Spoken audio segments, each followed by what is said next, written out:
We've always been good at designing niche products for consumers. So our thinking was if we can use the same design skills on products which have got more volume, we'll be more successful. The big issue was the plan to do it. We set a figure of a capacity to make 250,000 pieces a year. That's an ambitious target, that's our figure. So we then worked with the machinery designers to make the washing machines. Number one in this product, it's got to be reliable. A washing machine has a lot of hard work to do, and it's a very important part of most households. So reliability was a big issue.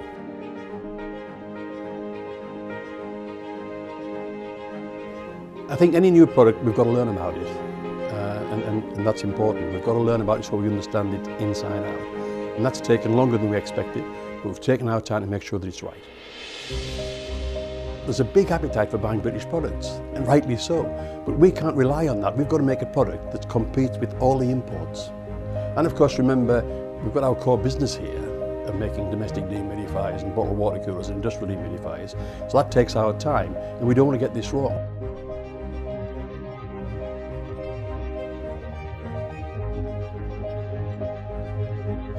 We've done 120,000 hours of testing washing machines here to make sure that it's absolutely reliable and does the job.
Rimal needs 1 run to beat his highest score, which was in the previous game when he made 30 in Bristol.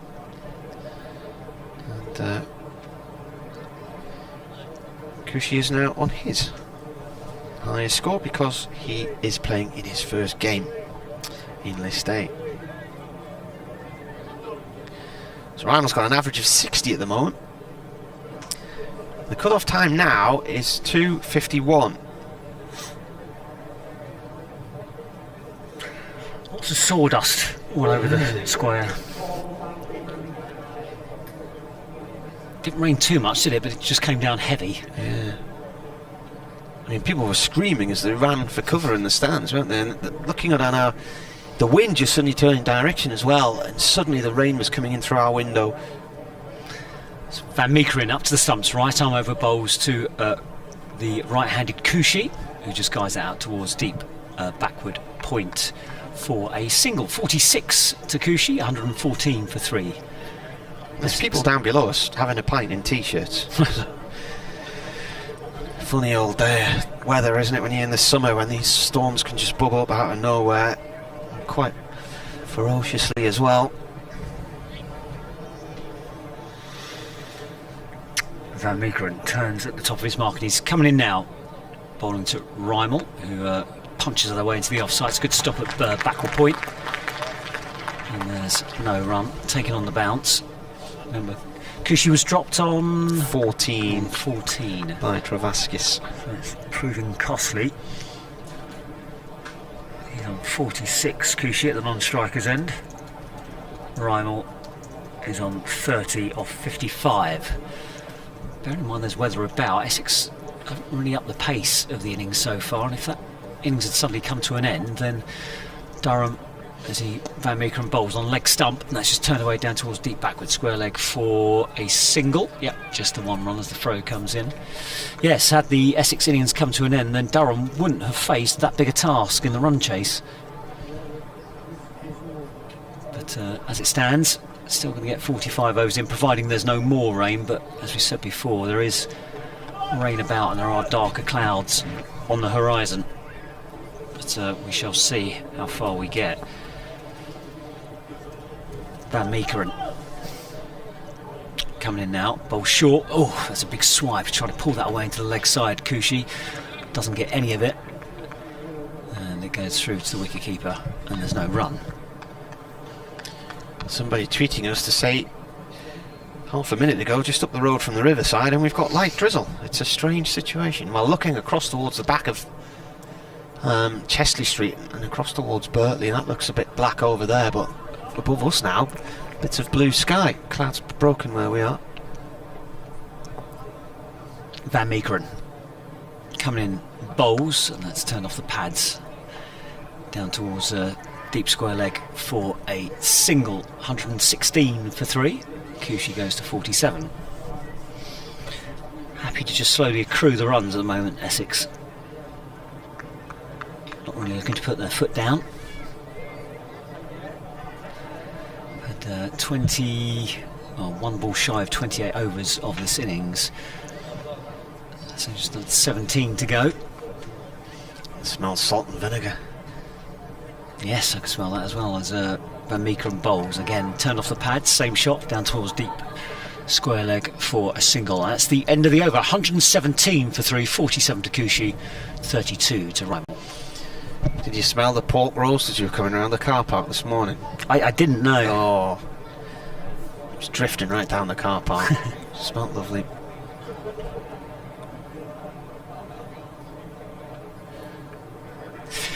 Stop it, because we're not going to have too much time for lunch, are we? No. Umpires are both wearing sunglasses here and their wide-brimmed hats. Mr. Travaskis continuing to bowl in his sunglasses, he is. Scott Borthwick, the Durham skipper, just having a chat with him.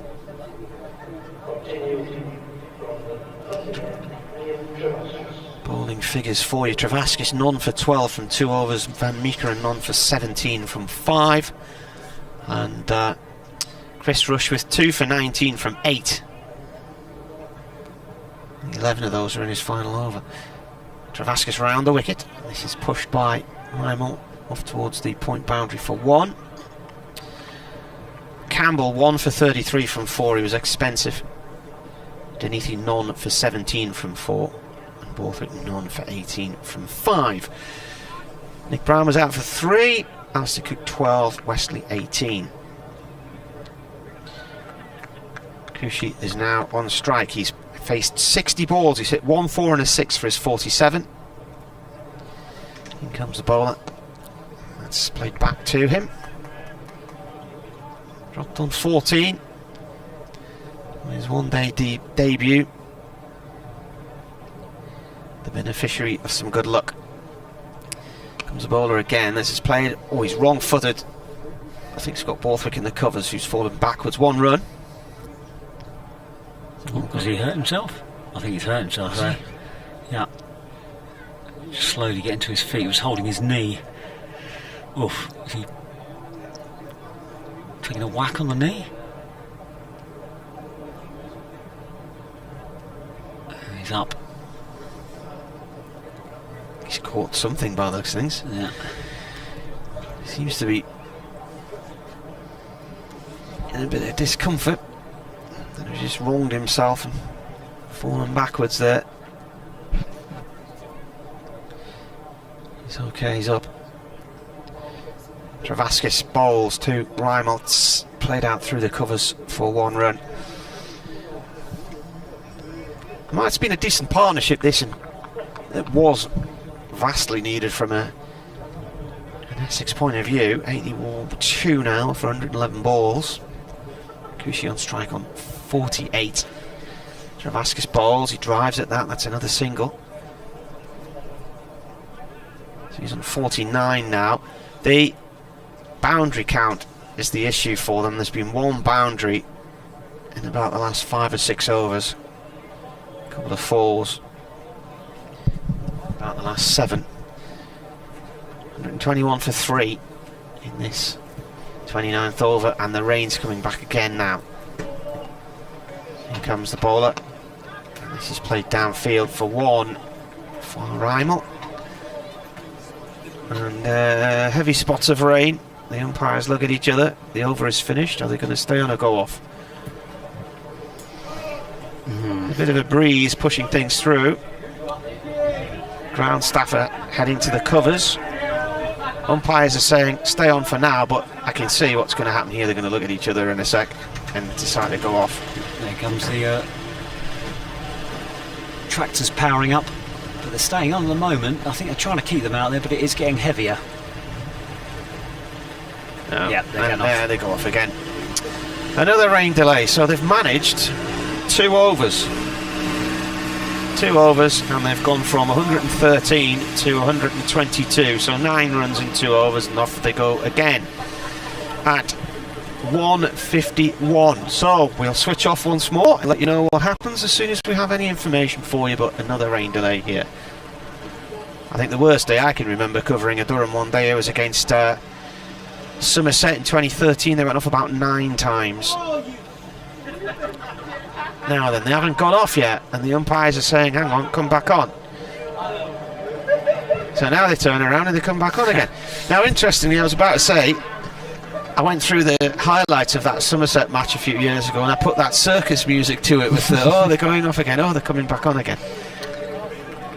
They're still looking at each other as well. Well, half the team's up the steps back into the dressing room, and they've been told to come back out. So the covers, the ground staff started to drive on with the covers and have gone at an angle across the field and back off again the other side.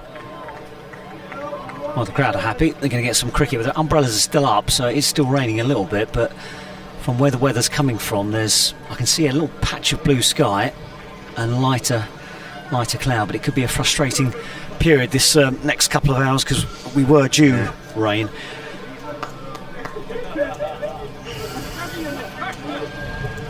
The 2 batsmen are out there, still waiting for the fielding team to come on. Let's see. That's Borthwick going through a few stretches, still feeling whatever it was that upset him.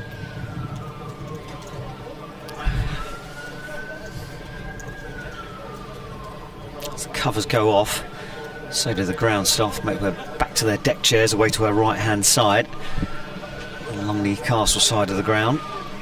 And we are going to get back underway. It's Van Meekeren continuing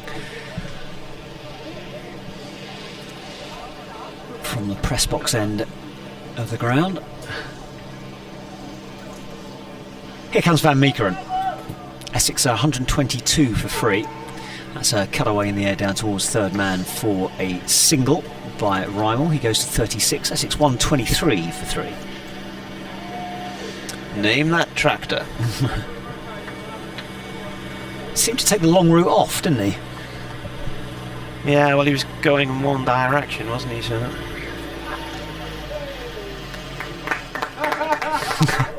Just gets a round of applause as he comes to park.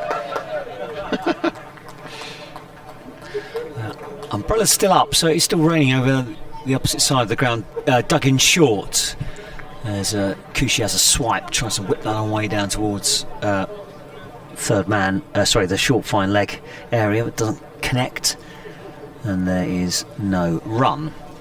It's still off at the test match as well, so there's plenty of rain around the middle of the country.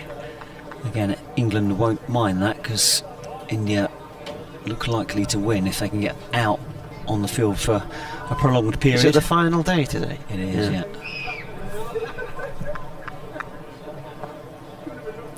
Here comes Van Meekeren. He's up to the stumps now, and he bowls to Khushi on the pads, turned away down towards square leg. That's a 50 for Khushi. Single to the... I think they come back for a 2, I think. 50 runs for Khushi.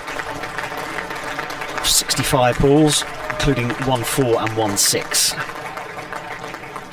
Dropped on 14. It's been out there for an hour and a half.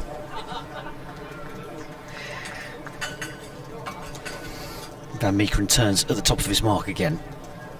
And he's up to stumps now, and he bowls, and that's Fuller. And that's just guided towards backward point for no run.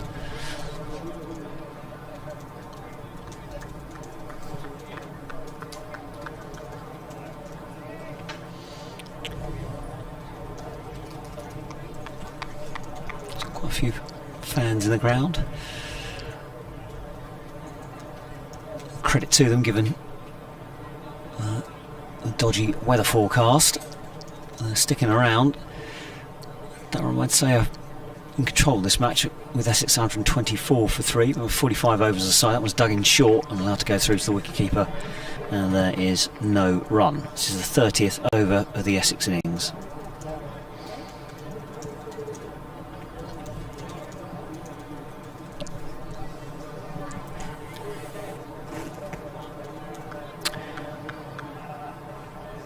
Khushi and Rymel came together at 36, so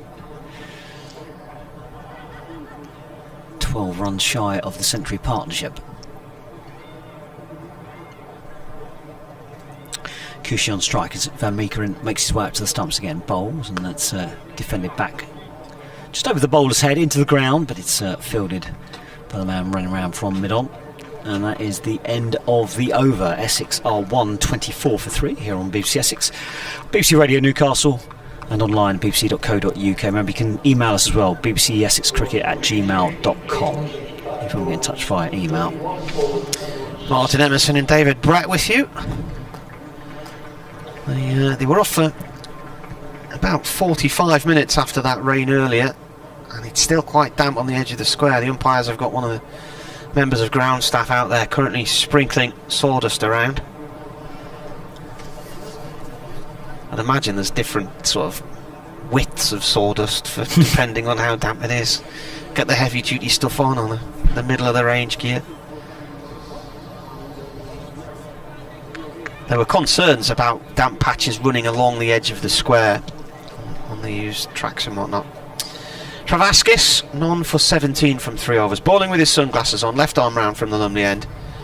Pulled out through mid-wicket by Khushi for 4. It was a half tracker, sat up nicely for him. Yeah, it hit me written all over that, didn't it? I mentioned earlier in the commentary we've seen a number of games where 3 quick wickets have fallen and then everything just settles down and partnerships develop. In comes the bowler again, and this is played up to the discs at mid-on for 1.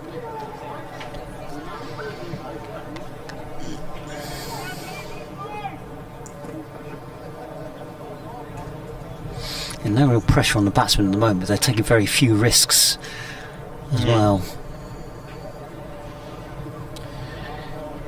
Round the wicket comes the bowler, and Rymel plays that up to mid-on for 1.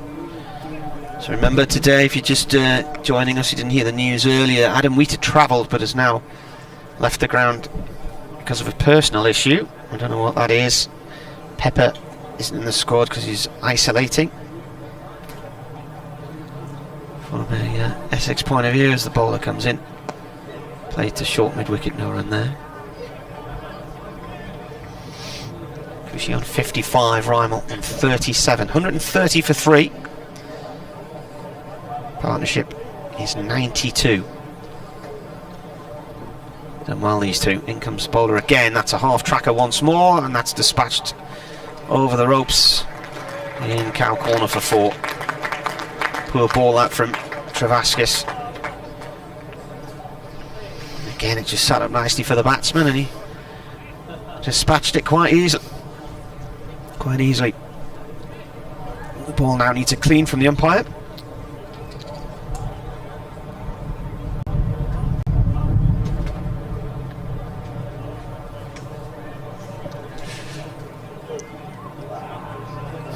They still have to sanitise the ball if it goes into the crowd.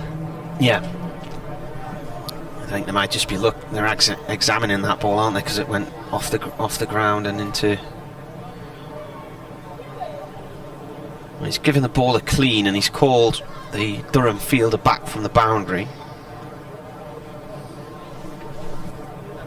I think it's Crawshaw as a 12th man. I think he came on when Chris Rushworth finished his spell of bowling earlier. Travaskis played towards short mid-wicket. Good diving stop from Dixon.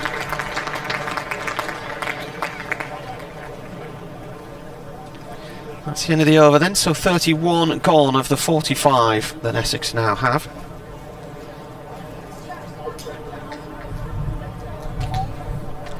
Yeah, the umpire called him back to give him a squirt of sanitizer as well.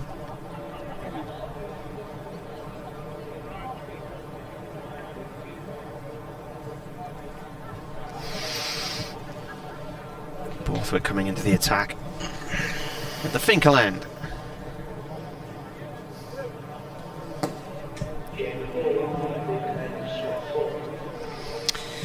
Yeah, searching for a wicket here, Durham.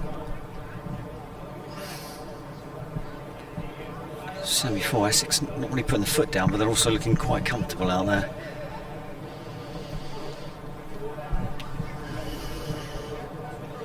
They want to break through quite quickly with Khushi settled on 59 off 70, starting to up his run rate. Rymel 37 off 65. Borthwick bowled 5 overs so far, 0 for 18. Here he comes. In now, bowls flatter, the leg spinner. That's defended back down the pitch, and there's no run.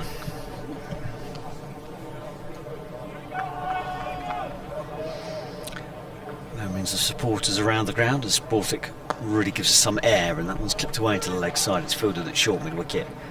And again, there's no run. Sun is out, but there, as I said before, there's plenty of cloud about. As Borthwick winds up again, and he bowls, and that's shorter, flatter, and pulled round the corner down towards a deep backward square leg for a single. 135 for 3 here on BBC Essex, BBC Radio Newcastle. There's a cloud over there, looks like a young sort of baby elephant. Can you see it? Running towards us. Eyes and a trunk, ears. Yeah. Here comes Borthwick. Oh, that's in the air, so that's going to be chased down here. He's going to drop into no man's land. 4 fielders conversion is landed between all 4 of them. A leading edge as Khushi tried to go the aerial route. Gets away with it though. Goes to 60. 136 for 3. Fulham 1, Borough 0 after 29 minutes. Harry Wilson has scored for the hosts.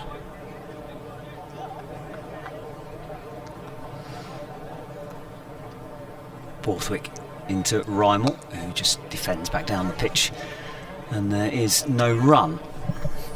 So remember, 45 overs aside, and we're into the 32nd over of the Essex innings. Essex are 136 for 3. Here comes Borthwick again. Just a bit of a switch of the field position. Short mid wickets come out and backward point goes in. So this one's punched down the ground. It's going to clear the fielder. He hasn't got all of it though, so it's not going to make it to the boundary. In fact, it pitches and plugs, and it'll just be a couple of runs as Beddingham sends the throw in towards the non-striker's end. 100 partnership. Yeah. 100 off 131 balls. 59 to Khushi, 40 to Rymel.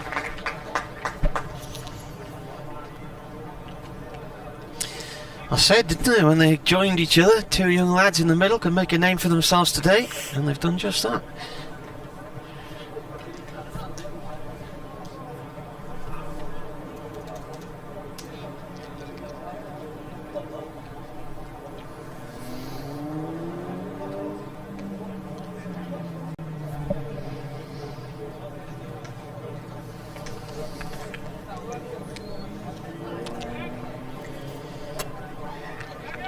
Need to get to 125 to beat Alistair Cook and Jimmy Foster's partnership here in that Mervyn Westfield match of 2009. Campbell into the attack to replace Travaskis. That's a bit of an edge down towards backward point and off towards third man for 1. Off the ball, off the bat of Khushi, who moves on to 60. Rymel on 40. He's now on strike.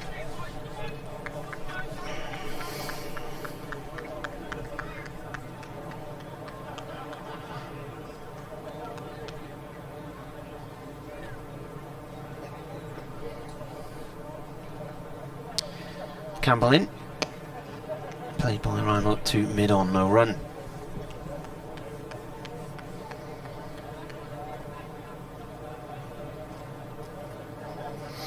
It feels very sedate. Doesn't it? It doesn't feel like progress is being made. Progress is being made, but it's such a snail's pace. But what they're doing is they're setting their side up here, get up to about 35, 36 overs and try and swing the bat a bit. Campbell is going to get a wicket. That's a miss hit, and that's out. It's a catch. And that's the end of Rymel for 40, and the end of the partnership for 101. Taken out in the deep, on the discs, should I say. I think Denisi took the catch. Yeah, Khushi got away with one in the previous over, didn't he? But Rymel not getting away with that one. Just didn't catch it properly. Toe end of the bat. And it was a comfortable catch to the man running around from mid-on. Promising though from Rymel. 40 off 71. Not a huge strike rate. But the important thing from an Essex point of view is those two batsmen come together and rebuilding after those early wickets. Ryan Tenderscott is the new man at the crease.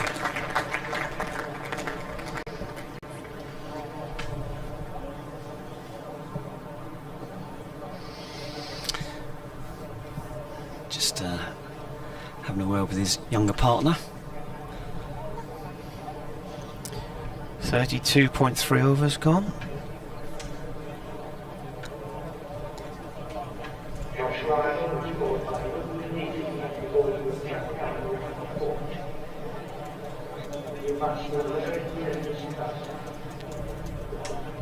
Just taking his guard now. He'll be on strike. No, correction, he's on the non-striker's end. So the two batsmen crossed.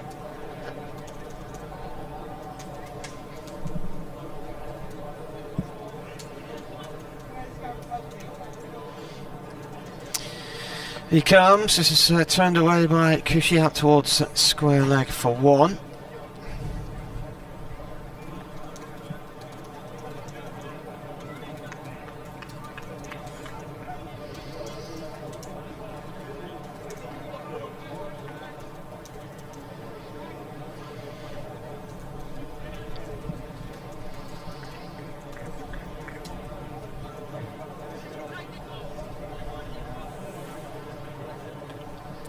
So Wicket fell at 139 for 4.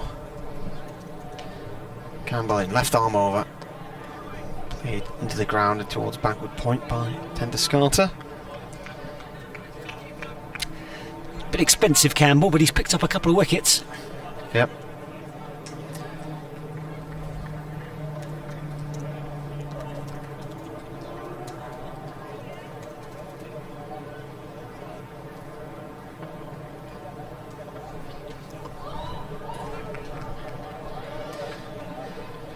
Campbell from the Lumley end, left arm over again, and that's turned by Tendescarter past square leg for 1. He's off the mark. Second ball.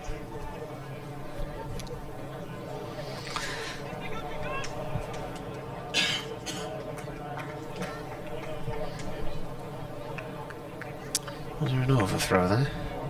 There was. And ended up getting 2. The throw came back in. Wasn't a good one.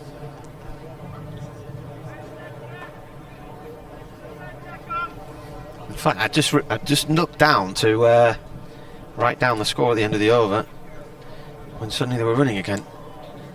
I think the throw's come in and hit the stumps and ran away. It goes back to that question of, should it not be a dead ball after it hits the stumps? Being punished for accuracy.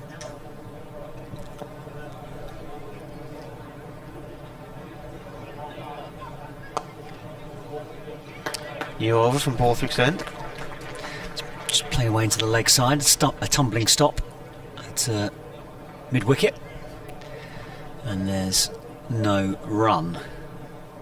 Borthwick winds up again. We're in the 34th over here on BBC Essex, BBC Radio Newcastle. That one's back on his stumps and turned away by Khushi down towards deep mid wicket for a single. 143 for 4. What's a good score on this surface, Martin? Oh, I don't know. It's been such a long time since they've played here. They haven't played any games here in this format this year. And 45 overs as well, rather than 50. Here comes Borthwick. Bowls to Tendescarter, who tries to... almost got stumped there, coming out of his ground, but he wasn't gathered by the wicketkeeper cleanly. And Tendescarter gets away with that one, just tried a lap sweep down towards fine leg. Missed it completely, but wasn't picked up by the wicketkeeper, and there's no run. 143 for 4. Borthwick in again. That's turned away into the leg side. I think it's going to be leg byes, is it? As Tendescarter comes through for a single. Yep, I think it's going to be a leg bye. 144 for 4. Just doesn't feel like Essex have got enough on the board at the moment. Well, they haven't. I mean, the other day we couldn't see Durham making 250 and they went on to get 327 against Lancashire, so it's all what they do in the last 10 overs, I suppose. Borthwick flatter off the back foot. That's crunched away through the offside. It's fielded a deep cover for a single. 145 for 4. I mean, Tendescarter's been around the block and some. 231 one-day games. He's got more than 6,000 runs. 1131.50, so I mean he's a useful batsman to now have out there, to the sort of batsman who can add a bit of impetus and swing the bat. Borthwick bounds again, bowls, and that's defended back to the bowler, and that's the end of the over. 34 overs gone, 11 left. Essex on 145 for 4. I was going to say Tendescarter hasn't really got any runs in the format this year, but he's never often needed a bat, has he? There's been some big partnerships up the top. And they've got big runs with the likes of Wesley and Mr. Cook.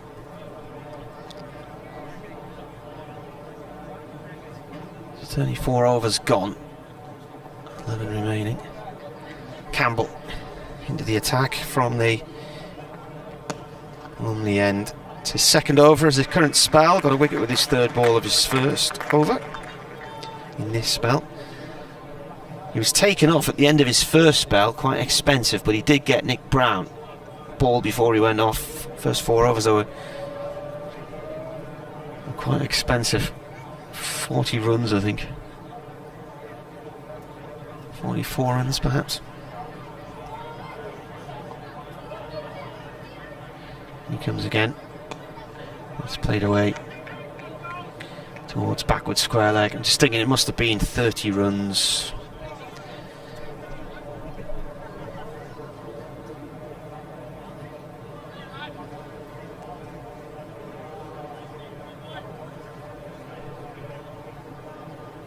"34 runs, he went 4 and 4 overs earlier. Did take a wicket, but was a tad on the expensive side. Then discarders on 2.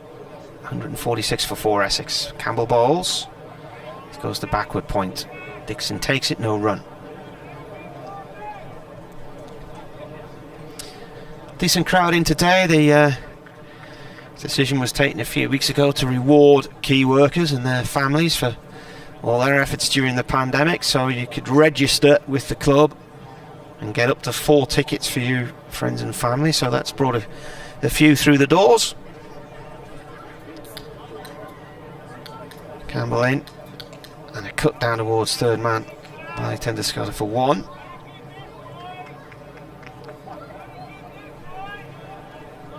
It's been quite a while actually since Durham last played here.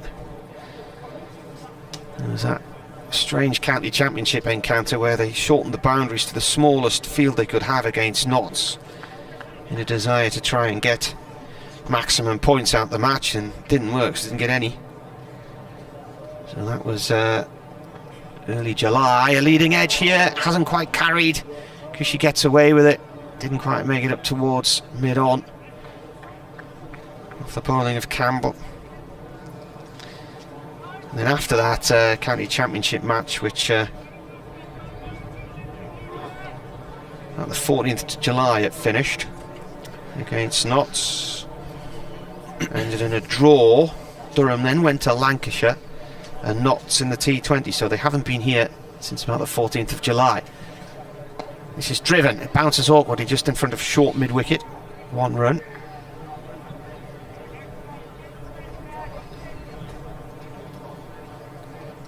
They have this game today, then they play Hampshire here next week. If they were to finish second in this group, or first, then they would have a home game in this tournament in the knockout stages. The way it works is sides 2 and 3 from each group play the reverse team. So if you're second, you would have a home quarter-final next Saturday, I think it is. And so if you were second, you would play the team who finishes third in the other group, and then the winners of each group then wait to play the winner of that in a home game. Borthwick continuing from the Finkel end. He's in now. Bowls, and that's off the pads, back down the pitch. The appeal for LBW. Oh, there's a bit of a misfield there as a cover. Shouldn't have got through for a single. It was no way going to be given. LBW was too far down the pitch. And there's a leg bye to the total. 150 up for Essex in the 36th over. 150 for 4 here on BBC Essex and BBC Radio Newcastle. The rain alarm suggests the next showers are not too far away. Oh dear. Might just miss us though, looking towards the west and the north. Here comes Borthwick, tossed up, punched down the ground. That's a nice shot. That's gone all the way for 4. Just wide of the man at long off. Nicely struck by Khushi. He moves on to 70. 70 off. Oh, just gone off the screen. 70 off. Oh, it's a 6. I didn't think that carried. No. I don't think I've got that right. I think that was a 4. A 6 come up on the screen, but I think it's a 4. Anyway, Khushi's gone to 70. Essex are 154 for 4. It's definitely gone down as 4 in the book, as umpire signals are wide. I couldn't see the ball on the replay there, to tell you the truth. It's definitely been given as a 4 on the scoreboard. I don't know if someone's hit the wrong button. Right. It's 155 for 4 with that wide as Borthwick winds up again. Bowls off the back foot. That's punched down towards deep cover for a single. I thought it had bounced just inside the boundary rope, where there's about 3. Well, there are 3 Durham players sitting there. Yeah, it definitely bounced before it went over. In fact, they might actually. Are they Durham 12 men or? Here comes Borthwick, swept into the leg side, down towards deep backward square leg, 4-8 single. 157 for 4. Chris Rushworth bowled his 8th over earlier on, then went off and hasn't been back on. Harry Crawshaw's been on since then. I don't know if with the rain delays he has to stay off the pitch longer, or if there's an issue about an injury. Because Borthwick fired in, and that's turned off the pads down towards deep mid-wicket for a single. 158 for 4. Very, very serene at the moment. It doesn't feel like a one-day game. It feels more like a county championship match, doesn't it? Essex just happily just ticking the runs over. They've got 9 overs after this left in the innings. Remember, reduced to 45 overs per side because of the rain delays. So that one's a pill for That's down the track there. Yeah. It's about 3 or 4 yards down the track. End of the over, 158 for 4.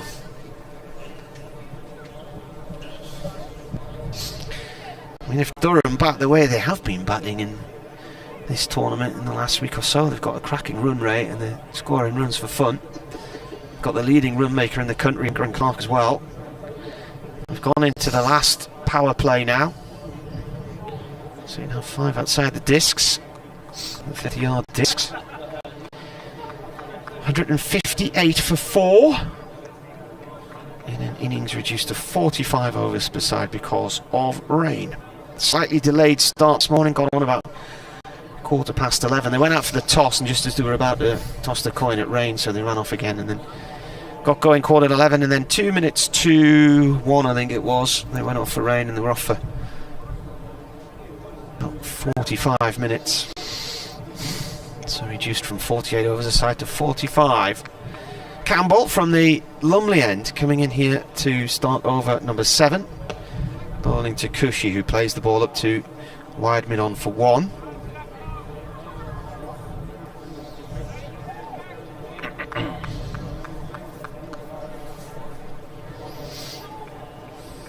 Have we got any play anywhere else?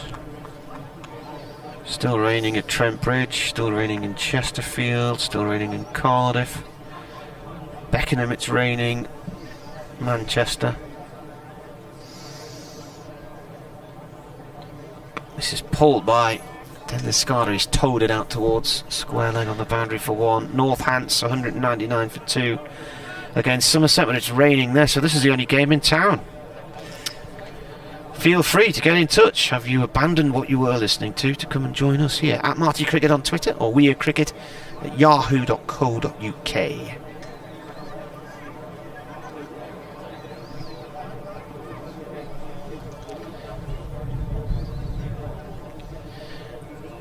Campbell balls played by hesitancy from Tendescata. The throw towards the stumps from underneath the mid on, though, over the top of the stumps at the keeper's end, but Tendescada was tippy-toeing there. He didn't want to go. Khushi called him through. Was Khushi's call. David says, I thought of you yesterday as the train pulled out of London and the rain into better weather as I headed far, far into the north for Surrey's game at Leicestershire. Did they get their game in Leicestershire? Won that one, didn't they, I think, yesterday?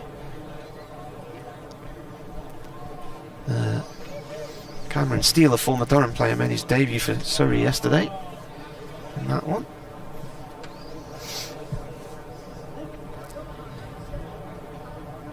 Campbell in.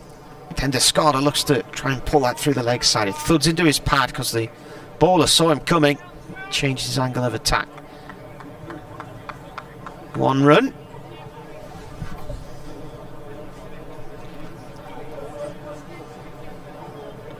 $162 for 4.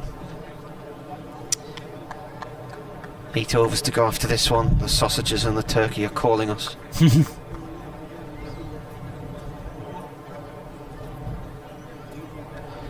Campbell bowls. Khushi plays it out to deep mid-wicket for 1 run.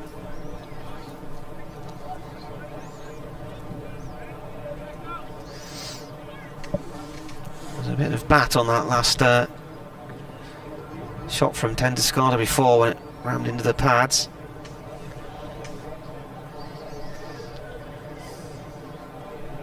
Singles all the way through this over. Last ball coming up now.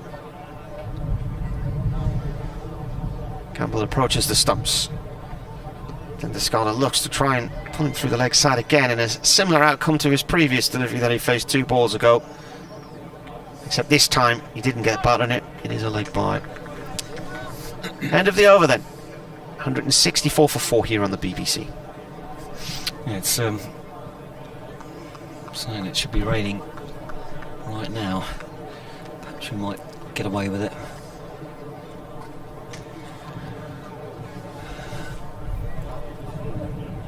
Essex will want to get a move on though. 164 for 4 with 8 overs remaining.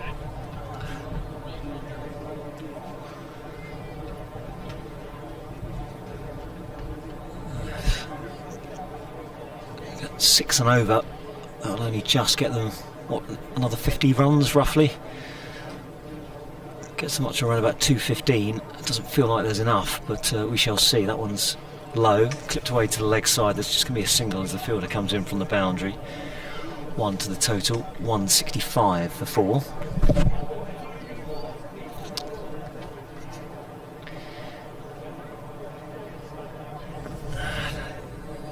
DLS will of course adjust the score a little bit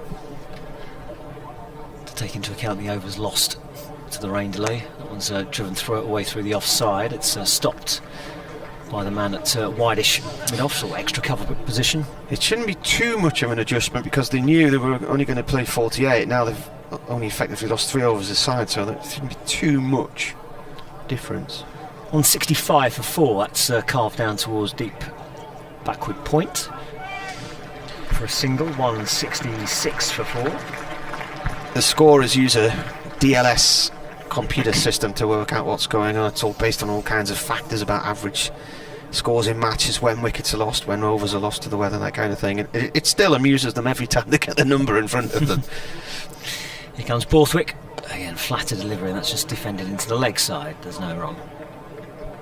I was looking back through my match notes after the Worcestershire defeat 2 years ago, saying there were calls then that DLS wasn't really fit for purpose anymore, given the style of modern batting.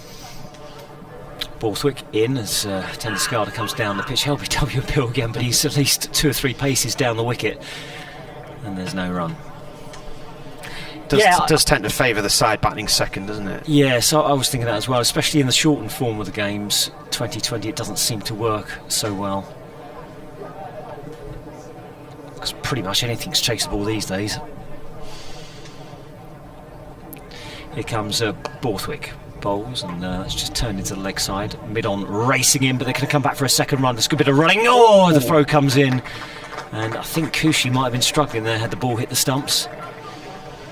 But he gets home. Couple of runs to the total. 168 for 4. End of the 38th over.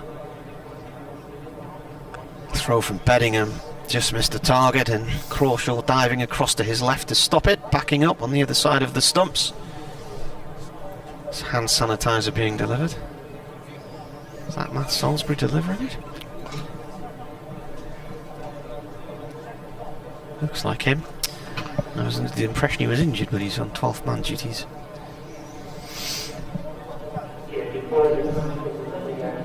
Well, I don't know where Chris Rushworth is. We haven't seen him since he finished his 8th over. Crawshaw's been on since. Borthwick's bringing himself back in now. 9 overs, none for 37. It's not Borthwick though, is it? It's Travaskis. So Borthwick was discussing the situation with him, and they've put Borthwick's name on the board, but it's not. It'll be Travaskis the ball. So he replaces Campbell. So Travaskis none for 27 from 4 overs. From the Lumley end. Left arm round. Played by Khushi out through mid-wicket for 1 along the floor.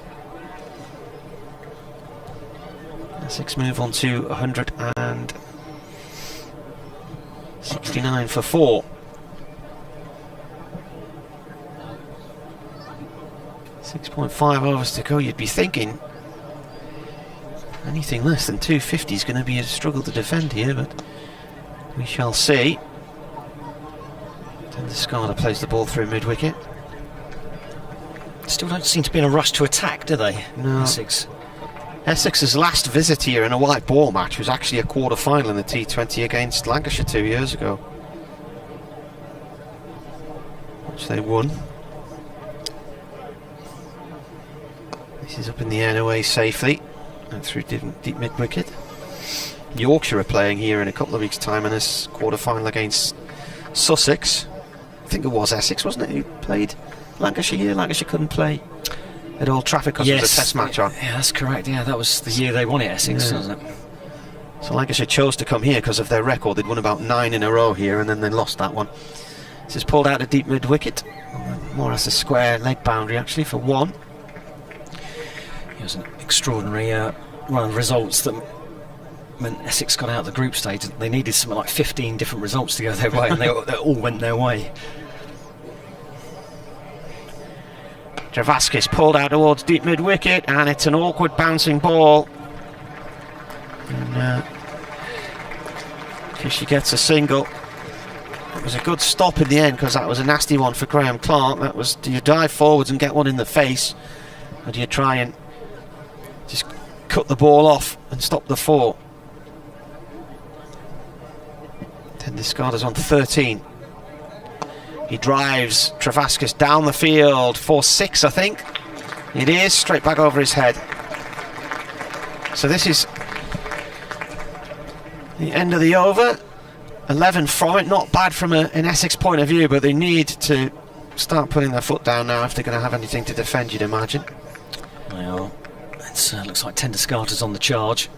Looks like it's a bit difficult to time the ball out there, though. A few of those shots square of the wicket have not quite gone the distance. In fact, that's only second 6 of the innings, isn't it? There's a poor shot from Khushi early on in his innings, but nothing really much since. Boundaries few and far between. Harmer might be fancying the slowness of this track a bit later on.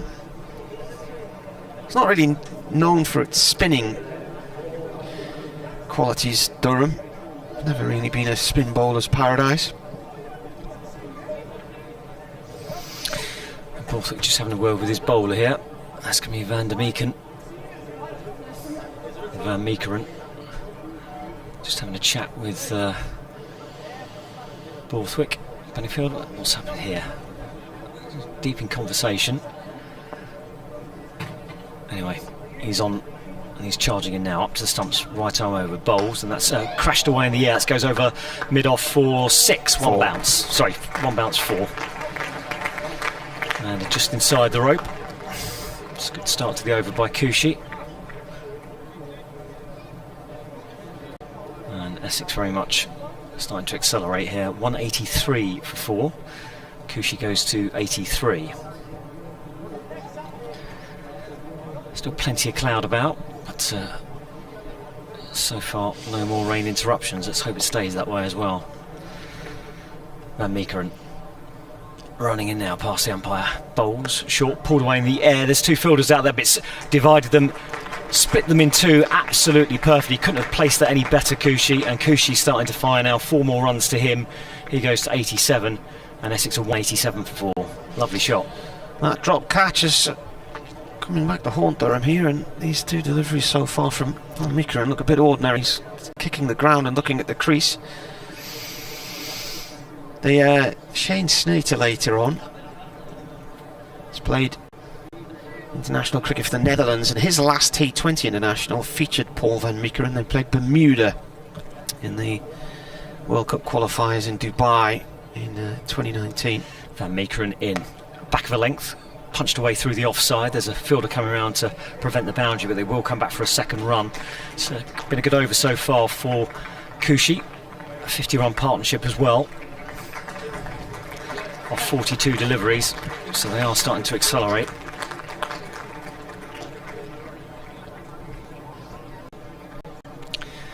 The score goes to 189 for 4.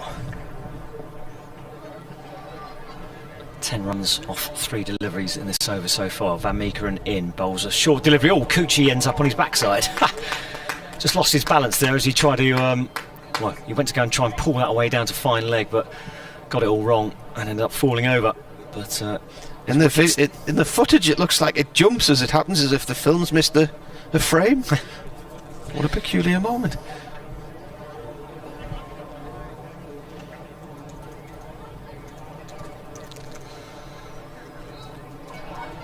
Dot ball. A few supporters just going out to get some refreshments as Van Meekeren comes in. That's pulled away, doesn't get all of it though. Khushi, a bit of a misfield at mid-on, but it doesn't cost any more than the run that they were going through for anyway. 90 to Khushi, 190 for 4 in the 40th over.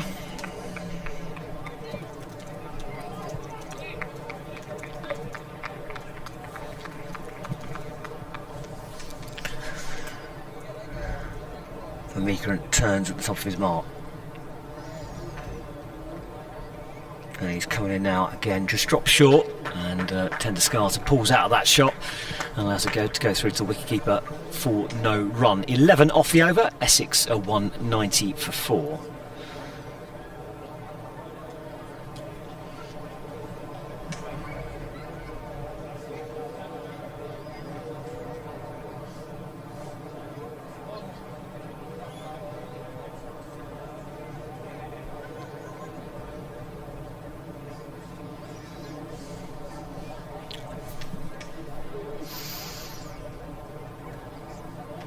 I just saw a drop of rain, but perhaps just a little bit of a drip off the roof. Yeah. Travaskis to bowl his 6th over. Left arm round, pulled by Khushi out too deep mid wicket. Clark's out there, just the 1 run.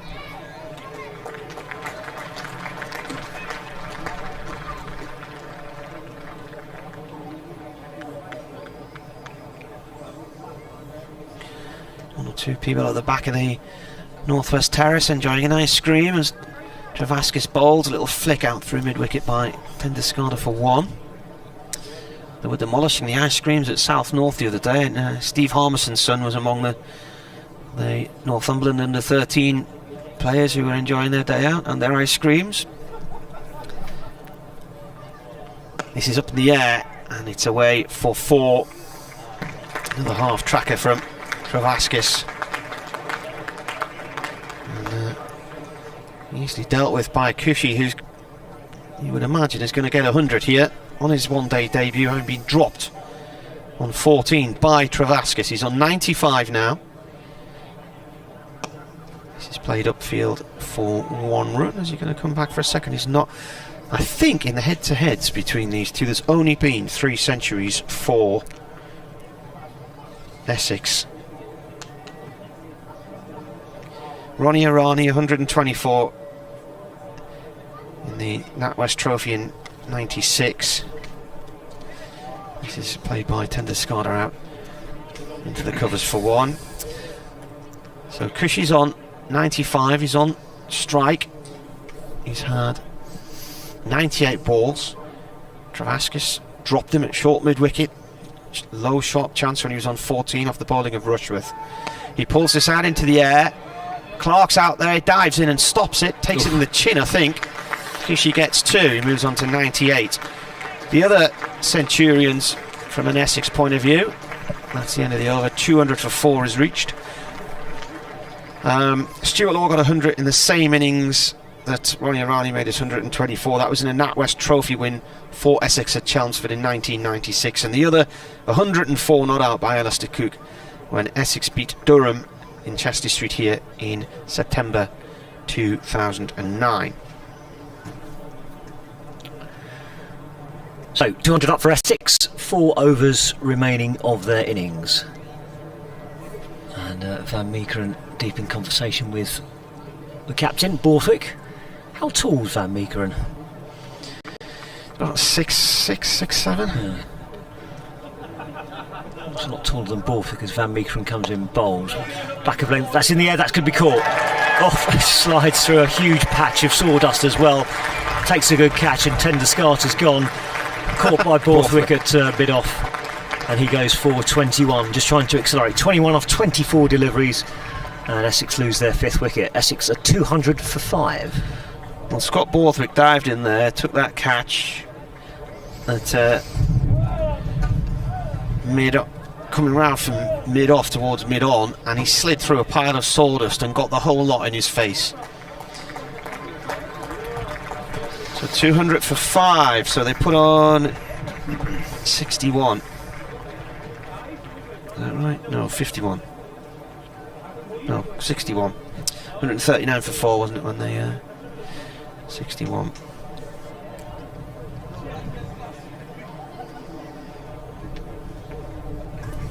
New batsman making his way out to the crease is Simon Harmer, I think. Yep.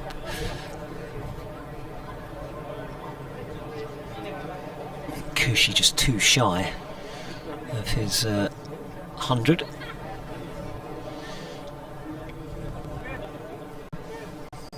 See if the batsman crossed. I think they did.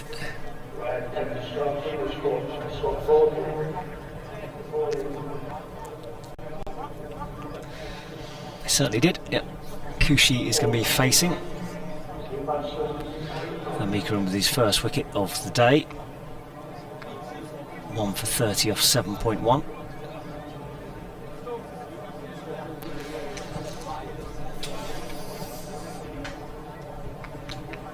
He's coming in now. Khushi on strike, too short of his century. Here comes Van Meekeren in, bowls. That's guided down towards third man for at least one. Yeah, he'll settle for one as well. Fielder comes in, so Khushi's on 99. 99 off 100 deliveries. He seems to have paced his innings quite well, Khushi. His strike rate was around about 60, late 60s for most of his innings, but so for the last 2 or 3 overs, he's just picked up the pace. Van Meekeren. He's running in now. Up to stumps, bowls, and that's pulled away into the leg side by Harmer. Should just be... Oh, Harmer slips. The throw comes in, but Khushi's got to the wrong end. I don't think he saw Simon Harmer slip there at the non-striker's end. Had he thrown to the stumps where the wicketkeeper was, Harmer might have been struggling, but as it was, he threw to the end that Khushi was running to, and Khushi had plenty of time. So first 2 runs of the innings for Harmer. Essex at 203 for 5 here on BBC Essex, BBC Radio Newcastle.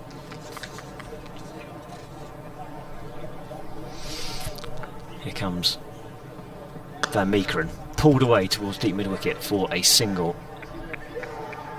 On to the total, 204 for 5. Looking for century number 91 against Durham in one-day cricket. One more run and Feroz Khushi will be that man.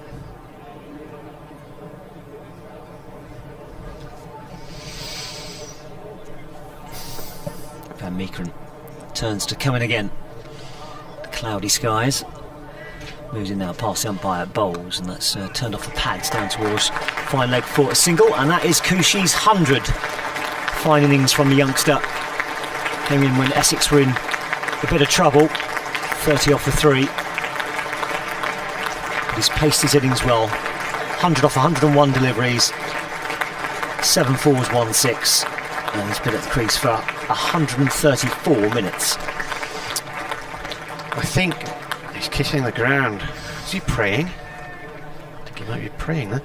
I think that's 177 one-day centuries for Essex. I sort of got lost a little bit counting it yesterday.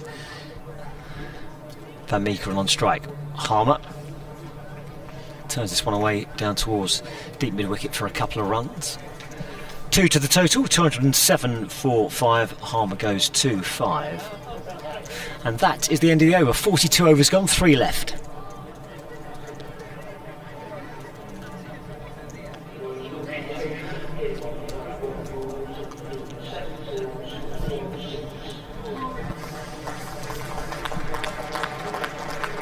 A strange sort of innings to gauge. I can't quite tell whether Essex is going to have enough on the board. Doesn't look like Durham are going to bowl them out. You'd think not, would you? Well, just depends how well the slower bowlers from Essex bowl and how much control, and they can get over Durham, if they can bog them down, pin them down, stifle them.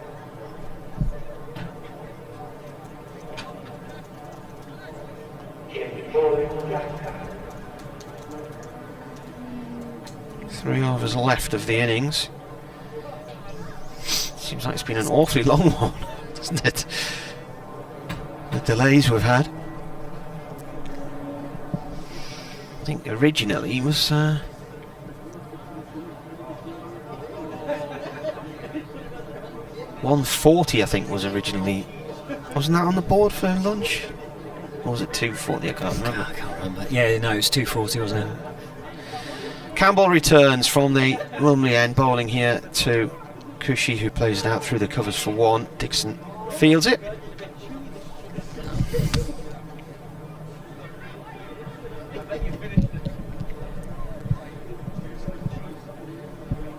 It doesn't look, from what we've seen so far, the fastest of tracks, and the outfield is quite slow. I mean, Durham have been smashing the ball around for fun on very hard outfields and fast tracks at Scarborough and Radlett and Beckenham. It was like a road.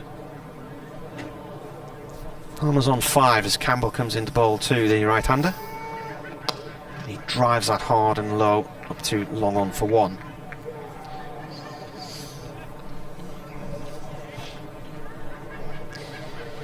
They've actually had a toss in Cardiff. It's going to be 23 overs aside, and Glamorgan have won the toss and they've asked Notts to have a bat. Play will start there at 3. Jack Campbell in his 8th over, 2 for 48. Comes in and bowls. It's driven hard and away over wide, long on. Cut off right towards the boundary in the end by Scott Borthwick, I think it was. In fact, he chased it all the way over towards the long off, sorry. 2 runs. Khushi under 103. Essex 211 for 5. Have they got enough though? You'd think at this moment in time they haven't. Campbell in. Tries a York length ball. Oh, it's played back to him. Khushi wasn't sure where that had gone off, and he set off for a single, and then suddenly realised the ball was back in the bowler's hand. Well disguised, that Yorker. Caught Khushi by surprise. Couldn't do much with it.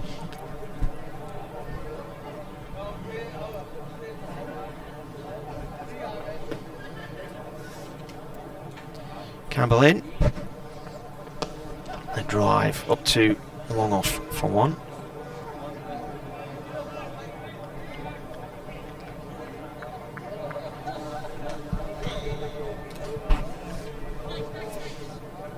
In fact, when Khushi was dropped on 14, that wasn't that Chris Rushworth's final over? It was his 8th over.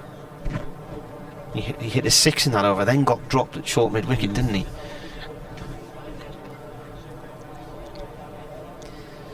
Campbell tries to York Harmer, who digs it out. Bit of dust coming up there. Good ball.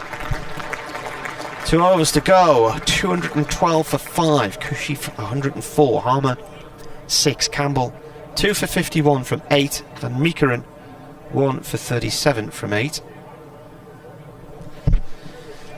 He's going to bowl his final over now, Van Meekeren.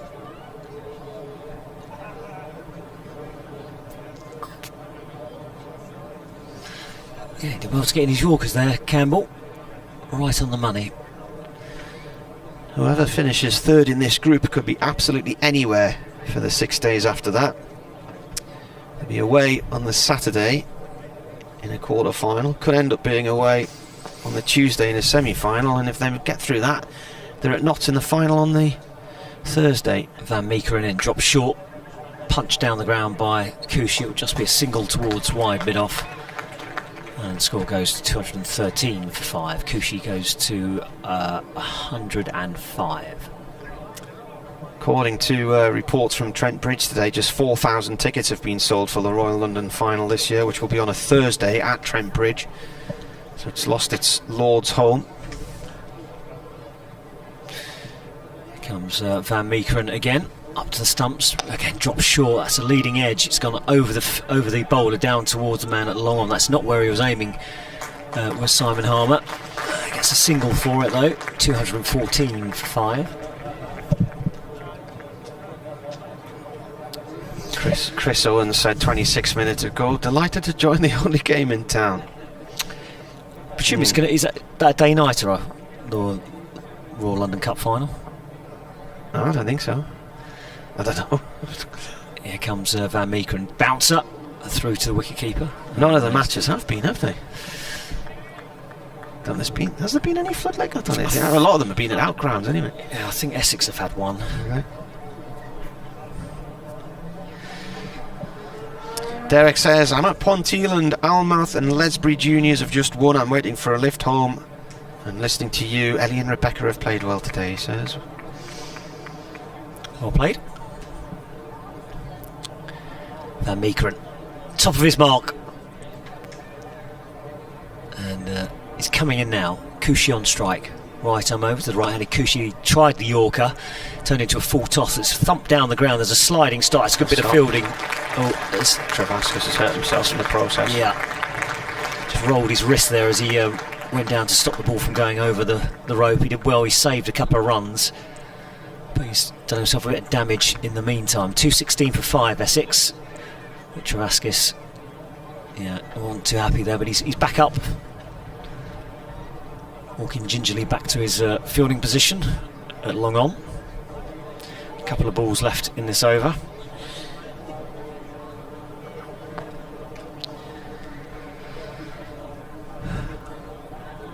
Van Meekeren moves in, bowls, pulled down the ground. It's in the air, but it's well short of Travascus, who comes in from long on.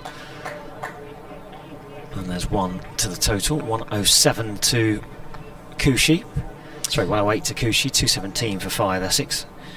Eric the Stanmore Mackham, he said, I'm loving watching the live cricket. It's grim up north, he says. Yeah. Able to give you all the bowling figures in a moment once we know who's bowling the final over. Which I presume will be Campbell.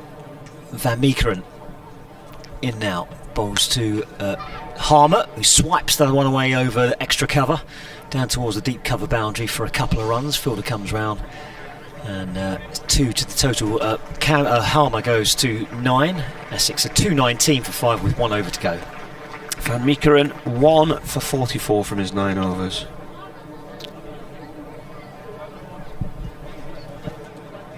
Borthwick's bowled his 9 as well. So Borthwick none for 37.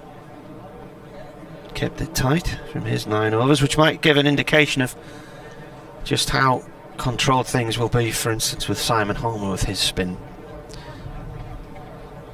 Is Campbell to finish? This will be his 9th over, 2 for 51 so far.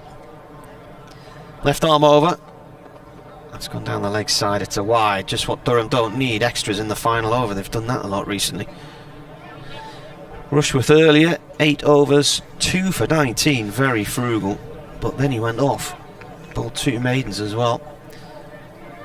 Deneath none for 17 from his 4.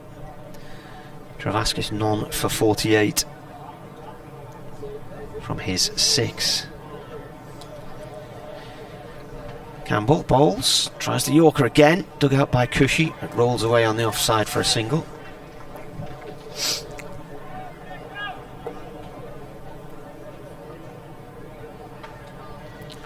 Five balls to go of this innings. Khushi has 109 from 111 deliveries.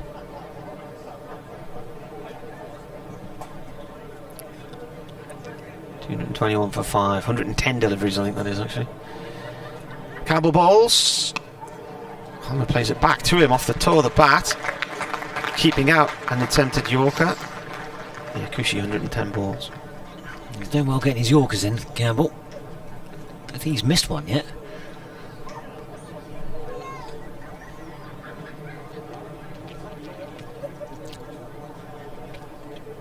This is the first time this season in this competition where Durham will chase.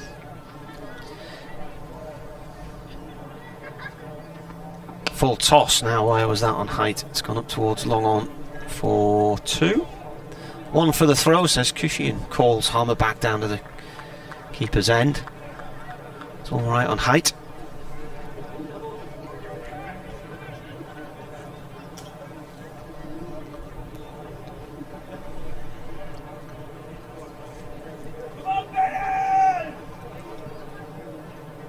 223 for 5. Campbell to Harmer. He's chopped it into the ground and it bounces off towards the leg side for 1 run. He was trying to open up the offside, wasn't he? Backing away to leg stump, and he almost yorked himself there, Harmer. 2 balls to go.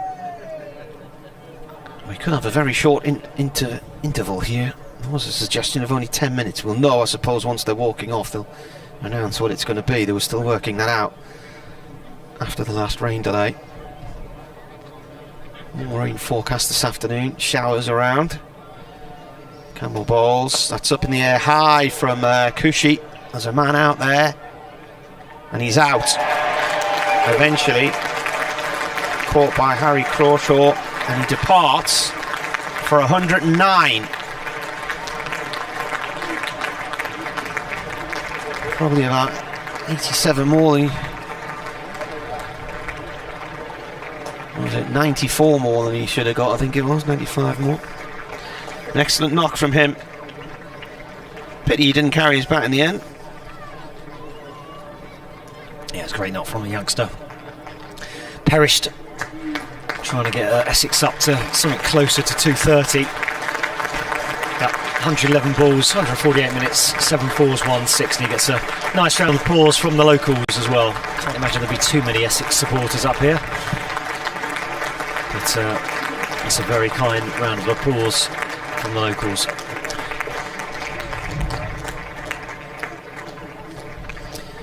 One more legitimate delivery left in the innings. Who's the new batsman? Aaron Nijar, is it? Yep. He's not on strike either because the batsman crossed. That's gone down the leg side. It's a wide. That's 2 in the over, and they run as well. So Nijar will get a chance to face the ball. Durham let themselves down in the last 5 overs against Gloucestershire last week in Scarborough. Conceded 58 runs in the too many no balls and wides, which contributed to 7 extra deliveries. And not just that, some of them, the extra deliveries went for runs as well. 2 days earlier, Middlesex almost pulled off a Duckworth-Lewis chase. They needed 55 to win from 44. They needed 55 to win from 4 overs and got within 3, and they were helped by 3 wides in the final over from Paul van Meekeren. Nearly won it. Every time it looked like they were out of it, there'd be another extra delivery.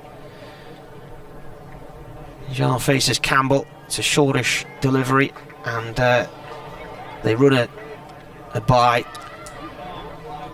Is it signals a bye? Did he get a bat? He got bat on it, did he? No bye is signalled.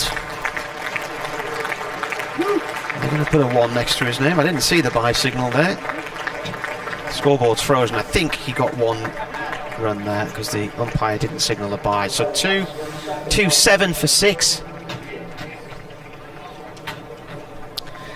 Which will be adjusted slightly to account for the loss of overs due to rain.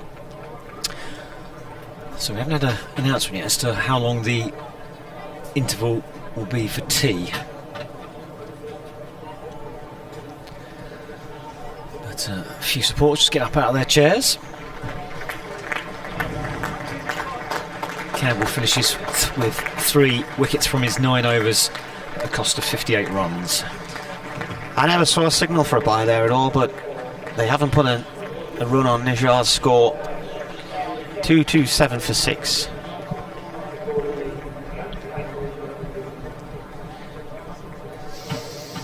So the bowling figures: Rushworth 8 overs 2 for 19, Campbell 9 overs 3 for 58, Van Meekeren 9 overs 1 for 44, Donathy 4 overs 0 for 17, Borthwick 9 overs 0 for 37, and Travaskis 6 overs 0 for 48. And top scorer in the Essex innings was Khushi, 109, before he was caught in the deep trying to go for a 6. So, We await the target. We await. We're going to go and get something to eat, and we'll be back with you soon.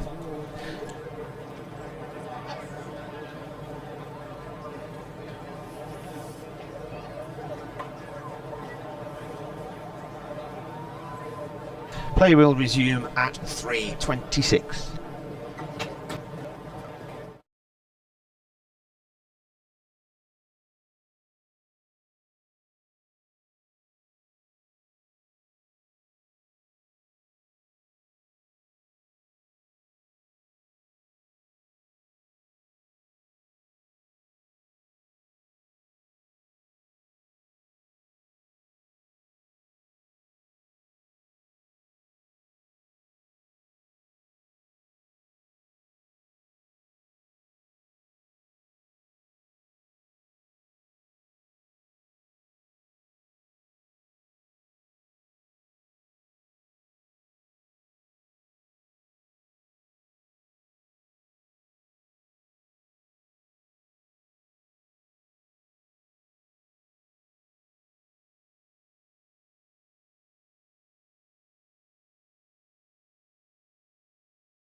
Durham have had an adjusted target, not much in it really, with Essex making 227 for 6, Durham's target 232 under DLS. So relative to a low scoring innings, and the fact that actually once they started their innings knowing it was only going to be 48 overs, they then only lost the 3, so there wasn't much of an adjustment that needed to be made. Shane Snater, the Zimbabwean, will open the bowling. Took 3 and an over the other day. Shane Snater. Here he comes, right arm over, with a headband on, bowling to Graham Clark, the country's leading run maker. He plays that out through the covers. First delivery for 3. He started the game this season. He has 367 runs. Next in the list, Jack Haynes of Worcestershire with 342, Ben Sader of Notts 333.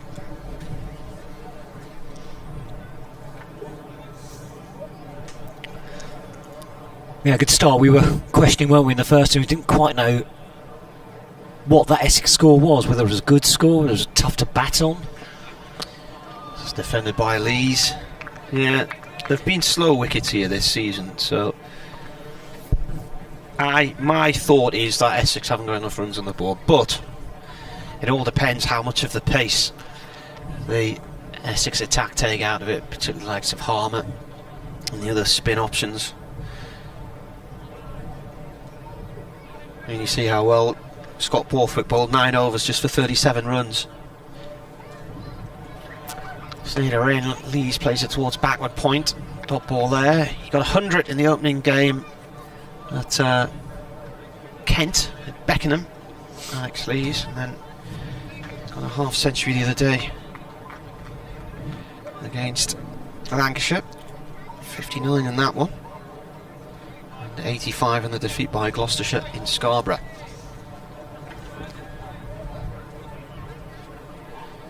Sneader coming in, right arm over.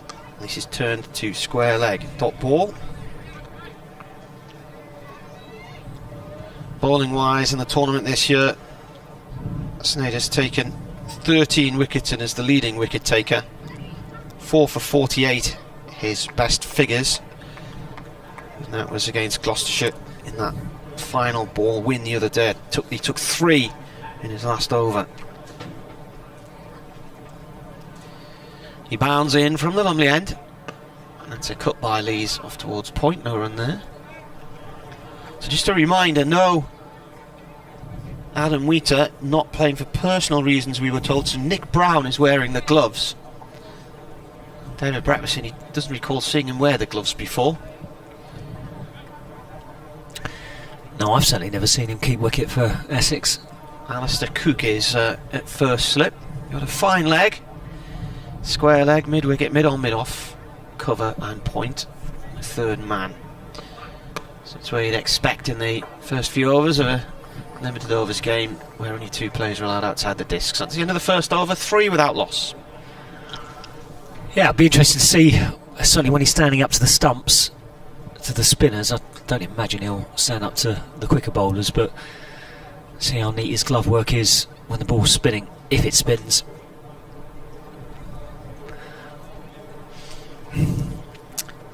That's where they crust the wicket keepers right up to the stumps. The best have all got quick hands. Down at Craven Cottage, it's finished Fulham 1, Middlesbrough 1. So Richard Jolly, the sports writer, says it's still the case the only team to win 2+ games at Craven Cottage in 2021 is Burnley.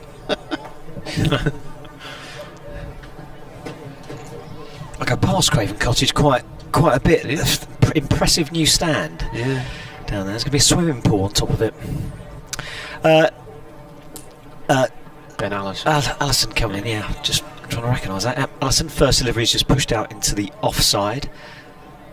Last time I saw Allison, he had long flowing locks. Yeah, he got a half century against Durham, didn't he, in the match at Chelmsford in April. Helped the fight back, which having Durham bowled Essex out for just 96, which was their lowest score in a head-to-head, and they ended up with a 163-run first innings lead. Durham, they then collapsed in their second innings.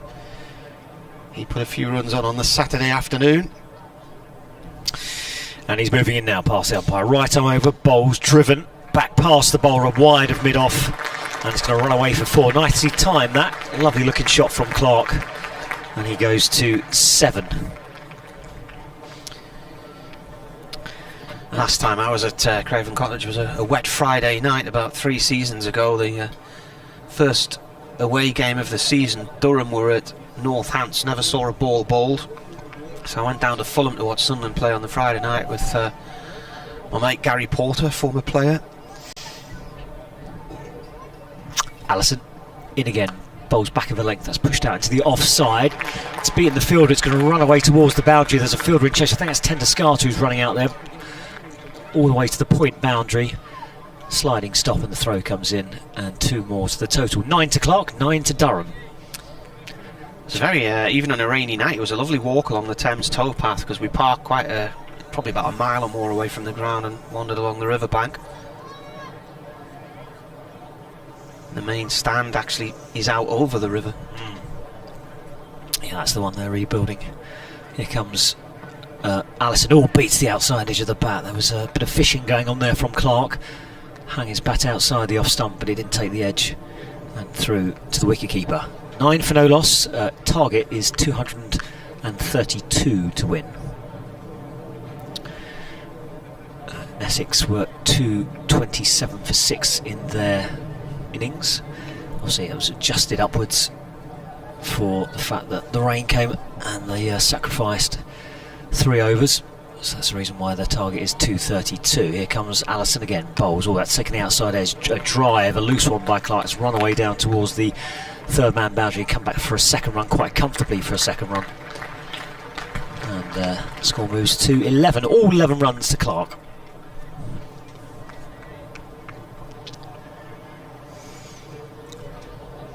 Still plenty of cloud cover about.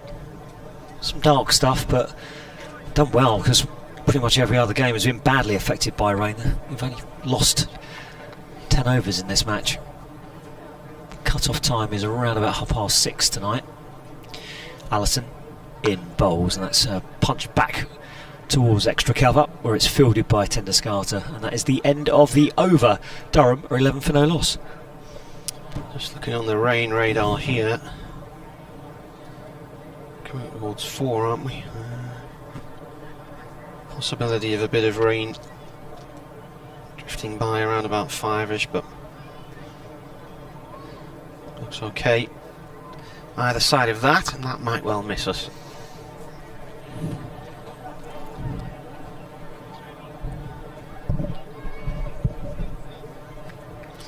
Lees waits, Snater comes in, right arm over from the Lumley end. Lees plays that up to mid-on, no run there. Looks alright with the gloves, doesn't he? Brown. Yeah. I'm just sort of looking at the colours of the different strips, because initially I think Durham's more powder blue than duck egg blue, isn't it? I think Essex is more duck egg blue. It's probably a bit more reminiscent to our front door than the Durham strip. Durham's is just a bit paler. This is defended by Lees. It's a bit more of a minty hint to the Essex strip.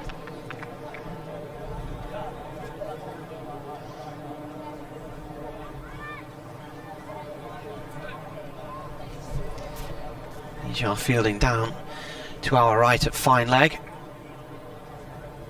Cook and Brown in deep conversation behind the stumps. Other than the bowler, every Essex player's got a cap on. Played the short mid-wicket.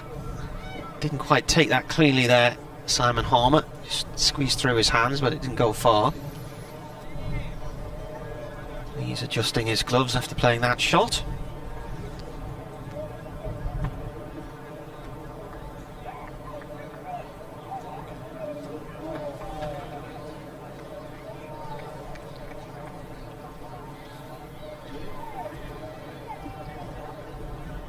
without loss.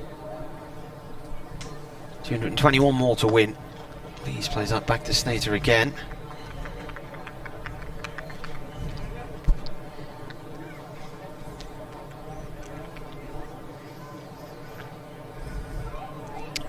Temperature-wise, it's actually quite pleasant out there. Yeah, it's not bad, is it? It feels a little bit muggy.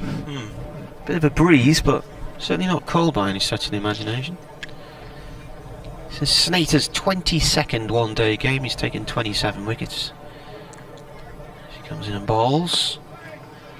Defended by Lees. Best figures 5 for 60. One ball left of this third over. Born in Harare in 1996.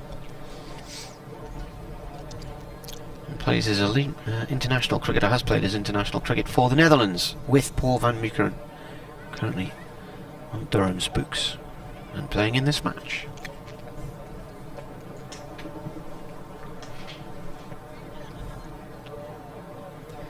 Comes in and bowls.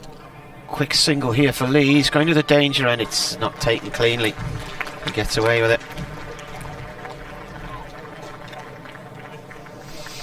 Yeah, the Dutch have produced some pretty decent county players, haven't they? I mean, we got one ourselves, Ryan Tenderskater.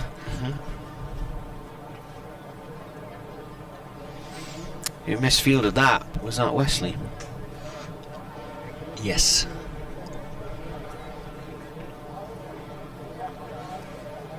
Well, they did play in the domestic one-day competition for years, didn't they? They did, yeah. Went over to Amsterdam a couple of times. It was decided Scotland pulled out, I think, after 2013, 2014. The only point they got that year was after a rain-off game. And they pulled out, decided they weren't making any progress. Allison continuing from the Finkel end. Right arm over, up to the stumps, the left-handed batter well wide of off stump, and it's given as a wide as well. So 1 to the total. Durham 13 for no loss. Just lost his angles there, Allison. Left hander almost falling over, trying to reach for it. Lee's on 1. Clark is on 11. Target is 232. Need 219 more to win. Here's Allison moving in now. Bowls to Lees, who tries to work that away in the leg side. Is wrapped on the pads. The ball just drops at his feet. And there is no run. Listen to myself, David Brett, Martin Emerson on BBC Essex, BBC Radio Newcastle, and online as well, bbc.co.uk/cricket. If you actually download the app, you can listen to us on the go as well. Heavy skies again, but so far rain is being held at bay as this next delivery is punched back over the bowler's head, but fielded at mid-on, and there's no run. Any of the other games on? Still no right play. Oh, they've gone on at Beckenham, now they've gone off again. Kent 70 for 4 against Hampshire in this group. Lancashire against Worcestershire abandoned at Old Trafford. Middlesex Gloucestershire cancelled because of coronavirus in the Gloucestershire camp. Allison in, bowls, and that's guided out through the covers. That's a lovely shot, lovely bit of time. That's going to run away for 4 runs. It's a beautifully timed shot. North Hants, they got back on. They actually batted 46 overs. That's a decent score there. They've made 305 for 6 against Somerset. It's not a bad total at all. Derbyshire, Yorkshire, they still haven't got going there. In Chesterfield, and Nottinghamshire in a 23 over match against Glamorgan in Cardiff have been put in, and a 23 for 3 after 7.4 overs. Here comes Allison up to the stumps, bowls, it's full, it's carved away again, not so well timed, but I still think it's going to get there for 4 runs. There's a fielder chasing after it, but he can't get there in time, and he goes over the boundary rope. Expensive over this one from an Essex perspective. Another boundary, and Durham move on to 21 with no loss. A bit reminiscent of Campbell's over, wasn't it, earlier in the match?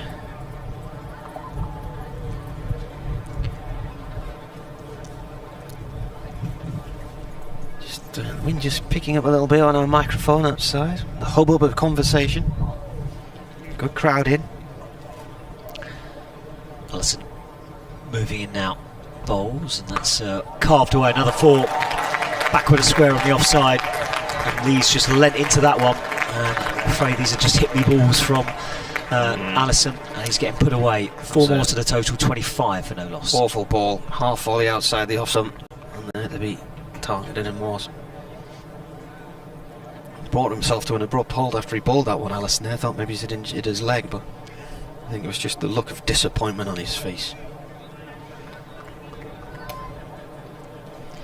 25 for none then, Durham.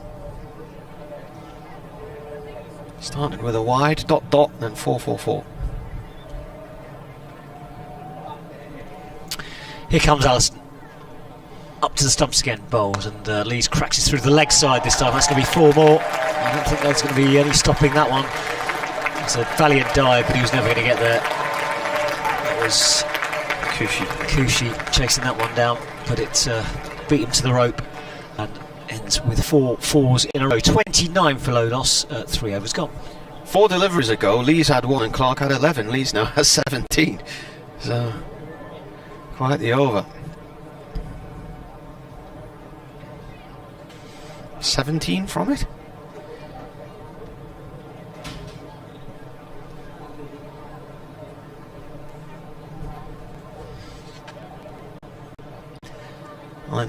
Allison's figures, none for 25 from 2.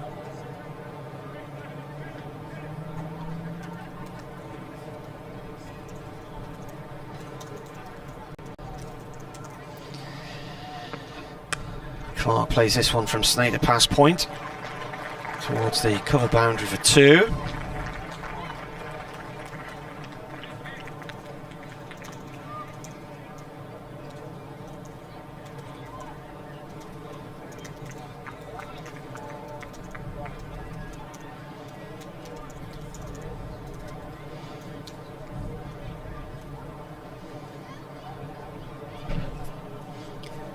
Snake to right arm over. Drilled away by Clark, straight back past the bowler and away to the far boundary for 4.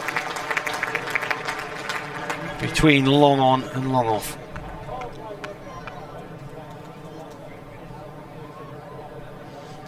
Durham 35 for none after 4.2 overs.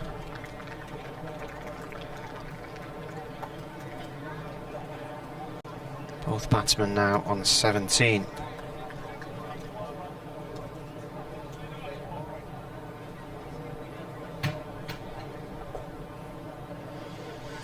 Snake to bowls. Clark plays it to point, dot ball.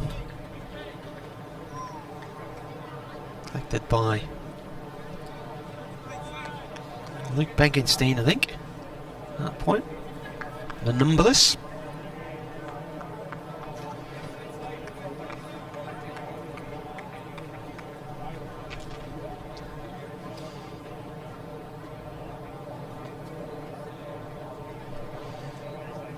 Clark's faced 10 balls for his 17. This is defended, it runs up to mid-off.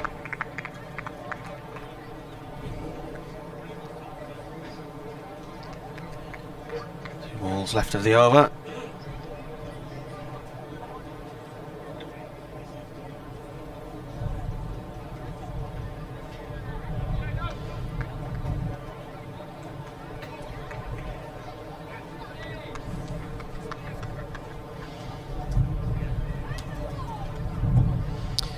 Snyder in. Oh, a lowish one. Playing a miss.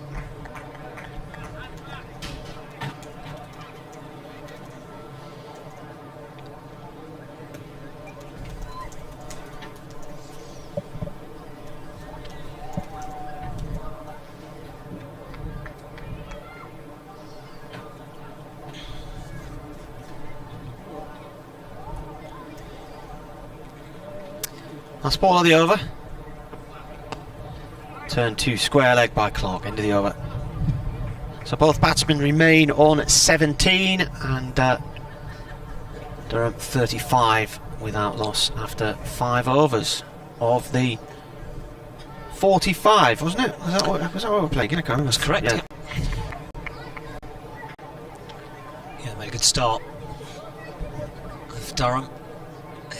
was wondering how long it would take before Harmer's on, and he's coming on now from the Finkel end.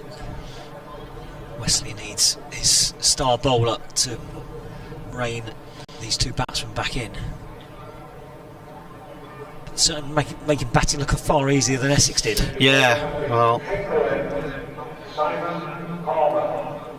this is the thing now, isn't it? Can they take the pace off the ball and slow Durham right down? Got a deep mid-wicket in place here and a deep cover. Deep wind wicket now moving to deep square leg.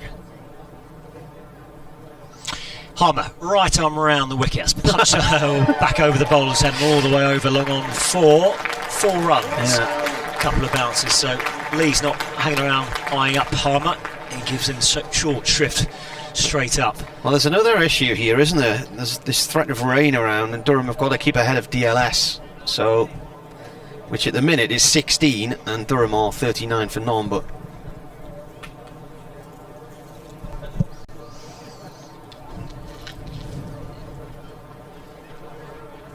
Harmer in again. This one's just defended into the offside, but they will sneak a single. Snake's just on his heels there a little bit as it was pushed out into the offside, caught on the hop, and they get through for 1 run. 44 no loss. Remember, target is 232.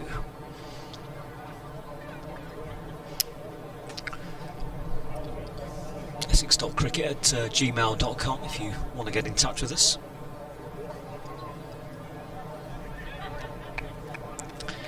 Just a shift in fielding position here. The 2 men out in the deep backward square leg and cow corner, everyone else inside the circle. As Harmer bowls, that was clipped away to the leg side. That's going to find the man down at cow corner for a single. 41 for no loss. I'm starting to think they might not get on at Chesterfield. Jonathan Doidge, the BBC Radio Leeds cricket commentator, just posted a video of the rain rushing through their marquee, their little gazebo. Harmer round the wicket to Lees, who just guides that out to the offside. It's fielded at backward point, there's no run. 22 to Lees, 18 to Clark, and Durham are 41 for no loss. Harmer flatter, and that's just defended back down the pitch, and there's no run. Last ball of the over.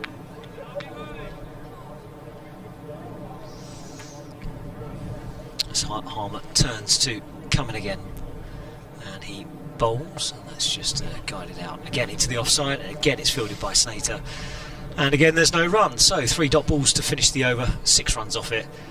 Durham 41 for no loss. Snater's Essex's leading bowler in this competition with 13 wickets. Harmer has 10. Best figures for Harmer, 3 for 42, which was against Hampshire in Southampton.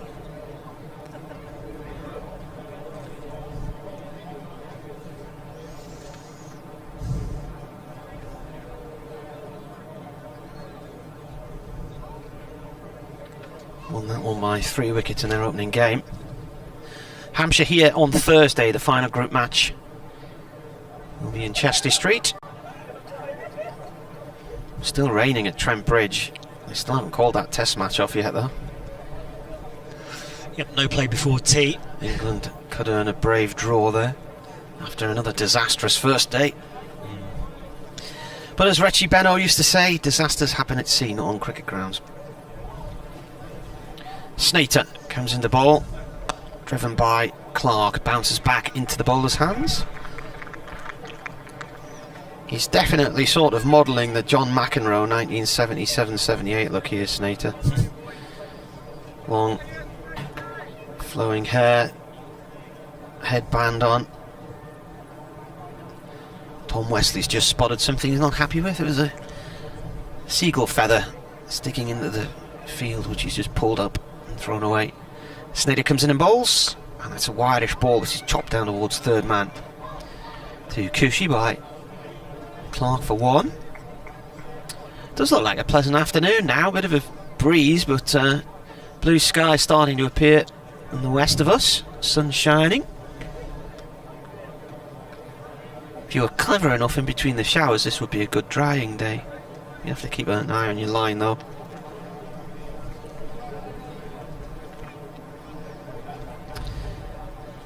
Sneijder in, tries to York Lees, who dabs his bat down onto the ball and it shoots up in the air and goes across to backward point, no run.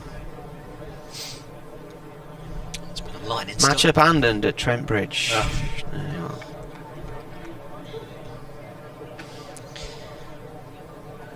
That's a shame from an India point of view. England have got to figure out a way of being able to score big runs in the first innings. Sneijder in, turn to square leg. Why, in your wildest dreams of planning for a test series against India, would you think the best preparation is to send your test batsmen to play white ball cricket in the fortnight before the series begins?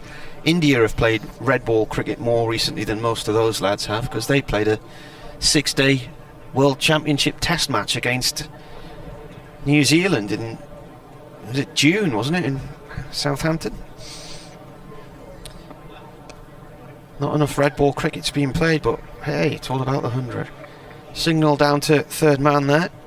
And the fact there's no county championship cricket at all in the summer holidays until the August bank holiday weekend. The last round of matches was before my kids broke up. And some teams now, after this competition finishes next week, won't have a game for a fortnight. I don't think Middlesex have. Height of August, no cricket, unbelievable. Who thinks about these things? Who plans them? Sneijder in, the slowish Yorker to Clark, who plays it out to, is that Benkenstein in the covers there? Who's just filled that with no number on? Yeah, I'd guess so. Everybody else has got a number, so he must be on his debut. 7 overs gone, 43 for non-Durham, 38 to go, and they need another 189 to win to go top of the group. With 2 matches to play, and there's still plenty of twists and turns could come along, because Durham have lost their last 3 one-day games at Worcester. They go there on Tuesday. They've lost 7 in a row in the T20 there as well. They just cannot defend on that ground in a white ball game. Yet if you look at their county championship record in recent years, they've been quite successful at New Road. So that is a difficult game for them to come on Tuesday, and then Hampshire here on Thursday next week as well. Looks like Snater's going off some running repairs, maybe. Substitute fielder is on. It's Paul Walter.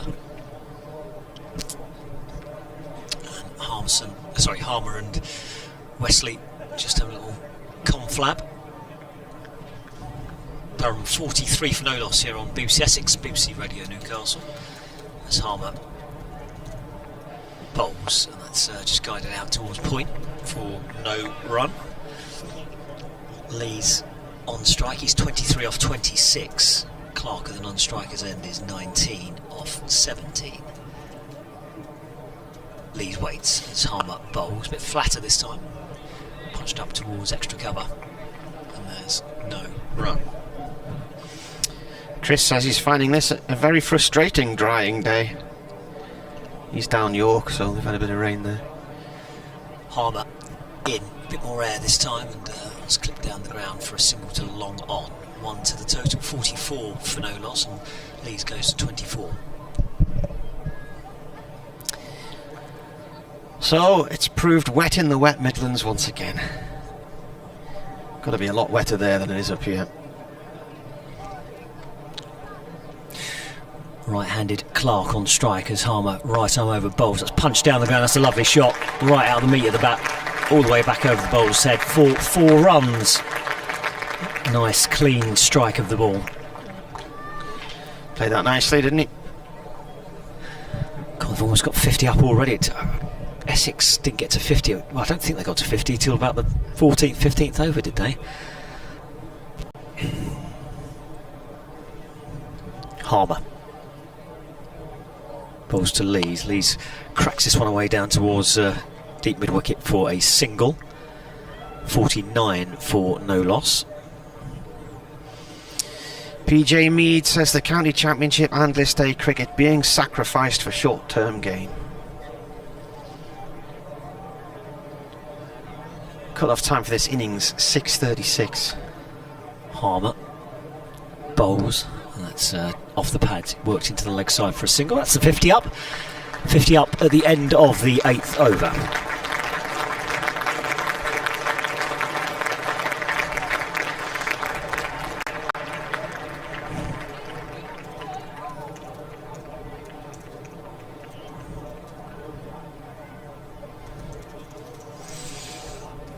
Making it look quite simple at the moment, aren't they?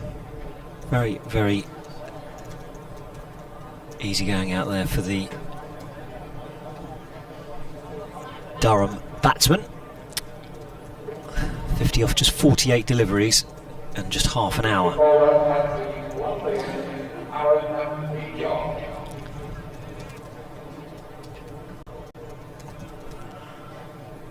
So going to go spin from both ends.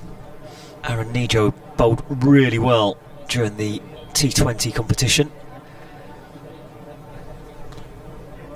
Is coming on from the Lumley Castle end. Been a pair of sort of Travascus style white sunglasses. Left arm spin and chopped through the covers for 4 by Alex Lees. Just a little bit too short and too wide there. Can't get control of the game here, Essex. And these two batsmen are just punishing them bad balls.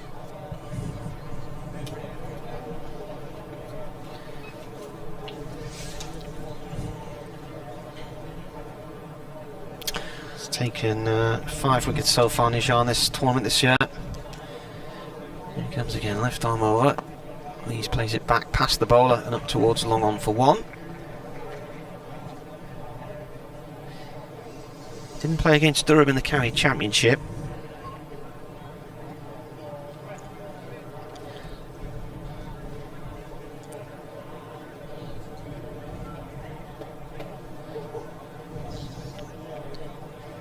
Going round the wicket now to the right-handed Clark. Where's that In the air, and he's out. Diving catch in the deep. And Clark's asking, well, Clark's gone, he's gone for 24. Alex Lees is asking, did we cross? And the catch taken by, who's that out there? Can't quite see, he's being engulfed by his teammates at the moment.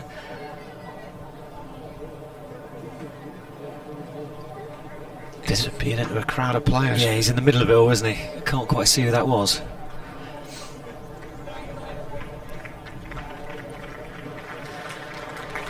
Scorers are trying to figure it out as well. Yeah.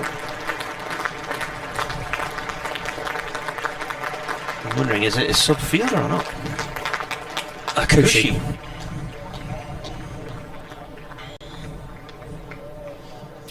Wasn't the easiest of catches. The ball was dying on him as it went out there. He had to throw himself forward to try and catch it, but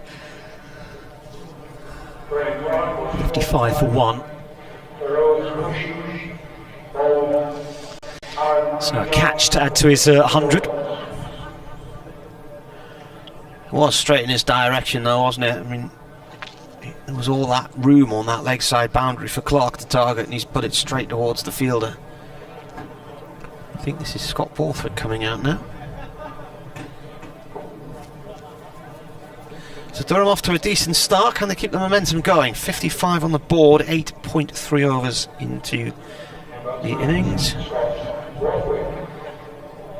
And they need from here another 177.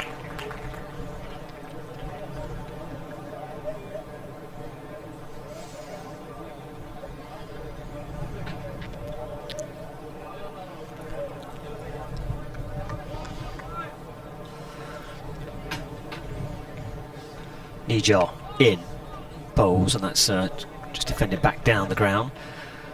Simon Harmer fields on the bounce, and there's no run. 55 for 1. So the umpires decided they did cross. Lees is on strike here, he plays this up to long on. 1 run.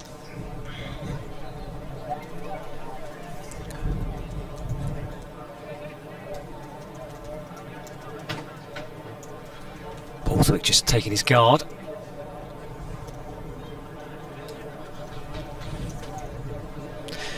Browns look pretty tidy so far. Bad for a part-time wicket keeper.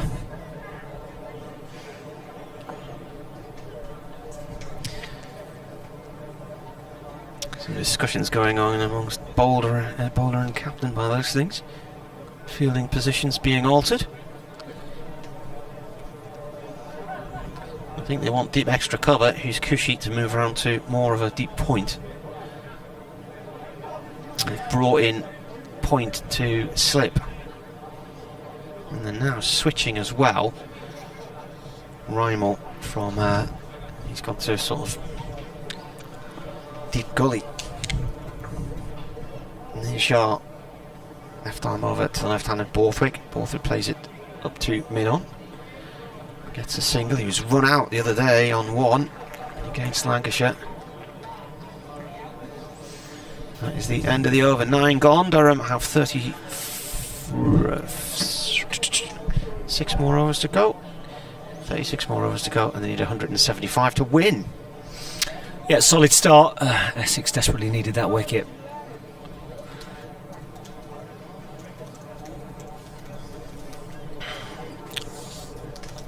Umpire signalling that's the end of the first power play.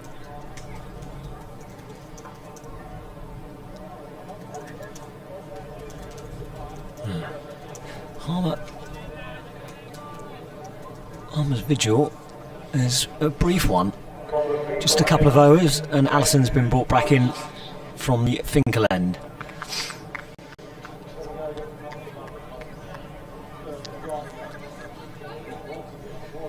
So Borthwick on strike.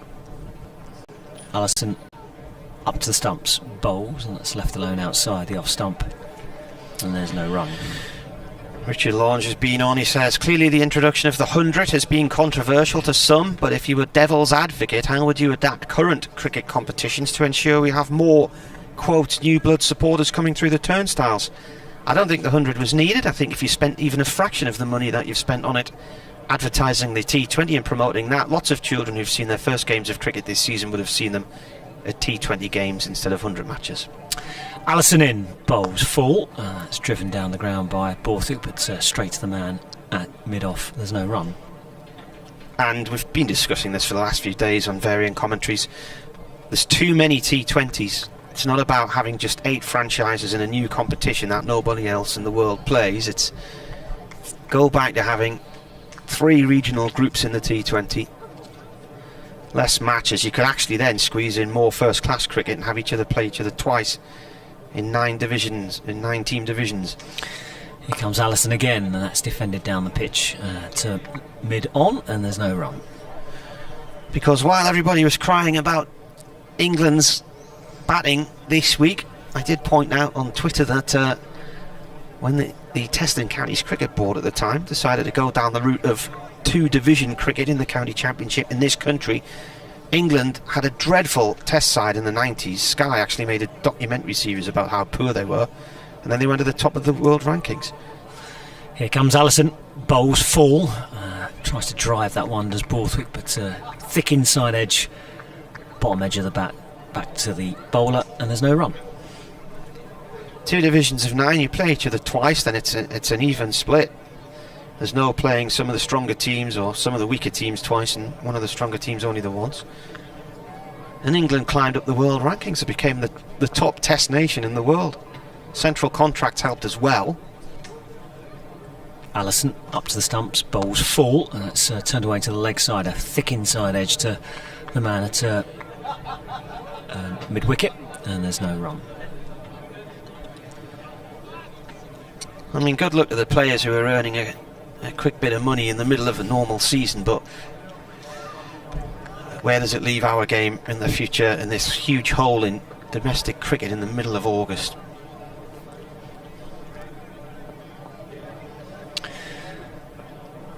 Allison up to stumps, bowls, and Borthwick defends, and there's no run. End of the over. 10 overs gone, and Durham are 57 for 1. Tina says you've got it in one about the 100. Well, I know Don Topley's listening to us, as a big advocate of the 100 and thinks it's the only way we can bring in new blood, but I would disagree with that.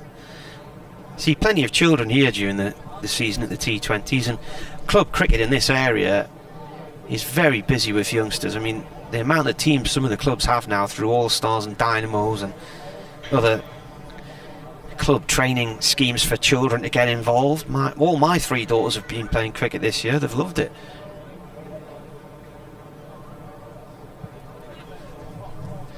These on strike here on 31. Nijar comes in and bowls from the Lumley end. It's a bit more of a medium pace delivery, played up to long on by Lees for 1. I think half the issue is, I gather now, I mean, when I was at school, every school had a cricket team. I don't think a lot of them do now. So there's little cricket being played in the majority of state schools these days. That's a problem. Nijar comes in and bowls. That's played the short mid-wicket by Borthwick.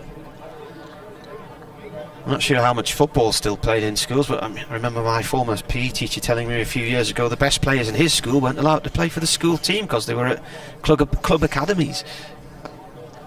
Borthwick finds mid on this time.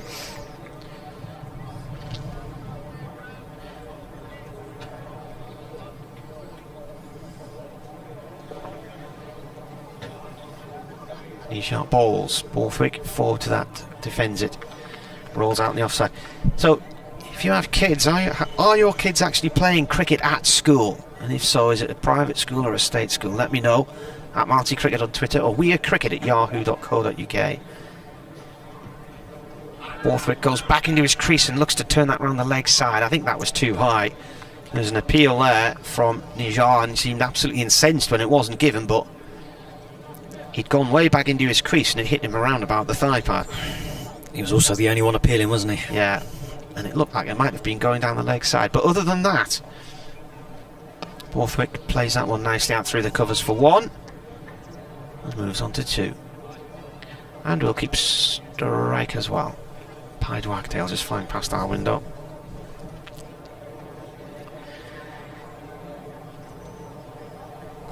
Yeah, 59 for 1. Chasing 232 for victory.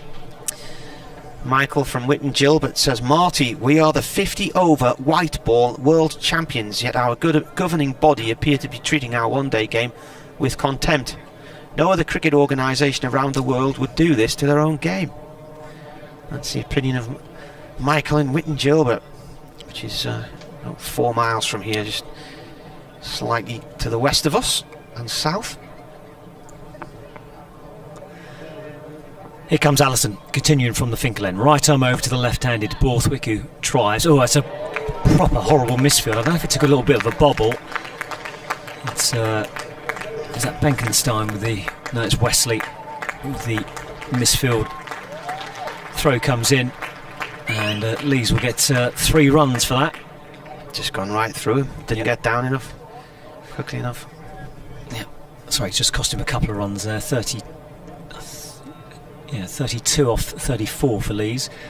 Durham are 62 for 1. No, it was 3 runs. No, it was 2 runs. Yep, 62 for 1.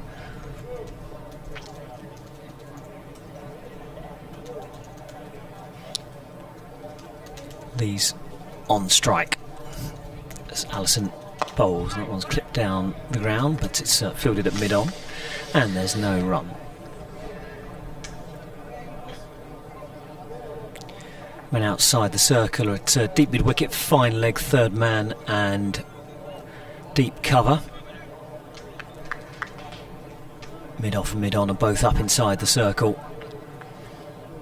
There's a cover, a backward point and a mid-wicket. Here comes Allison, number 65 on his back, up to the stumps now, and he bowls, and that's driven. That's a nice stop there. That's Harmer fielding at cover, diving to his right hand side and preventing any runs. Sharp bit of fielding that Harmer. Big guy, ball's travelling, he got down quickly.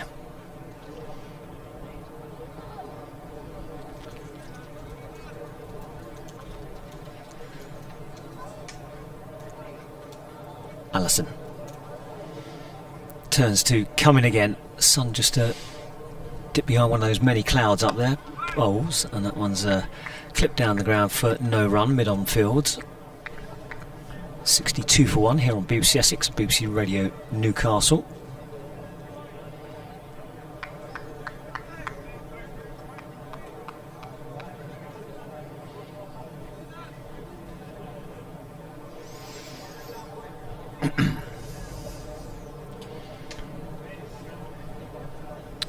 Allison turns to come in again, and he bowls to Lees, who doesn't time that one, tries to carve it away through the offside, but only succeeds in finding the fielder on the bounce. It's Harmer at cover, and there is no run.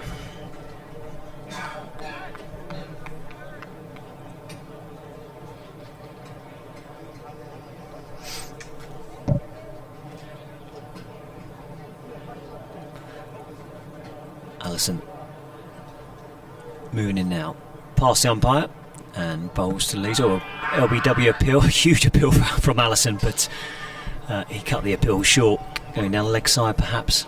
Anyway, the umpire says not out, and that is the end of the over. Durham a 62 for 1.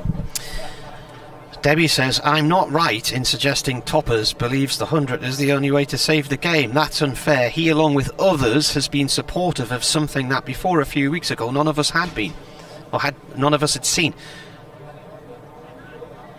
I get along very well with Don. I've had this discussion with him lots of times, but the amount of times he will message me to ask how many people are in the ground and how many children and women are there.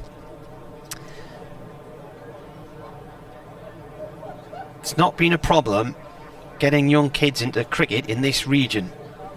Hasn't been for a long time. It's not an issue here. He's cited issues in Essex and Suffolk where there's hardly any children coming through the local system. There's lots of children coming through the system in this region and attending games. Scott Borthwick plays this one out towards the cover area for 1. You go down to my local cricket club on a Sunday morning, the place is absolutely heaving with families and children having coaching sessions. They split the field up. They might have 3 or 4 different sessions going on at a time. It's also Friday night. Played back by Lees along the floor. Bit of a bounce for Nijazi. Tries to get on the end of that one.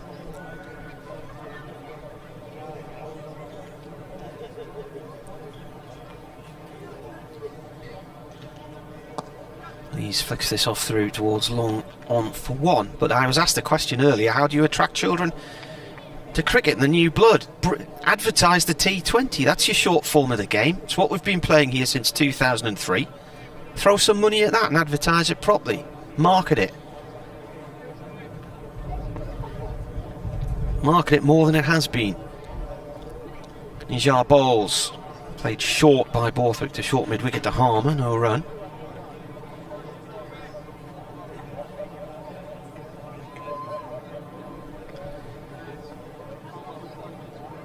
Nijar in again, bowls, whipped away by Scott Borthwick out the deep mid-wicket for 1. Durham move on to 65 for 1. There's a bit of a sort of glitchy patch across the top right-hand side of the scoreboard now. Some sort of computer code next to it. It actually says power play 2. Nijar left on round now to Lees. That's gone off towards deep mid-wicket for 1. Fielded by Snater. Bowler's already walking away. And enough. And off he goes into the over. So 32 overs remaining. 13 gone. Durham 66 for 1. Need another 166 to win. 66 for 1. DLS says 52. The man out, Graham Clark. Aaron Nishar's third ball of the day. He pulled it straight out to Feroz Khushi at deep mid-wicket. He had to dive in. It wasn't a simple catch, but it was straight in his direction. And he picked out the only man on that leg side boundary in the process. So the country's leading run maker departing for 24. He got against Lancashire the other day, 21. His previous innings to that, he made 140 against Gloucestershire, having made 141 against Kent in the opening game. I think 65 against Middlesex. Allison to Lees. Lees plays this one up to mid on, no run there.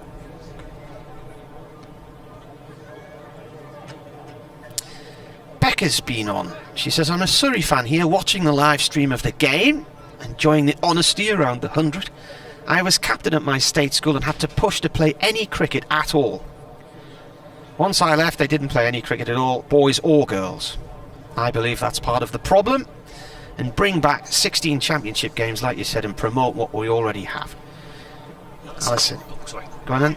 Yep. Off mic. Off mic. No. Alison in bowls, and that's just pushed back down the ground for no run. 66 for 1. Some really low cloud to the north of us, but here at the moment we've still got blue skies and sunshine. The St George's flag on the clubhouse roof is now billowing quite steadily.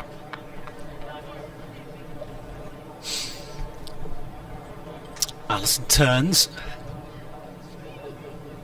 to move in past the umpire, bowls, and that one's cracked away through the offside. There's a fielder out there. Is he going to get there in time? There's a good diving stop. Saves the boundary. A couple of runs to the total though to Lees. Goes to 36 and Durham to 68 for 1. I think that's Bengenstein. Good stop there, because that was motoring, wasn't it? Yeah. So there is an umbrella up here, a rainbow coloured umbrella up in one of the stands, but I think somebody's actually using that as a sun shelter rather than a rain shelter at the moment. Yeah, there's no cover up there, is there? No.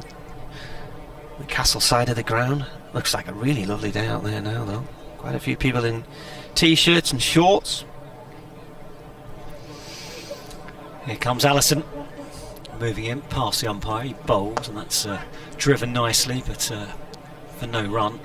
It's fielded at mid-off. Target, remember, is 232. We're in the 14th over of the Durham innings here on Radio Essex and BBC Radio Newcastle. Online as well, bbc.co.uk/cricket. Here comes Allison, bowls, and that's a wide of off stump. It's carved into the ground, but only for a single. It's not timed, and it's fielded by Alistair Cook coming round from backward point. Eric the Stanmore Mackham says, I've watched some of the 100, and whilst it's exciting, the main thing to me is that it's not Durham, so I watch, but the result is irrelevant. I doubt there's many people gone from the north east down to Leeds to watch it.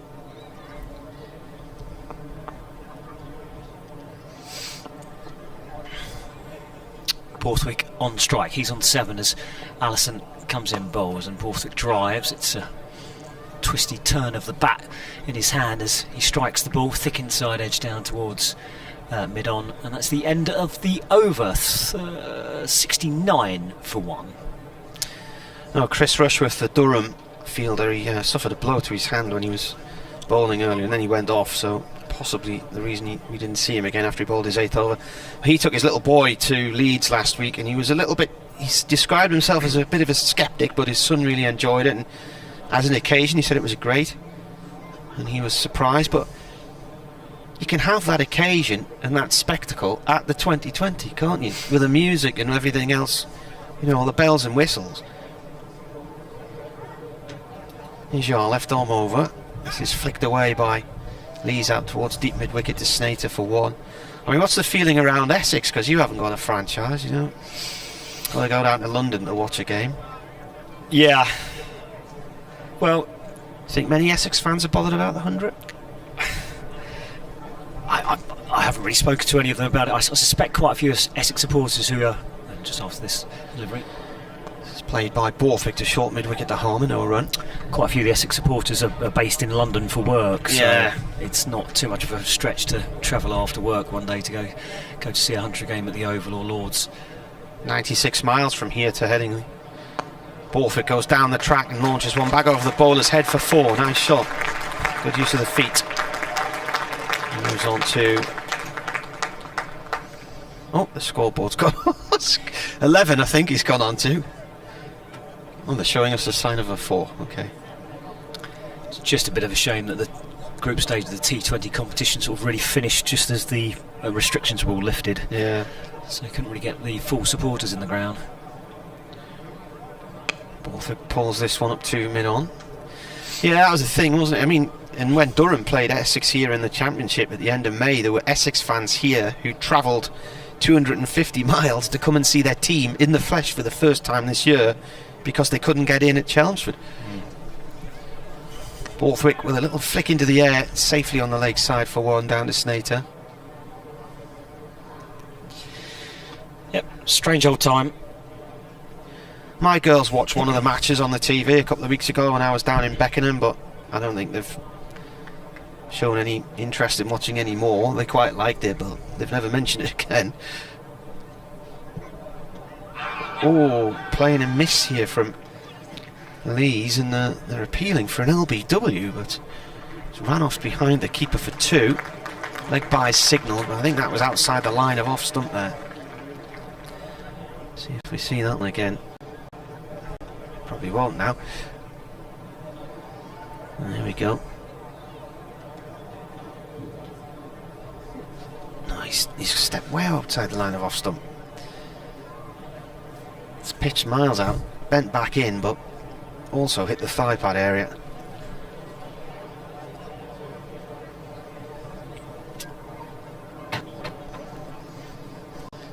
Anyway, the umpire seemed completely ambivalent to the appeal. Paul Pollard. Where are we now then? Are we in power play 2, did I say earlier? Yes. Yes. Harmer back into the attack. Durham, 77 for 1. Yep, Harmer back on from the Finkel end. Again, just another readjustment of the field.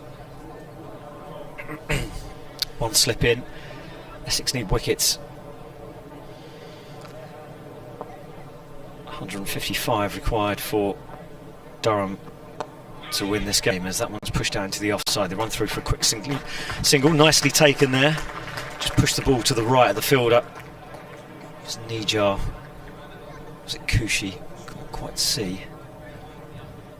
That's Khushi. Tony's tweeted, he says, I had a panic on Friday. I was watching England on the telly when Durham weren't playing. At a rain delay, the broadcaster changed quickly to a 100 match and I nearly watched the ball get bowled. I hit the power button just in time to switch it off. Hashtag close thing. 78 for 1 again. Another adjustment of the field. Mid-off's going back to long off. Harmer's coming around the wicket to the left hand, and long on's going out as well.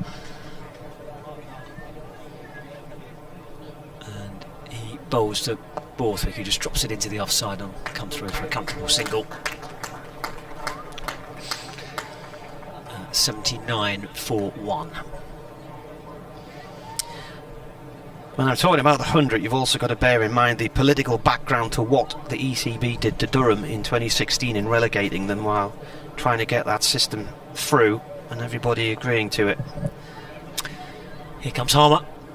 In again as Borthwick off the back foot cuts this down towards deep cover for a single. 80 for 1.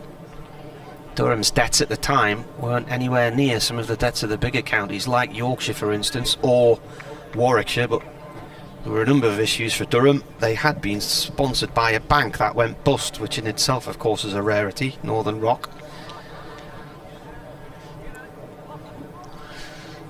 Harmer bowls to Lees, who works it off the pads into the leg side for another single. 81 for 1. Just happy to milk Harmer here.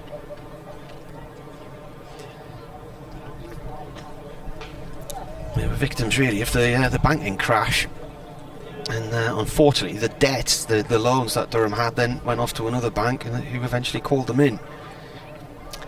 Harmer bowls to Borthwick. The back foot cuts down towards cover for a single. 82 for 1. But one of the things the ECB did in its sanctions, as they helped with a quote bailout, was that they took test status away from Durham, so then they were left with 8 grounds for 8 franchises. Harmer slow delivery, and that's just worked down the ground for another single. So a run ball off that over, and Durham 83 for 1. 6 singles on the board next to this over. 25 past 4 on this Sunday afternoon, so 29 overs to go, 16 gone. 149 more to win. I wouldn't go as far as what Tim's saying here. He said, great commentary, and if any Essex fans, indeed any fans supporting or claiming to support a county, engage with the 100, they should be ashamed of themselves. I wouldn't go that far. They're entitled to their choices. Just watching the YouTube feed here in Chelmsford, and I find myself nodding away at your thoughts. And the lack of cricket in August, he says, it's a worry. Mikey Mike, All-Star sessions at clubs around Sunderland CM are oversubscribed, and this is, in my view, due to the success of Durham's cricket involvement with the All-Star programme. My grandson loves it, and all his mates do is play computer games. Nijar bowling here. This is turned away up towards long on by Lees for 1. Yeah, I mean, there's waiting lists for some of the courses in this area. Debbie says, Toppers is right, we have very few children attending at Essex.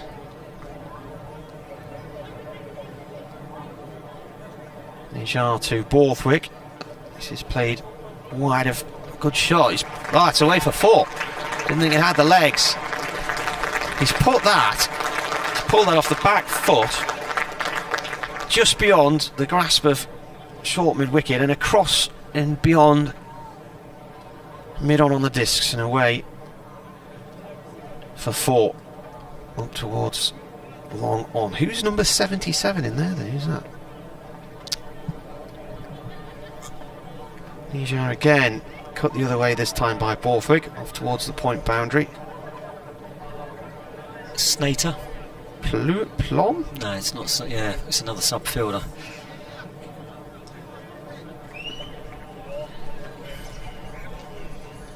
Durham 89 for 1.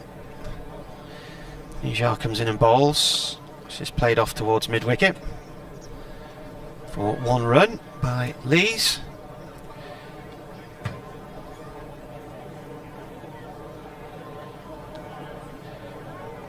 Debbie says, your argument about the T20 might be valid, but how does that help our best batters? Well, they should be playing more red ball cricket, that's what I said before. Borthwick off his toes, a little punch up the field, too long on for 1. The moment they started altering the balance of the 2 county championship divisions, one had 10 teams and one had 8, not all playing each other twice, losing 2 rounds of matches.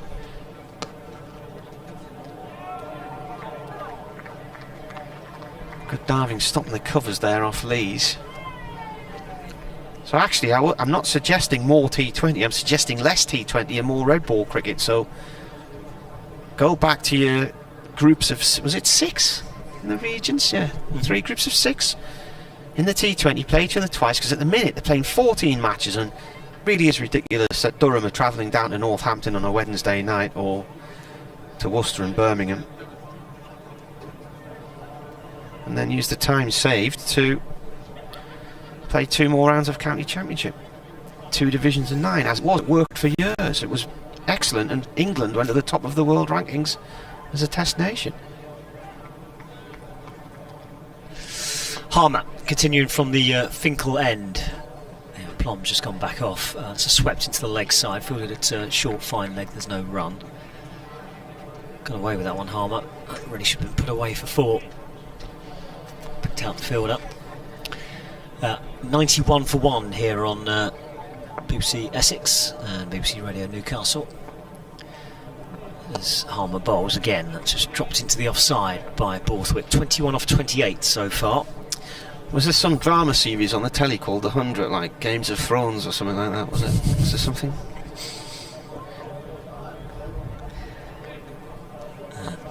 Harmer right arm round the wicket to the left-handed Borthwick, who defends down the pitch, and there's no run. Got a bit more control in this over as Harmer, for 6 singles in his previous over. Well, there was. The 100, an American post-apocalyptic science fiction drama. Harmer, flatter. That's guided out towards the covers. That's fielded on the bounce. And there's no run. Stewart's joke makes sense now. Nijar doing the fielding. That's number 11 Harmer, bowls quicker. And that's pushed back down the pitch by Borthwick. And again, there's no run. Target 232, remember. 27 overs and 1 ball remaining. Harmer bowls. Oh, he bowled him. He yorked himself. He adjusted his feet, trying to come down the pitch a little bit, and Harmer, well, outfoxed him with the yorker. The middle stump is lying back on the ground. So that's the end of Borthwick. He goes, and Durham lose their second wicket. It's 91 for 2. Yeah, he got York there, didn't he? He's out for 21.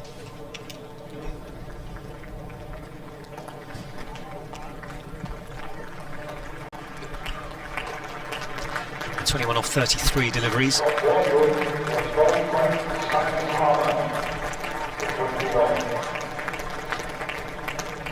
could be a bit disappointed there, be York to our spinner. Just caught him by surprise. Couldn't get the bat down quick enough. A quicker delivery as well, wasn't it? Cameron Bancroft's not had the best of times in this competition so far. Coming out to bat now.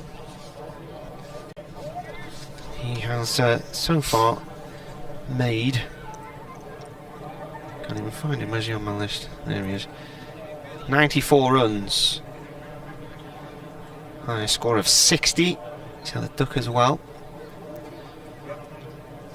Averaging 31. Stewart said, my view on the 100 is I couldn't get past the first series. It just didn't tickle my fancy, but apparently it went on for another 7. So, an American post-apocalyptic drama. Is this Frankenstein coming on now? Who's this?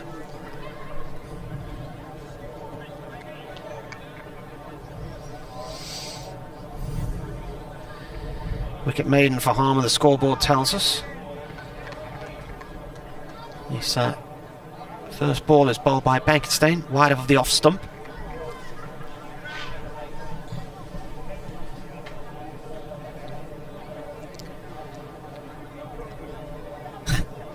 Bowled his first ball, now he's marking out his run-up. It's played by Lees off towards the cover boundary for 1.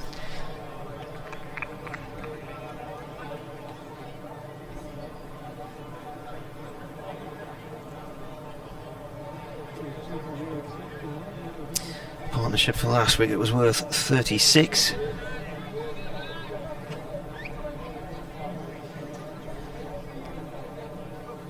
The wicket coming at the end of the 18th over. More chat about field positions here. Slip coming in for Bancroft, the new man.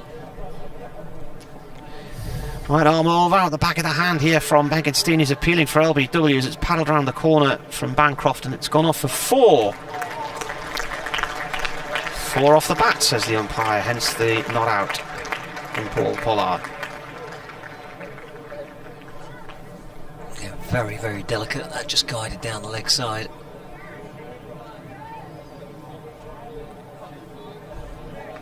.96 for 2.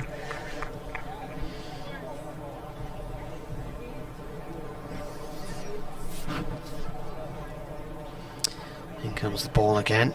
This one's played off by Bancroft towards long leg. So you haven't seen Benkenstein play before? Nope. First time. Trying to figure out if he's bowling. I think he's bowling leg spin, isn't he? It's out the back of the hand, isn't it? Yeah. Yeah.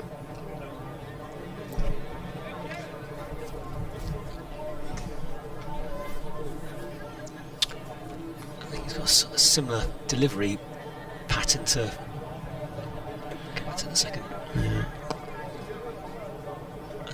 was clipped down the ground for a single as Adam Zampa. Hang on a minute. It is Dale's son. I didn't think Dale was old enough to have a son who would be playing professional cricket.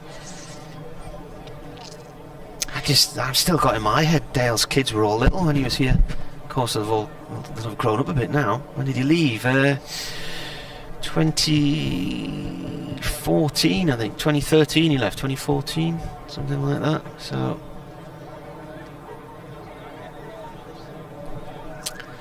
Well, that's 8 years ago, yeah. So I suppose. Time flies. So he was an 8-year-old, but he's now 16. It all makes sense. 98 for 2 as Harmer continues from the Finkel end. Right arm round to the left-handed Lees, who drives without timing, picks out the man at cover, and there's no run. Well, he's been playing with Hampshire's second 11 because Dale left Durham and went to coach Hampshire for a while. Tossed up that one by Harmer, guided away past backward point. There's a chase on here for the fielders. 2 fielders going to converge on it. The ball's running away towards the boundary. Slide's going to come in. Did it go for 4? No, it doesn't look like it, but they're going to get 3 runs for it. That's the longest boundary on the field as the throw comes in. 3 to the total, and 100 up for Durham. In the 20th over, 101 for 2. I've had a couple of emails in as well. Richard has got in touch with us. He says, I think the 100 has an advantage in marketing the game because it's a competition treated in equal measure for both men and women. I believe, therefore, this form of the game appeals to TV companies better as a result of this. Do you think this is a possibility? Yeah, it's certainly helping the women's game, isn't it? There's no doubt in that. And it's been in the shadows for a long, long time. Did the women even have a T20 competition left anymore? Again, just another adjustment in the field. Lots of fielding adjustments. Essex can't quite stem this tide of runs. They only require another 131 to win, Durham. Plenty of overs left to do it. Here comes Harmer. Bowls to Cameron Bancroft, who just turns it away into the leg side, but it's fielded at short mid-wicket, and there's no run.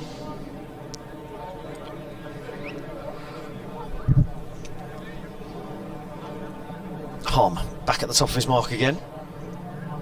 Moves, bowls, and Bancroft comes down the pitch and just again defends into the leg side this time, fielded by Snater, short mid-wicket, and again there's no run.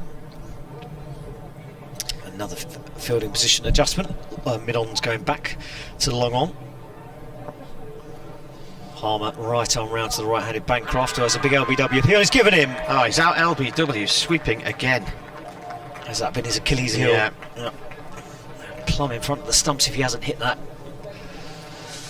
Always a danger with the sweep. And Durham lose their 3rd wicket, so Essex just making inroads now. There's no reason to play those shots when you've just come in. He's out for 5 this time.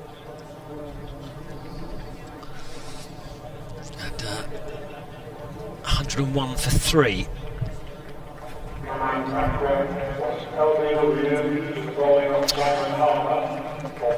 Anne's been in touch with us. Thanks Anne. Essex.cricket@gmail.com. You mentioned Don Topley. One of his main arguments for the 100 was that people would get to see big names playing, which hasn't happened because most of them have pulled out because of COVID. This argument also doesn't make sense if they're looking to attract people who are new to cricket. How will people who are new to cricket have any clue who is a big name and who is the 18-year-old straight out of the academy? I've been at T20s at Essex where there are kids having the time of their lives. There are also kids at the 50-over game this weekend. The small capacity at Essex is part of the problem. Essex need to bring in as much income as they can from beer at the T20 games, so they can't afford to give really cheap tickets to the children. It's different for the bigger grounds. I did notice that Lords had banned people from bringing in alcohol for the 100 games. Well, they do that for the T20 as well, don't they? They want people to be drinking their own product in their own ground, so that's not unusual. The 100 is great for the women's game, raising the profile and bringing in the overseas players, but for the men it doesn't bring anything new to the party. It's just a slightly shorter form of the T20, with a few bells and whistles attached for gimmickry reasons, really. Harmer in bowls to the new batsman, Beddingham, and that's just worked away into the leg side for a single to finish the over and the wicket off it. So 4 off the over and the wicket, and Durham 102 for 3. When I've watched a couple of games, I watched one in the hotel a couple of weeks ago, and I watched a bit of one the other night, and to me it just doesn't look any different to a T20. It doesn't feel any different.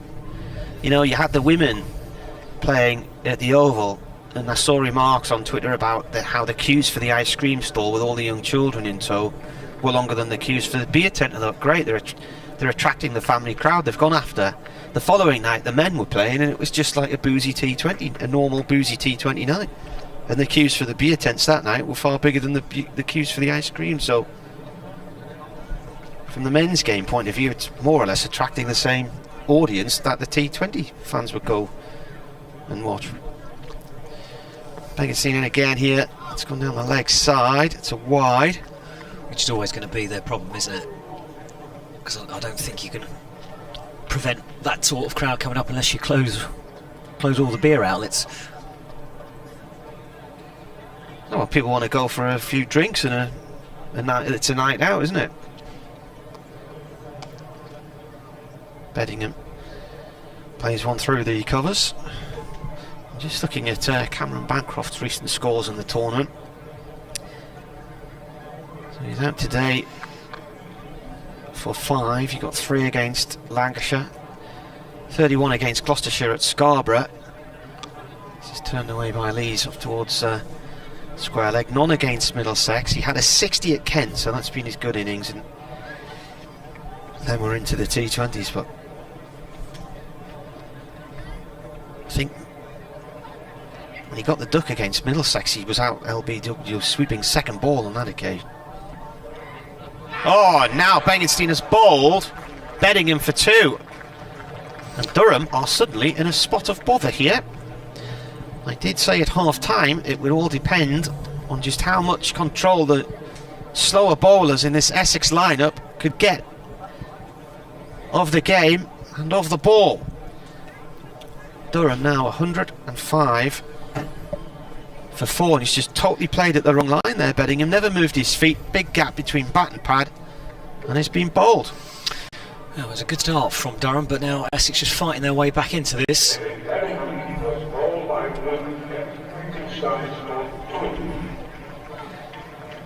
You fancy if they're going to prevent Durham from getting this target, they've got to bowl them out. So Begenstein gets a wicket in his first match with his 9th ball.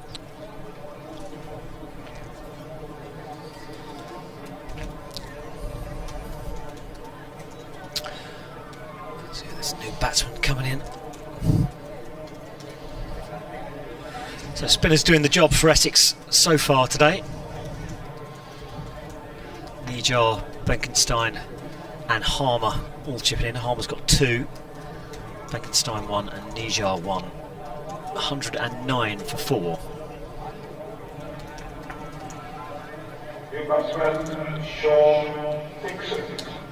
Dixon is the new batsman in. Lee's still there though. Well, his scoring rate slowed a touch.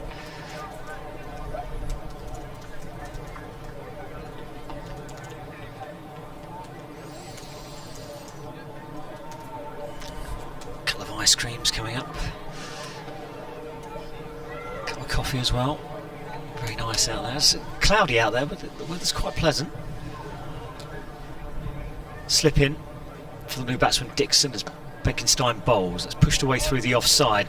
Off the mark straight away, Dixon. It's going to be a couple down towards a wide, long off. 2 to the total, 107 for 4. BBC Essex Cricket at gmail.com if you want to get in touch with us about anything we've been talking about, anything new you want to talk about, feel free to drop us a line.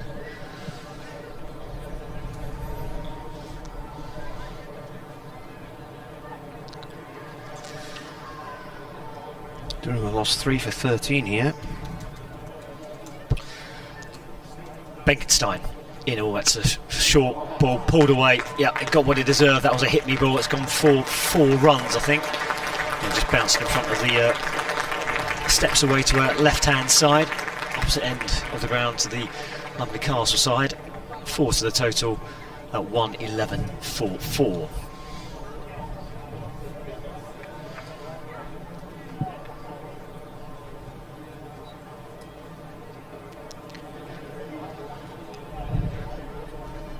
Benkenstein in, bowls, and that's just defended back to the bowler, and that's the end of the over. Successful one for Essex. 8 runs conceded, but the wicket fell for Beddingham, and Durham at 111 for 4.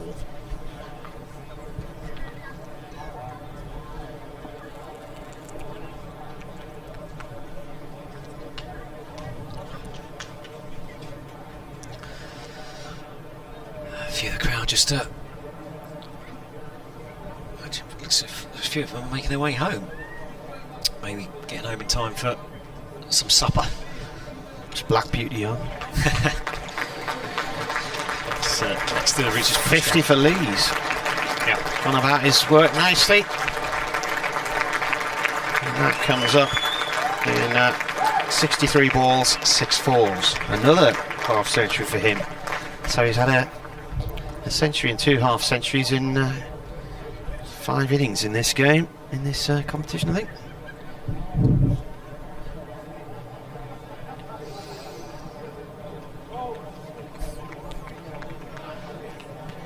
Dixon. Yeah, it's Dixon on strike, I think. Is it? Yeah. Yeah, I thought it was. I've changed it over on the scoreboard. That one played out towards a deep cover for a single. 114 for 4. In fact, he got 59 against Lancashire, 85 against Gloucestershire a week ago on Thursday, and he's got 100 against Kent, so he's having a great time. Harmer to Lees, just defended into the leg side. There's no run there though. Game's just in the balance at the moment, isn't it? Yep. 18th time he's passed 50.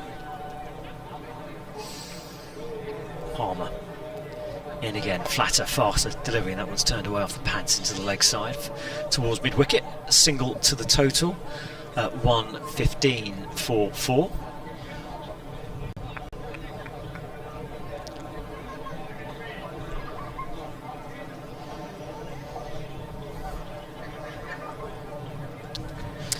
Yeah, lots of children laughing and enjoying themselves here today. Harmer right arm round to Dixon. Who almost beats the bat. That hit the pad. Either way, just popped out to the leg side, and there's no run. 114 for 4.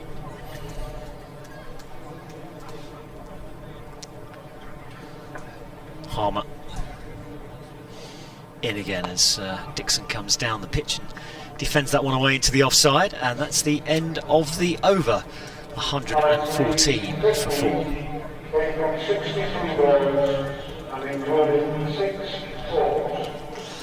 6 fours in 62 balls for Lee's 50.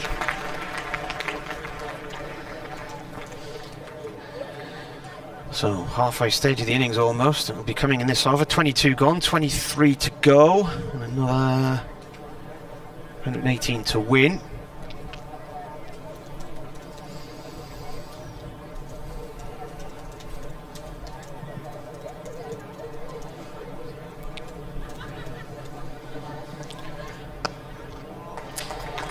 This is thumped away by Lees out through the covers for 4 of Benkenstein.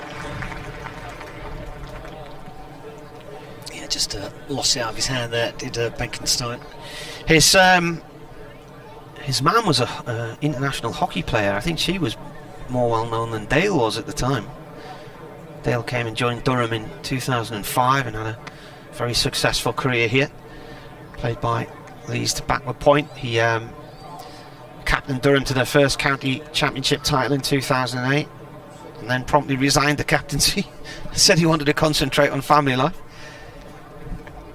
That's a half tracker. It's played off the hips and away towards square leg for 1. So Will Smith took over the captaincy in 2009 and Durham retained their title without losing a game. And then in the 2013 season, Dale badly injured his shoulder and needed surgery. And there's the balls here, this is defended.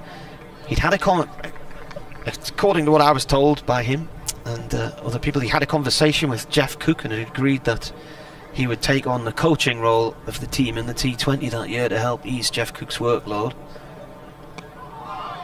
This one's played off towards mid-wicket, no run. So that was the 2013 season anyway. Sadly, Jeff Cook had a cardiac arrest when he was out jogging along the riverbank here one day, and thankfully survived. He was resuscitated by a man who found him lying in the car park, I think. This is played by Dixon off towards the cover boundary for one. And it was decided by the board here that John Lewis would step up from second team duties and take over the coaching of the side. So Dale mentioned that he'd had this meeting with Jeff, but the board hadn't actually officially been told about it. That was the situation, and they decided to go with the plan they'd drawn up. So John Lewis took over the team. So then Dale went back home to try and have shoulder surgery, back to South Africa, and then that winter it emerged he was joining Hampshire as their coach. Had a few seasons there. His wife was working here as well at the time. She was a hockey coach at Durham Uni, I think. So 112 to win from 22 overs, 23 gone. Dixon's on 8, Lee's on 56. Harmer from the Finkel end. Dixon on strike. Harmer's in, bowls, and that's just defended into the leg side. 8 to Dixon, 120 for 4 Durham. As Martin was saying, 112 required for victory.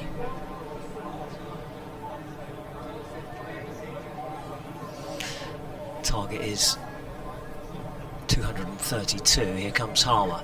Bowls outside the off stump, cut away, backing away to leg stump, and down towards a deep cover boundary for a single. 121 for 4.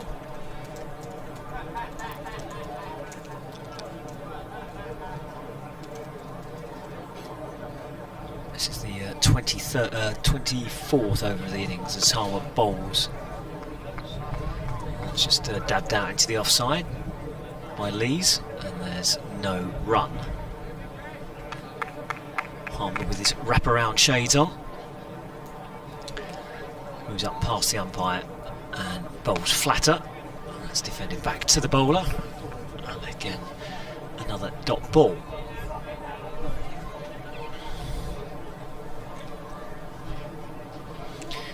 Harmer turns at the top of his mark, and he's in now. Bowls, and that's just clipped away to the leg side. They'll come through for a single. It's fielded. It's a man running round from short fine leg, but he can't prevent the single being taken. The score moves on to 122 for 4, and there's going to be another fielding change. Khushi just moving slightly round. There's a short third man and a point. Wesley and Harmer just trying to make some more adjustments. Long on and long off at back, deep mid-wicket and deep cover outside the circle. And there's Snater extra cover. There's a backward point, backward square leg, and a short fine leg as well. Here comes Harmer. Bowls, and that's just pushed back down the ground, and they'll come through for a quick single. 123 for 4. And that's the end of the over. Martin Billingham has emailed. He says, I stand to be corrected, but I believe because the ECB didn't patent the T20 and therefore did not make any money out of its worldwide success, they created a format to make money out of instead. I'm not sure about the whys and wherefores of all of that, but I think the hundreds idea was pitched to the ECB by Simon Hughes, the analyst, because he wrote an article saying he'd made a presentation about it, and then when they agreed to go with that idea, he thought it was the wrong decision, even though it was his idea. Martin says, as for a 100 rule to consider for first-class cricket, it would be fielding restrictions for slow over rates. Then we wouldn't have the situation where a slow first innings rate can't be rectified in the second, or not if there are rain delays or a match is cancelled, as with Surrey Middlesex and the crossbow a few years ago. Pegasi bowling here to Dixon. It's played down into the ground and back to the bowler. Yeah, Durham ended up losing 2 points for a slow over-rated Edgbaston a few weeks ago in the Championship. We never even got to the end of the first innings for both sides, so more than 2 days were lost. I find that quite amazing when it's so wet and you don't even finish the first innings for both teams, that the over rate should be questioned when more than 2 days of play never actually took place. Well, the regulations were there. Dixon forward to Beaconsteen. Bat and pad. He's causing a few problems here, this young bowler, 16 years old. His dad was a medium pacer and a very good batsman. Ooh, Dixon pulls one just beyond short mid-wicket for 1 run.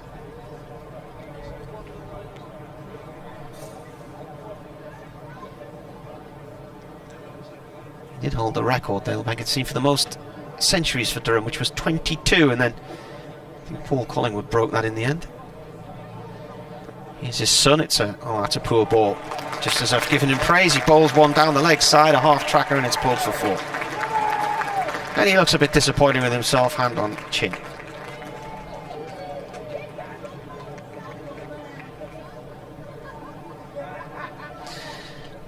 Becca's emailed again. She feels the 100 has created a divide within the game we all love. An obsession with fixing things that aren't broken. She says she can't include anything that doesn't include all 18 counties. It's a full toss this time, driven by Lees out through the covers. You've got 2 here from a misfield. Well, the counties will probably say, in contrary to that you know, all the counties are benefiting from the money, and their players have got the option, if they're good enough, of signing for the franchises. This is played away by Lees out through mid-wicket for 1. That's through the covers, sorry.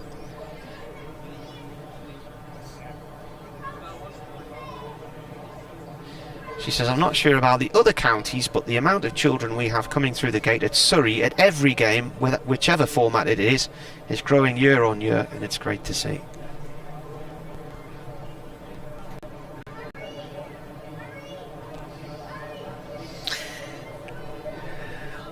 I think whatever happens, we need to get more fans in the ground for county cricket.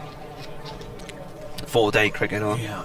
Well, the problem is so much of it takes place during the working week, doesn't it? And when, you know, during the school year.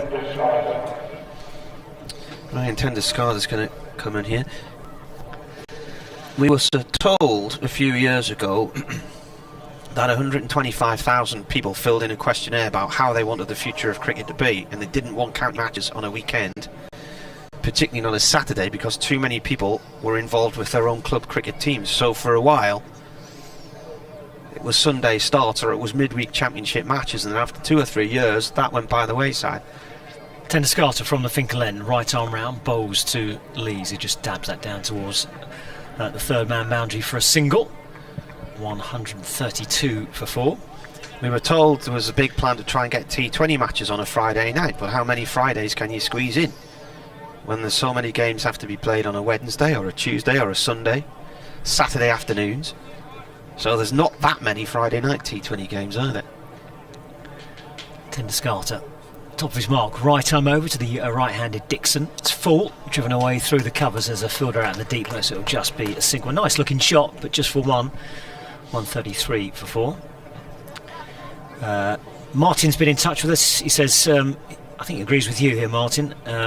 Put all the efforts into T20 like they do the Big Bash and the IPL. There's no room for franchise cricket fans like to support their counties and not a hybrid of teams. There's Tender-Scars Bowls right arm round to the left-handed Lees, who just swivels that one off his pads down towards deep backward square leg for a single. 134 for 4. How can it be right that we're at the start of a 5-test series against India and England's batting looks fragile and there's no 4-day cricket until September? How can any player bat their way into their side? Tedescarter up to the stumps, bowls, pulled away into the leg side. That's a nice looking shot. That should be 4. It is 4. Good pick up from the batsman Dixon there. He goes to 16 and Durham move on to 138 for 4.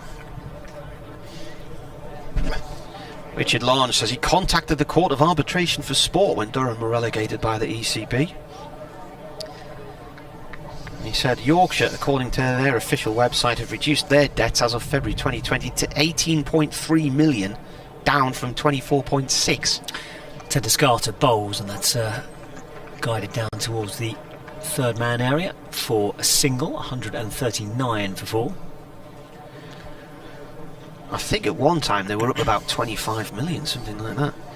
Well, he says 24.6 million, that was in 2016. Warwickshire were about 35 million around about the same time. Tedescarter moves in past the umpire, right arm round to the left-handed Lees, and that's guided down towards the third man boundary. It should just be a single. Nope, they're going to come back for a second run. That's good running between these two. Score moves on to 141 for 4. Steve's also been in touch, and he's pointing out that you can only get tickets for 100 matches on your, or they're e-tickets. So anyone with a basic mobile phone like himself can't go. What's that? Because you can only get e-tickets. What, for the 100? Yeah. Hasn't got a mobile phone? Well, he's only got a basic mobile phone. But you can print off your ticket if you want, so you've got the barcode to scan when you get to the ground. I'm sure. I have no idea. Well, I bought an online ticket for the batch yesterday, and they just sent you a PDF file. You just download it. You can either print it off or just scan it from your phone screen. Thanks, Steve. BBC Essex Cricket at gmail.com if you want to get in touch with us, as Brian's done as well. Promote T20 Vitality Bars. Bring lots of new followers to cricket through that. Don't need 100, but if it stays, play it in May and June and play T20 in the July-August holiday period. I don't think the ECB will allow that to happen, I'm afraid. Snater into the attack. Shortish ball to Dixon to start with. Played off through the covers. Earlier he bowled 4 overs, none for 12. Heather says it's lovely to see young Banks. He always looked a good cricketer, playing in the outfield between innings when the family were here. And she wonders perhaps there's a time for Ned to get the gloves again, instead of Bancroft after Bancroft's recent run of form with the bat. Snater round the wicket to Lees. Lees looks to go leg side-ish there, and it's gone off down towards the gully area. Playing across the line. Durham now need 90 to win from 18.4 overs. They're 142 for 4. Duckworth Lewis is 130, so they're ahead of that. Doesn't look like there's any rain around at the moment. Snater again to Lees. Lees whips that off his hips down to fine leg, and 1 run. Allison collects it just down below our commentary position. Don Topley's been on. Couldn't find it. How do you profile 9 lesser T20s all played on the same evening? Profiling a higher standard 100 men's match is easier. Well, you've created 8 new clubs on top of the 18 you already had. In comes Snater again, defended by Dixon. He says profiling a higher standard 100 men's match is easier and better, and the sponsor will be hugely content too. What does the sponsor of the current One Day Cup think, I wonder? That's my thought on this. What do Royal London think about their competition now? A Thursday final in Nottingham? Quarter-finals and semi-finals and final just spread over 6 days? Pushed out towards the covers. No run. Warner collects that one.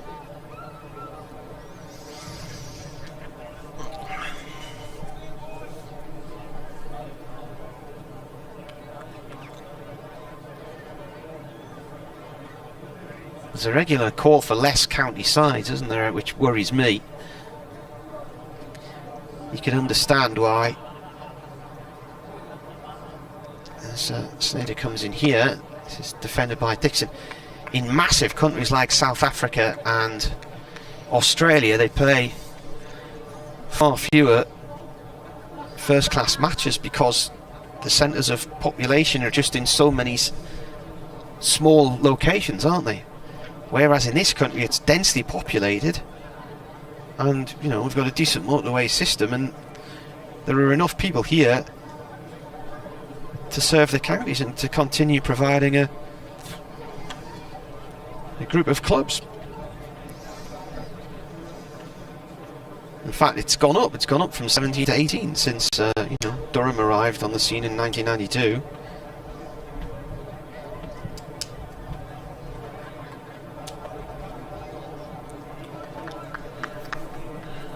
Another little delay here as Wesley starts to have a chat with Sneijder. Again, I think it's fielding positions because Tendescarter's at the top of his mark, ready to go. What's the delay here? Harmer's now sitting down on the floor. Cut-off time's gone off to 28 minutes to 6:38. Still seems a long way away, doesn't it? It's 5:05 at the minute. Has seemed like a long day, this one, doesn't it? Yeah. Here we go. Tendescarter making his way in past the umpire. Right arm round to the left-handed leads. That's worked off the pads down towards deep mid-wicket for a single. 144 for 4. Durham just happy to take the singles on offer at the moment. Not take too many risks. 4 wickets down. Can afford to lose a quick couple of wickets because they will be in trouble. I don't think, I mean, they only need 86 to win, so the runs aren't going to be a problem. It's just trying to keep wickets in hand. His Tendescarter bowls. That's played back to the bowler on the bounce, and there's no run. Tina down in Pocklington agrees with Heather that perhaps it's time now for Ned to take the gloves over again. He came into the team against Gloucestershire at Scarborough last week, but as a fielder, not as a wicketkeeper. Tendescarter pulled away into the leg side. That's a nice shot. That's actually it's just a couple of bounces, and there's a fielder down a deep backward square leg there. Thought we'd actually got that finer than that. It's just a single to the total. Score moves on to 145 for 4. BBC Essex Cricket at gmail.com if you do want to get in touch with us about anything. Got an email in from Colin. There's Tendescarter bowl. Slower delivery that time, just guided out towards backward point. They can't beat the fielder though. And there is no run.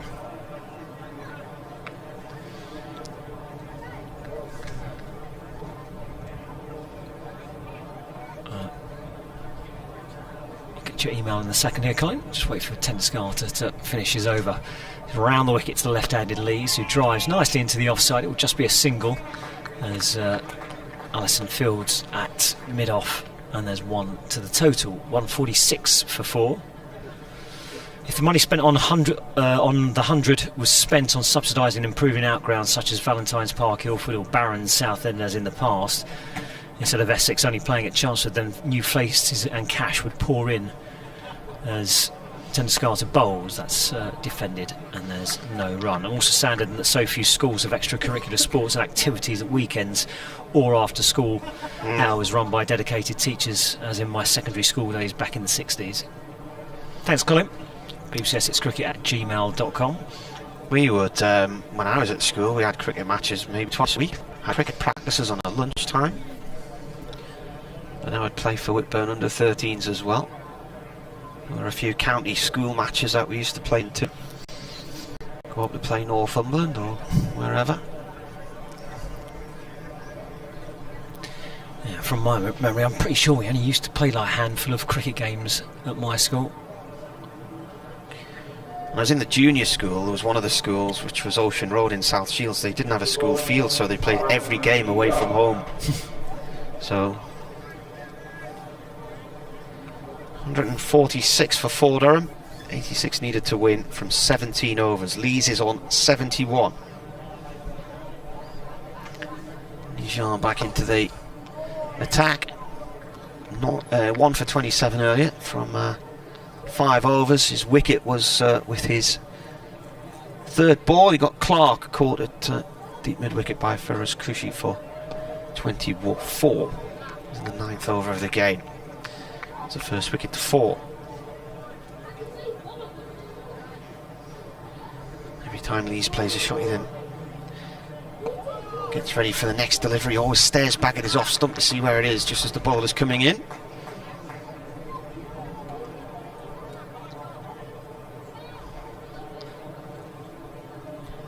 Alex Lees playing in his 59th one-dayer, 1,853 runs. Just played up too long on for 1. Not so sure about people leaving the ground so much as walking around the ground and having a bit of a wander.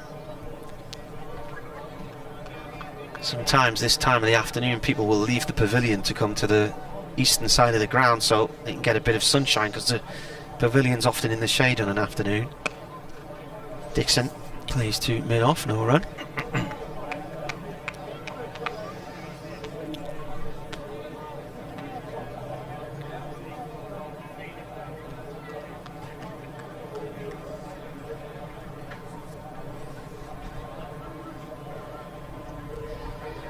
Around the wicket, it's up in the air from Dixon and away over mid-on.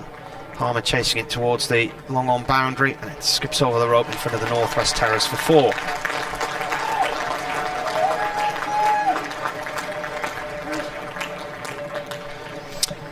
Whoever wins this will be top, because Essex already are, so if they win it they will remain top. If Durham win it they will go top, because they're a point behind. 150 has come up with that 4.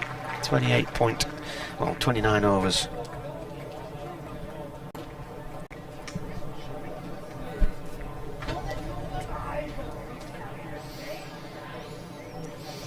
Yes, well, only 81 left to win.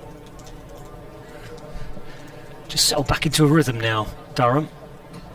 Lost those 3 quick wickets. Was it 3 for 13 at one point? Yeah. See, I think Tender Scars are continuing from the Finkel end. Still got some COVID protocols going on, so the players have to give their caps and jumpers to 12th man.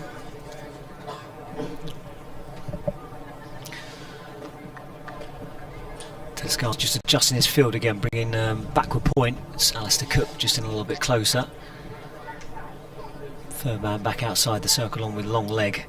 There's a big swipe of the bat from Lees. It goes through to the wicket keeper.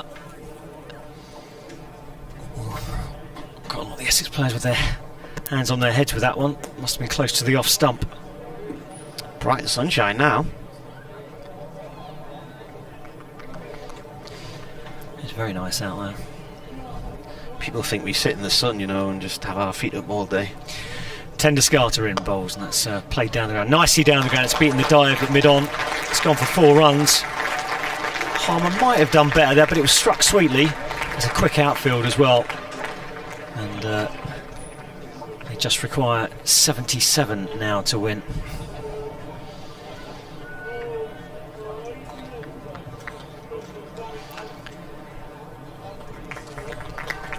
It's the 50 partnership as well. 53 balls in 30 minutes. Here comes Tender Scarter bowls, and that's clipped away to the offside. Deep cover coming into field. That'll just be 1 run to the total. 156 for 4. 76 required for victory.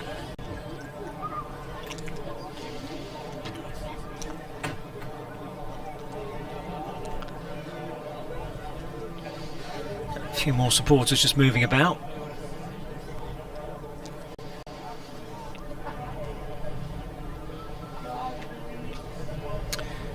15 overs and 3 balls remaining as Tender Scarter bowled, driven by Dixon, but not with any real timing, and ends up going along the floor to Harmer at mid-off, and there's no run. 156 for 4 here on BBC Essex, BBC Radio Newcastle, and online as well. Remember, you can download the BBC Sport app and listen to us on the go. BBC Essex Cricket at gmail.com if you want to get in touch with us. Here comes Tenduskarta, digs this one in short, it's in the air, it's going to get caught. Now is the game back in the balance. Dixon didn't get that right, he was trying to pull that away through mid-wicket. It comes off the toe end of the bat and straight into the hands of Allison, who didn't have to move standing at mid-on.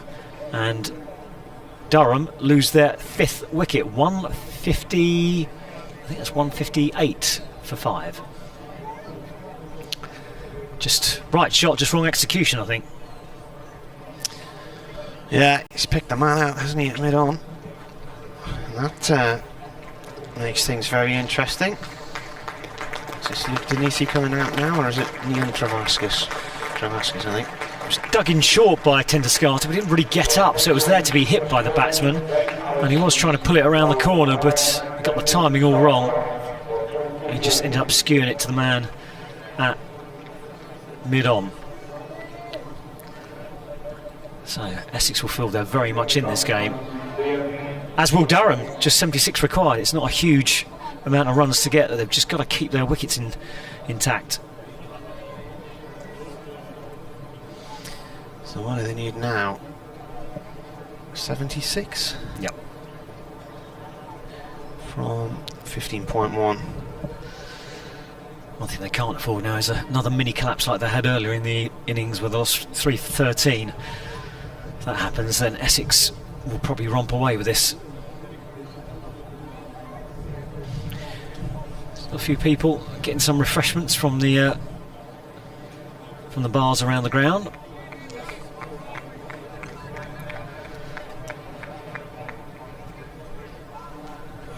Just gone 5:15 on a Sunday afternoon.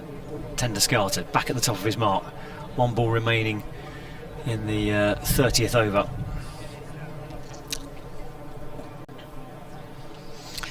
As he bowls full, and that's just clipped down the ground. So Travaskis is the new batsman, and he remains on naught. That ball just played out down towards mid-on for no run. And that is the end of the over. 156 for 5. Just a little bit difficult to see that scoreboard to the right hand side, isn't it? Just slightly the wrong angle for us.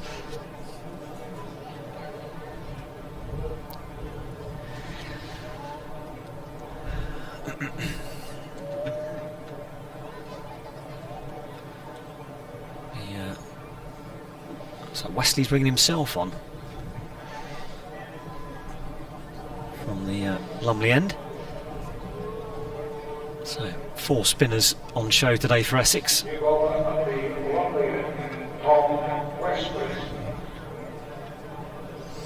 Got very neat handwriting.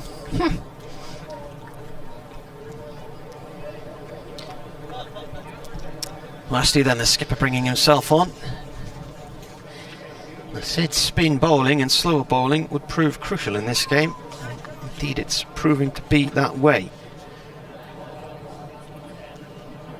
So only 17 overs in the competition so far this year, Wesley. 2 wickets for 75 runs. Right arm round, Lees looks to cut through the offside. It finds it short extra cover. Fielding there is Ryan Tenduskarta, who got that last wicket.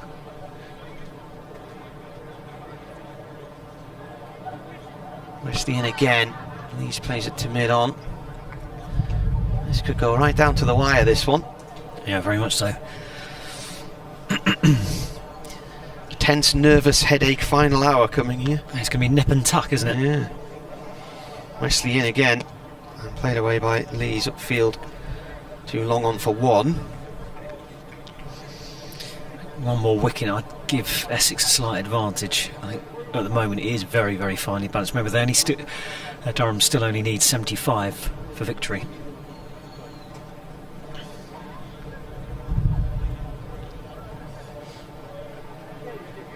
Quite breezy, the wind buffeting the trees in the park across the road, and the car park just outside the ground. Wesley to Travaskis. Travaskis finds Rymel. It's a short leg inside the discs.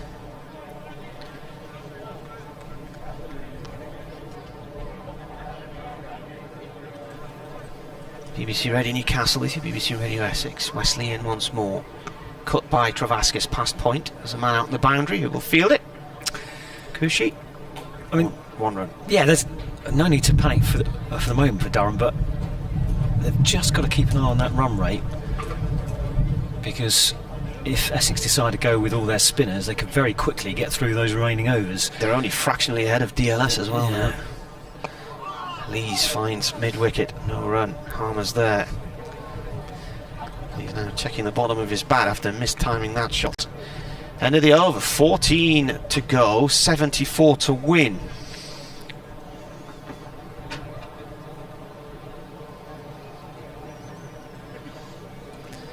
Clark 24, Borthwick 21, Bancroft 5, Beddingham 2, Dixon 23. Lees 78, Travaskis 1. Oh, you've opened up a can of worms on this 100 debate, Martin. We've had an email in from Matthew. The 100 isn't just about the amount of people coming in the door, it's about eyes on the sport in general. Sky own the rights to the T20s and they can't all be shown.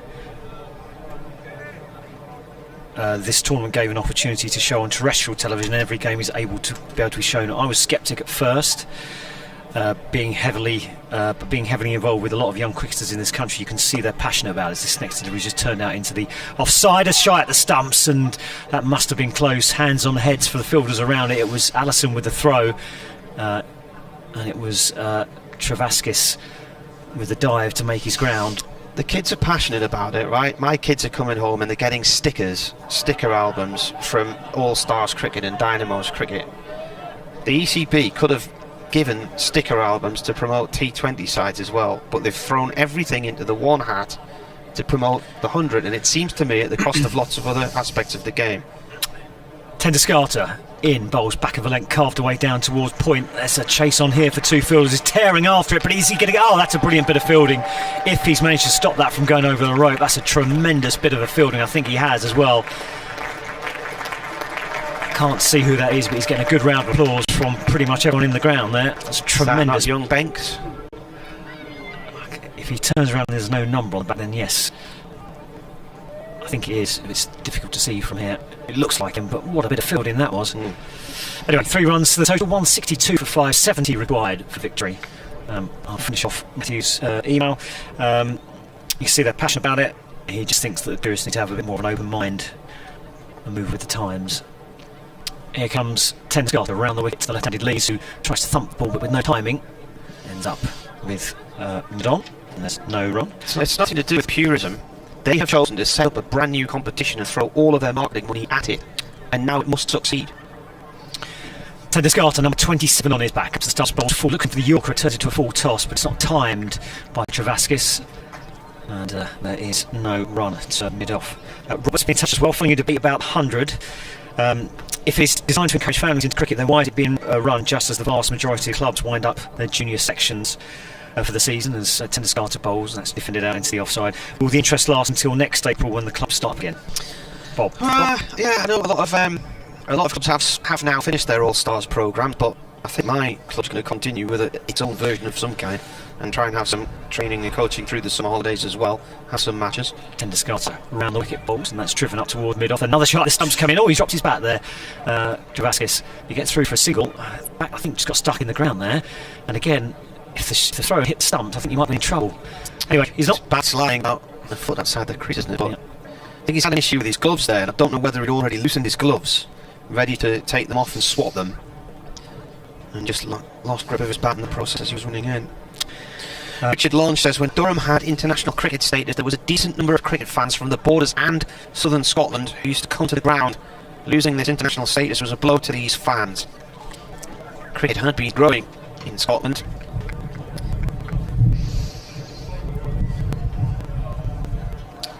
Down the wicket comes Travaskis. Who's this bowling? Wesley again, yeah.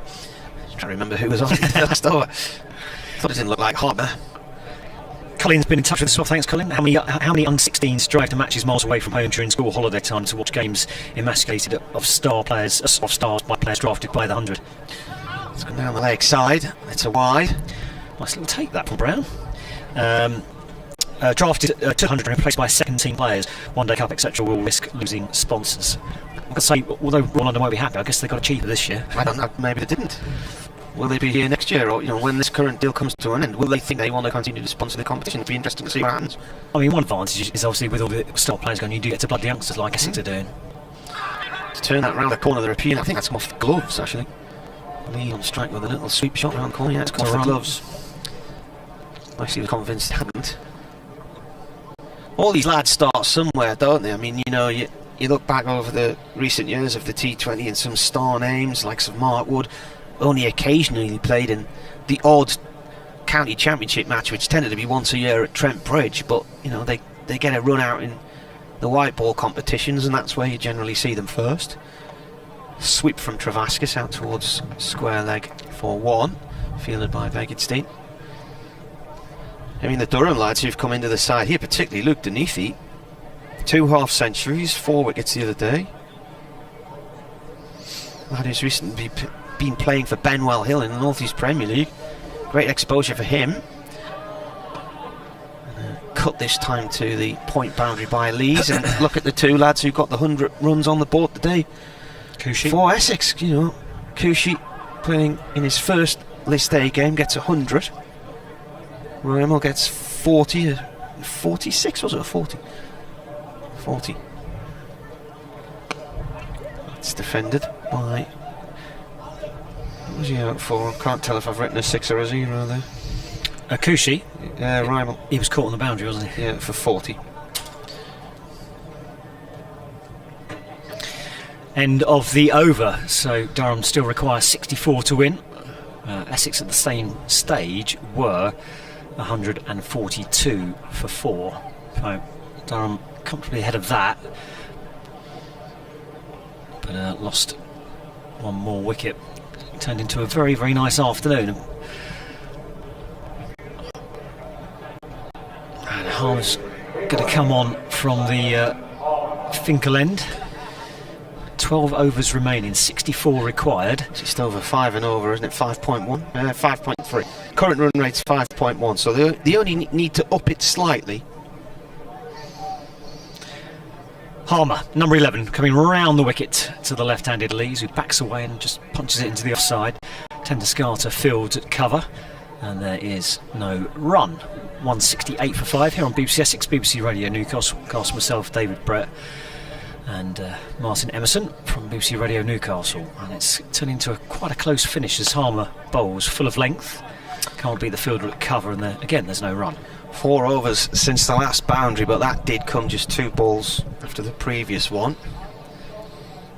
Allison being pushed back to long on. Essex still trying to attack a little bit here because they do need wickets.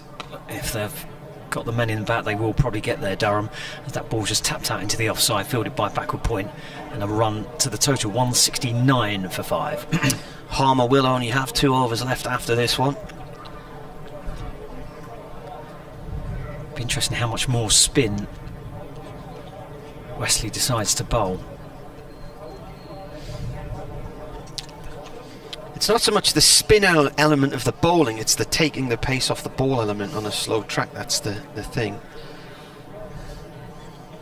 Another field change here. Wesley's coming in at mid-off. Long on's going back. That's Allison coming around from long off to long on. Harmer going round the wicket to the left-handed Lees. And he bowls, and that's just dropped into the offside. Oh, he starts to think about coming for a single. He's sent back. Lucky he didn't go a few steps further. He might have been in trouble there. As Nijar throws the ball to the wicketkeeper. We've only got the 1 off this over as well, Durham. You can sense that pressure will start to build once that run rate goes up over above 6. Harmer, flatter. Oh, in fact, it's a slower delivery, just looped up, and it's clipped back to mid-on. 5 deliveries, just the 1 run so far. Is there a big shot coming? They've got a slip in as well here, Essex. I think they feel that if they can get Lees, they've got a decent chance of winning this game. 63 still required for victory. Long on is back, and so now is mid-off. It's Tom Wesley. I think Tom Wesley's enjoying his captaincy this year of the one-day side. That's a flatter, and that just clips into the leg side, and again a dot ball. So just the 1 run off the over. And that required rate, which was 5.3 at the start of the over, is now 5.7. Essex just trying to squeeze the life out of this Durham batting lineup. Still plenty of people in the ground, which goes to show you how close this could get. What's the rest of the batting like for Durham? Well, after Denithi, you're into the unknown, really. Players not known for their batting. Campbell, Van Meekeren and Rushworth. Rushworth had a hand injury as well, didn't he, earlier? So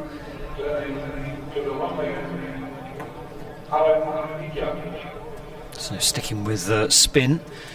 Wesley's taking himself off, but bringing back on Aaron Nija.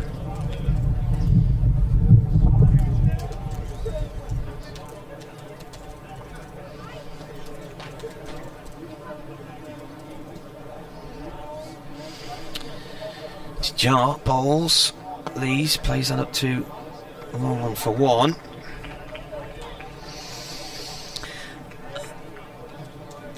Collins got in touch with us. The reason county cricket supporters don't like the 100 is that we don't trust the ECB. They might profess to have the best interests of the game at heart, but I suspect their main drivers are money and the envy of the IPL and the Big Bash. The elephant in the room is there isn't space in the English summer for 4 competitions. The ECB know this. Just break off there because Nija is about to start his next delivery.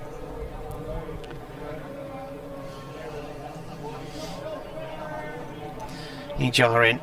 Travaskis pulls hard up towards long on for 1. Thing is, the previous 4 or 5 years up to 2019 was all about the 50 over competition. It was all about white ball cricket. The big plan was to win the World Cup. They win the World Cup, and now the 50 over competition is just, well, it's demeaned, isn't it? I suppose, you know, it's lessened, I suppose, is the word I'm looking for. This is a single for these out through mid wicket. 50 over cricket will be retained as long as it's played internationally, so eventually one of the shorter formats will have to go, and it doesn't take the rocket scientists to know which the ECB will choose. Nija in again, Travaskis for a quick single up towards point. We will end up with short game cricket only being available to kids in the metropolitan centres and English players playing a format not played internationally. Well, for years we were the only country to play 40 over cricket, weren't we, I think? Everyone else was playing 50. Lees with a push and run to mid off, and a throw at the stumps from Wesley just misses the target at the bowler's end. That would have been touch and go. Yeah, missed 2 or 3 of those today, haven't they? But they've got their run a ball here in this over. What was it, up to 6, did you say? It was 5.7. 5.7 at the start of this over. Yeah, so still 5.7, so Travaskis with a little single off towards point. So they've got a single off every ball in that over there, so that keeps them on track. I mean, the problem is, if you're only like 3 wickets down, then the run rate going up over and above 6 and over isn't a problem. But if you end up relying on those lower order players, and the run rate goes up and above 6 on a tough pitch to bat on, or seemed like a tough pitch to bat on, it's going to be might be a task. They've generally been slow, grippy tracks this year here. They relayed the square over the winter, and then sort of got a 2 surface square now where you've got the top level and the bottom level where the rain got in. So it's going to take a while for it all to bed in and feel right. It's Farmer that's tying them down here at the moment. Yeah, just bowling wicket to wicket, isn't he? It's a bit like Jeetan Patel in the cup final in 2014. Durham just had to eat away through his overs and get him out the road so they could go after the other bowlers. Shot. So down the ground for 1 or 2? Yeah, just 1. Looked initially like it might go for 4, but there was a fielder behind my window for him. So Travaskis goes to 9. Durham require 56 to win off 9.4 overs. Another shift in the field as long on comes round to long off. A lot of running there today, hasn't he, Allison? Going side to side. Harmer, flatter. Oh, has that come off the pads? There's an appeal from behind the stumps. Off the pad, I heard that. And that goes for a single down towards long off. Another run to the total, 55 required to win. Paul says this competition's been demeaned and belittled, but the cricket public is still supporting the Royal London Cup. There's a good crowd in here today. I know they gave about 2,000 tickets away to key workers and their families, but still a few punters have paid here as well. Harmer flatter, it's clipped in the air, but well wide of the bowler down towards long on, who's doing the fielding down there. That's Allison again. Throw comes into the stumps. Another run to the total, 178 for 554 required for victory. Bernard says Australia has 6 states and 8 T20 teams. We're trying to copy the Australian model and fit into a structure that is old but not out of date. Thinking only big cities limits the 100. Here comes Harmer in again. Flatter again. That's punched down the ground for a single. And Lee's wants new gloves, does he? New gloves. He moves on 89. He's calling for them. Yeah, he goes to 89. 179 for 5. 53 required for victory. This has been a better over from Durham's point of view off Harmer. He's gone for 4 from it so far. Just the 1 in the last over. Required rate just creeping up, 5.8 now. Harmer into Travaskis, and that's just played back. So just 4 runs off it. I think that's Harmer bowled out, is it? Yeah. Yep. 9 overs, 1 maiden, 2 for 34 from Simon Harmer. BBC Essex Cricket at gmail.com if you want to get in touch with us.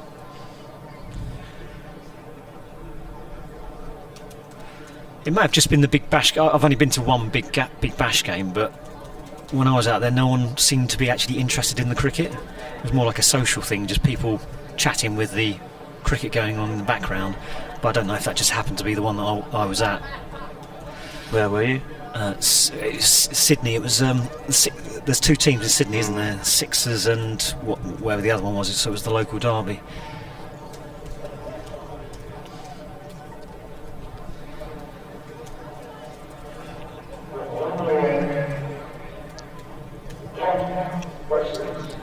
Wesley bringing himself back on from the Lumley end.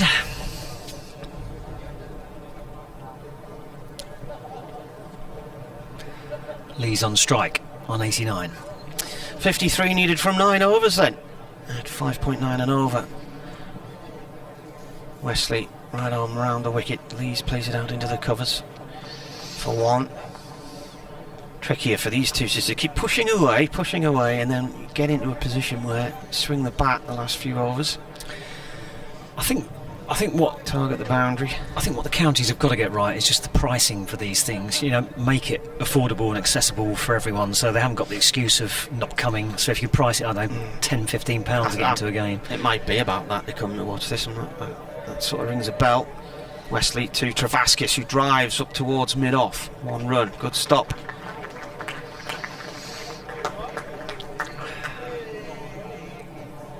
Was that the substitute fielder? Was it Pom on his back to the Amazon? Wesley again to Lees. Lees shot out towards short mid wicket, no run there. Required rate just crept up to 6. Lees is on 90 from 107 balls. Wesley and again he sweeps. And that might go for 4. There's a fielder there. Is he going to be able to cut it off? Oh, he stops it just. It's Benkenstein. He went over the ropes, but he kept the ball in. Durham run 3. Touch and goes to whether he's going to get round to cut that off in the corner. Good fielding. Durham need 48 to win now from 8.2 overs.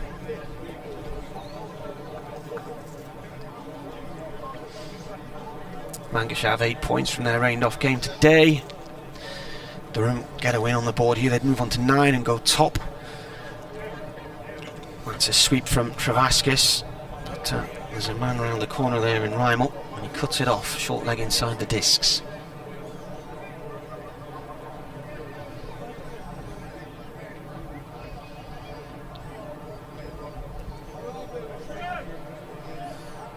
He cuts this one off towards the point boundary. That sounded a bit tinny. So that's 6 from the over, so that's what Durham needed. So they now need 47 to win from 8 overs. I mentioned it on the radio the last time I was on, but I was I was going to go to the Lord's Test on the weekend, but cheapest ticket I could find was £135. Wow, that's just ridiculous, isn't it? Yeah. And that was a restricted view ticket as well. Anyway.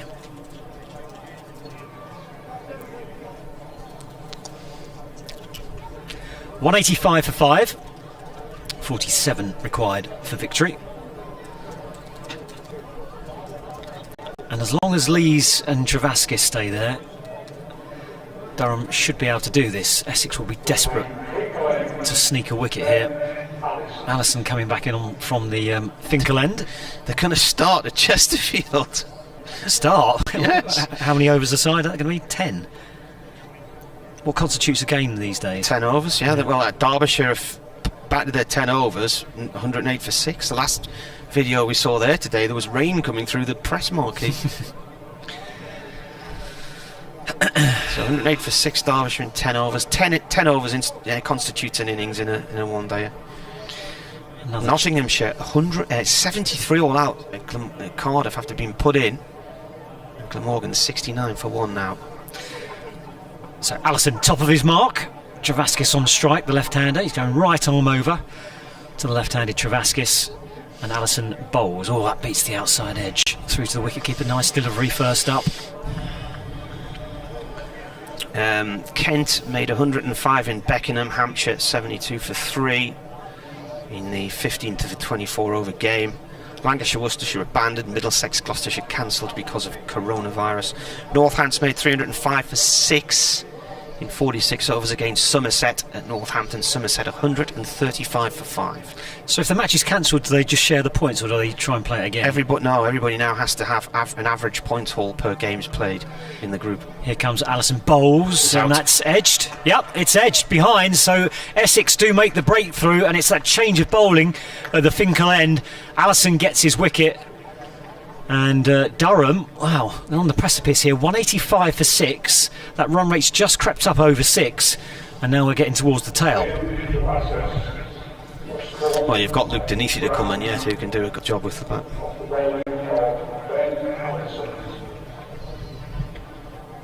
So, Travaskis goes for 12. Importantly for Durham, they've still got the man on 93 at the crease. Lees. But a good take by Brown, he'll be happy with that. Catch behind the stumps.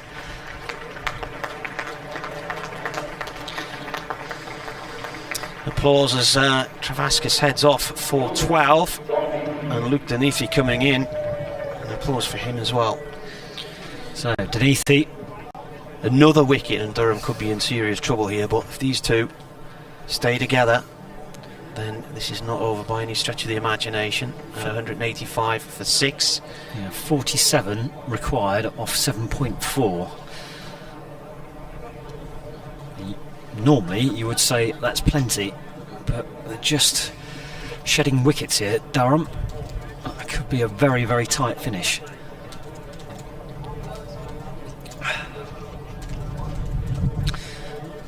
BBC Essex Cricket at gmail.com if you do want to get in touch with us. Thank you very much as well today for sending us all the emails.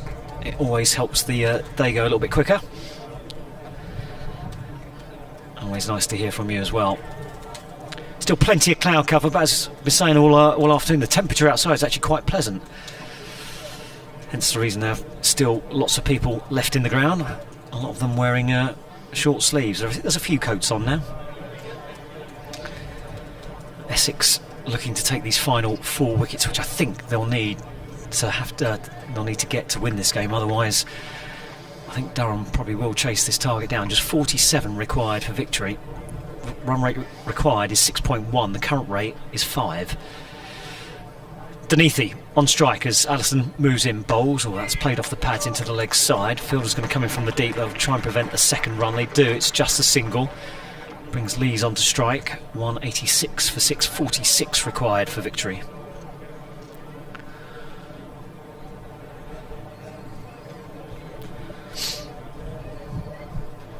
Nice long journey at the end of the day.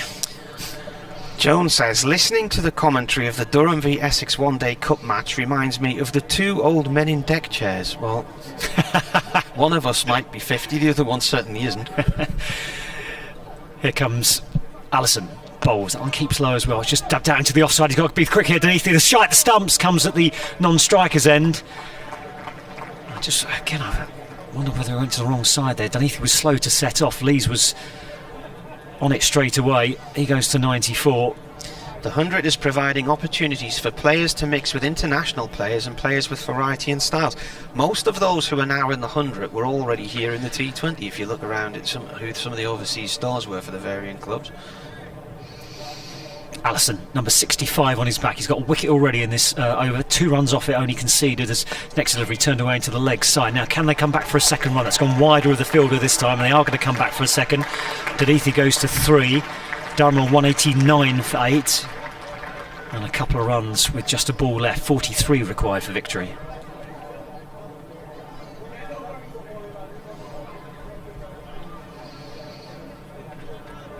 Quite do with the deck chair actually. Quite comfortable, aren't they? Go and ask Vic the groundsman for his big red and white one. He seems comfortable out there, doesn't he? Yeah. Sunk low into his seat as Allison bowled wide of off stump, crunched into the ground, no timing and no run either. Oh, is that no ball? What's happened there? No, that's just the end of the over. Durham 189 for 6. They require 43 for victory. From 7. Going to be close. As I said, I think if Lees and Dunleavy remain out there till the end, they'll probably get it. It's been a good game though.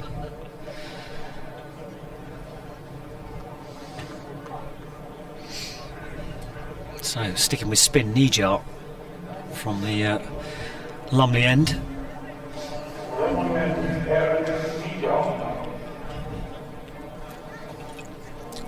Allison's got 3 overs to go, hasn't he? Nijar swept by Lees, and that's away. And Bengenstein get there, he can't. It's gone down towards fine leg for 4. Nice shot. Just too far from the 16-year-old fielder that time. There's a little hint of relief, wasn't there, in the crowd celebration? He moves on to 98 as well. He's had 3 centuries so far, Alex Lees, in one-day cricket. Highest score 115 against Lancashire in 2019. He made 100 against Kent this year. And for Yorkshire against Northants in 2014, he made 102. I wonder. I was thinking that Wesley might have kept himself on there. Nijar hasn't quite been as effective as he has been this season, and Wesley was actually bowling quite well, wicket to wicket. But he's obviously gone with Nijar, and he's been pulled for 4 off the first delivery. Bowling in his sunglasses, but it's gone gloomy again yet. Probably doesn't need them on at the moment.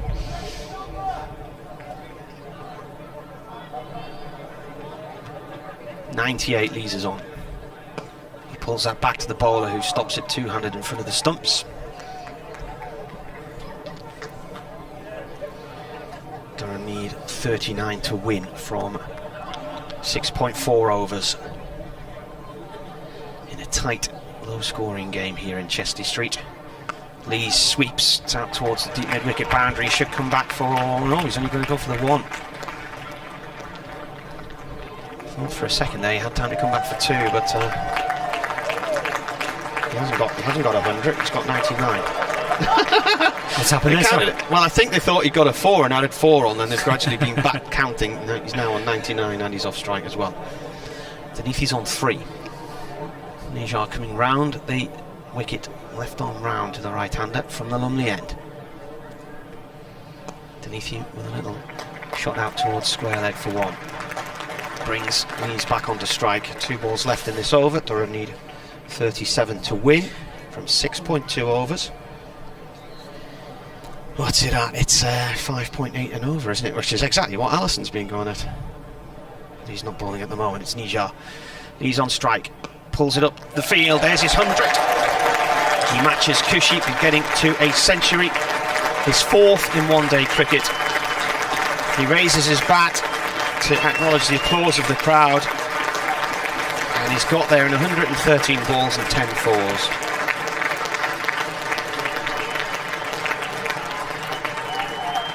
Can he carry his bat, go on and win the game for Durham?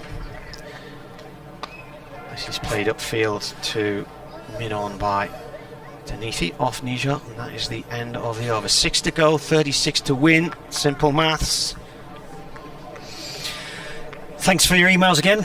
Harry's been in touch. I think the one thing, it's only a small sample size, but whatever the opinion or your opinion is of the 100, it's getting people talking, whether it gets under their skin or they're more acceptable for it. Harry's been in touch. The whole series smacks of money grabbing exercise by the ECB, using the excuse of getting youngsters into the sport, but with the fervent hope of selling the TV rights abroad. They could have achieved the same result by tweaking the existing T20 series and allowed T20 county supporters to visit home games. Shame on the ECB.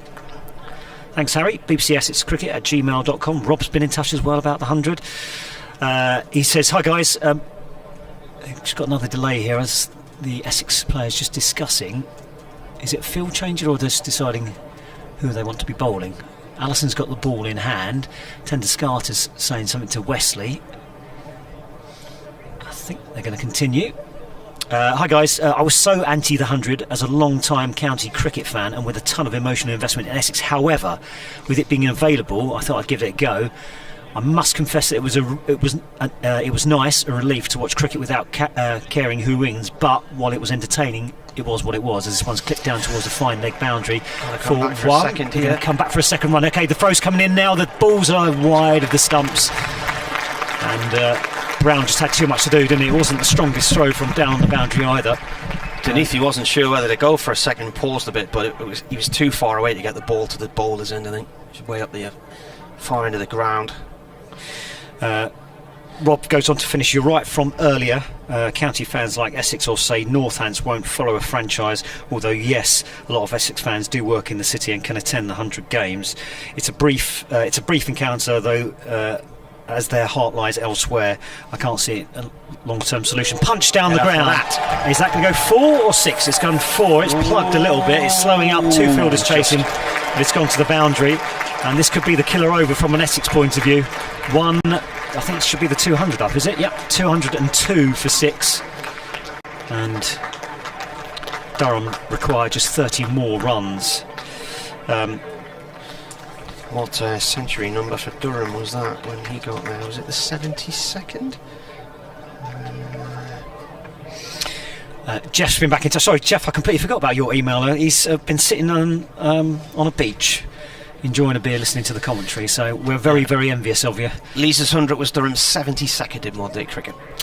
Allison in, right arm over to Lees, who just clips that all the way through the leg side. A shot at the stumps is coming in. No, it's hit the stumps, but he's got everyone's stopped. There could be a mix-up here as the throw comes in again. Well done. Good running. The stumps are broken, but I don't think it was with the ball. It might have been Brown breaking it with his hands. Stumps at both ends have been broken and look a little bit of a mess. They're all wonky, aren't they? They're all leaning the one way. Now, if I had my way, from the moment they hit the stumps for the first throw, that would have been it. It's dead ball, but penalised for good fielding there. Yeah, 2 runs added on, so expensive so far. 8 runs off 3 deliveries and 28 required for victory. Great coverage on Durham's live stream with Marty on commentary. Come on Durham, says Paul. Bernard says Durham just need to play sensible cricket and not go slugging at every ball. Yeah, like we've been saying, I think if these two stick around, they should be able to get there comfortably. But if they lose a wicket, then it could be a little bit more tricky. Stephen Johnson emailed a while ago. He says, as a Durham supporter, the 2020 doesn't hold much interest to me. Why didn't they stage a couple of northern games at Chesty Street? It may have helped interest-wise with the 100, he said. Allison, right arm over, bowls, and that's carved away through the offside. This could be a boundary as well. There's a chase on out there. It's going to be Benkenstein. Oh, he's grabbed it over the ropes. And he's a backward roll over the ropes with the ball. Yeah, absolutely. It was a good dive. It was a great effort to try and stop it, but he just dragged it over. He's been charging around out in the deep there. He's been doing some fantastic fielding. He almost stopped that one from going for 4, but this is proving to be a very expensive over. 12 runs off it so far. Durham 208 for 6. 24 required for victory. Stephen says families and kids turn up at the 2020 games anyway, and he says the new competition seems like a whole load of hype to me. I was at Benwell Hill yesterday and witnessed a great spell of bowling by young Josh Coghlan, who took 5 for 19 from 10 overs. Great commentary, lads, and looking forward to coming to the Hampshire game on Thursday. Thanks, Stephen. I've only seen a couple of the 50 over games this season, but I think the quality's been pretty good. Everyone was fearing because the big players won't be here that the quality would dip. I think from what I've seen, it's been pretty decent. Kent have probably been on the receiving end more than others with such a young squad. 24 to win, Durham, as Allison comes in, bowls to Lees, who just clips us off his thighs down towards deep mid-wicket for a single. Still one ball left in the over. And Durham, a 209 for 623 required for victory.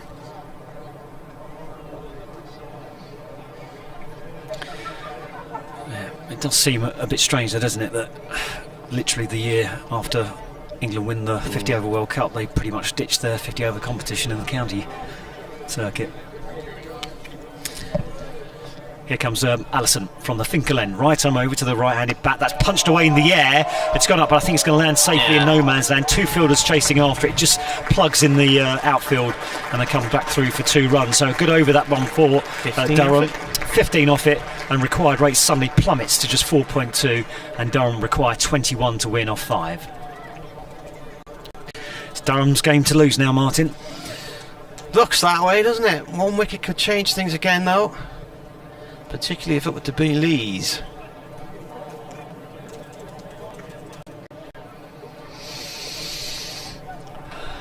$211 for 8, is it? Yeah.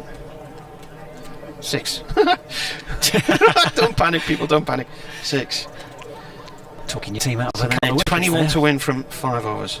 Still, no one's left yet, have they? No. Everyone's sticking around. How many games you got left in this competition? Worcestershire away on Tuesday, and then Hampshire here next Thursday, and then hopefully another 3, or maybe even only needs 2. Mown out towards deep mid-wicket by Lees. There's a man out there, but it bounced short of him. Nijar bowling here. I think his heart would have been in the mouth very briefly there. He thought he got too much of that, but just bounced in front of the fielder. 20 to win. Got a bit gloomy, hasn't it?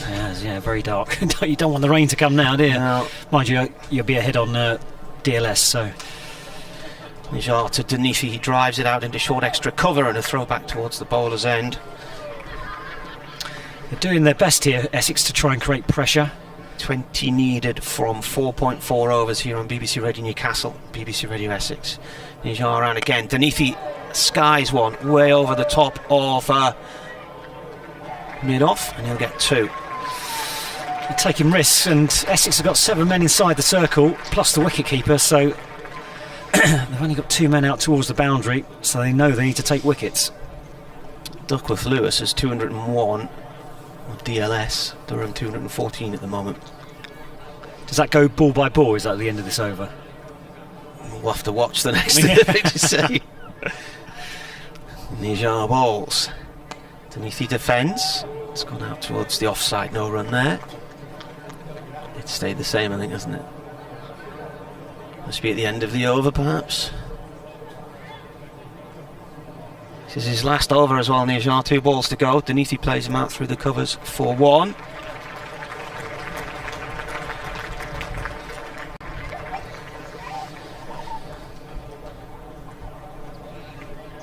So Harmer's bowled out earlier, wasn't he? And now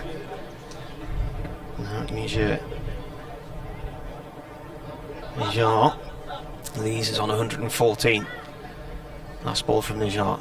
Swept out through mid-wicket for 1. So he finishes his 9 overs. 9 overs, 1 for 50. Just 16 to win off 4. Essex desperate for a wicket.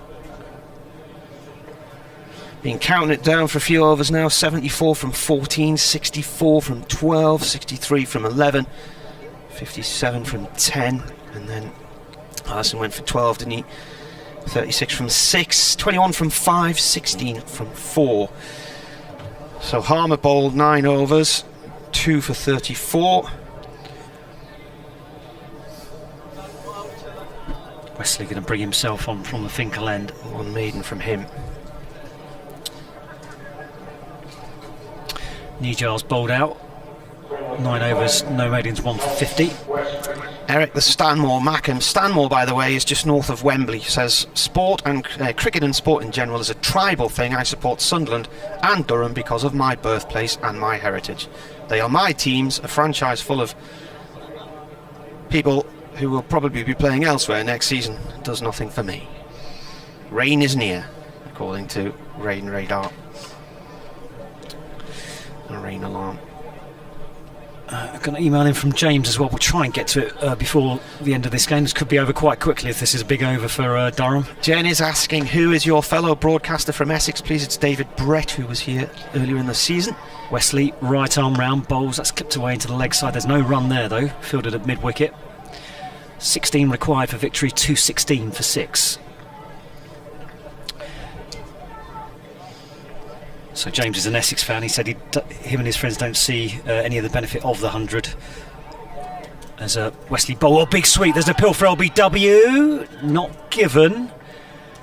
Big sweep. Didn't get too far forward, but the umpire says not out. That any benefit of the 100, all the money that's been poured into promoting it could have been put into the current T20 competition. That's what I said. Yeah, it's pure greed by the broadcasters. Blackmailing cricket. It's not greed. It's not that. No. Here comes Wesley, right arm round. Loops this one up, down the leg side. That's going to be a wide. So that's 15 required.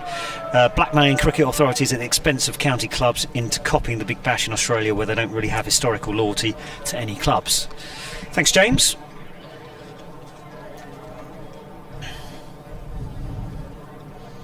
As Wesley bowls down the leg side. Now, is that going to be byes?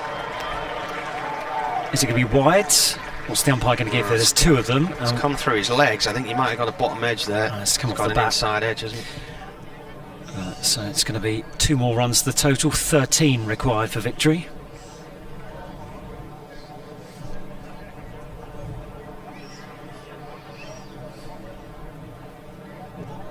As Wesley bowls flatter, and that's punched away straight into the hands on the bounce to the man at extra cover. Bernard says sensible cricket has brought a rush of runs. Yeah, Essex were on the attack as well. They had 7 men inside the field, so providing you got it up and over the infield, there were runs to be had. Essex need wickets, that's the problem. As Wesley bowls, clips off the pad into the leg side. There's a chase on here as the throw comes in, and again just misses the stumps. That was Tendascarter coming in from mid-wicket, and Lees was the man running to the danger end. He goes to 118, 220 for 8-12 to win. Wesley just adjusting the field again. Long on's coming inside the circle to mid on, long off's back. Here comes Wesley bowls, and that beats the outside edge. A prod from Duneathi goes through to the wicket keeper. 12 to win from 3 overs. And that's the end of the over. As Martin said, 18 balls remaining, 12 to win.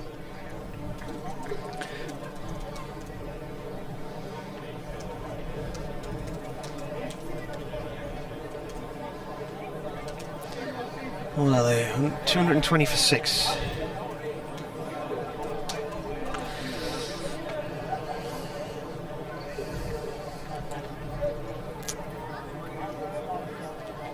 So 4 off the over. Steve Neverson says the 100's just the 2020 with 5 ball overs. Originally, when they were talking about it, there was talk of one bowler could bowl 10 balls in a row, wasn't there? That's happening. Ends halfway through. Yeah, that is happening, because they use the white card, don't they, to signal that. Another gimmick. Bernard says, if I remember correctly, when international games started at Durham, the cricket authorities were surprised how far some fans would travel to attend the game. He says he thinks the 100's more about giving the ladies a platform to play their cricket on the TV, which is a good standard if you watch it. I mean, it's certainly getting more people to watch the women's game, isn't it? Which is great. Right then, what's the crack here? Who's bowling? Allison. He's got 2 overs left. He's coming in from the Lumley end, and he's coming in around the wicket to the left-handed Lees, who digs out a Yorker on leg stick up to long on for 1. He's looked very comfortable, hasn't he, Lees? He's not offered up a chance as far as I can remember.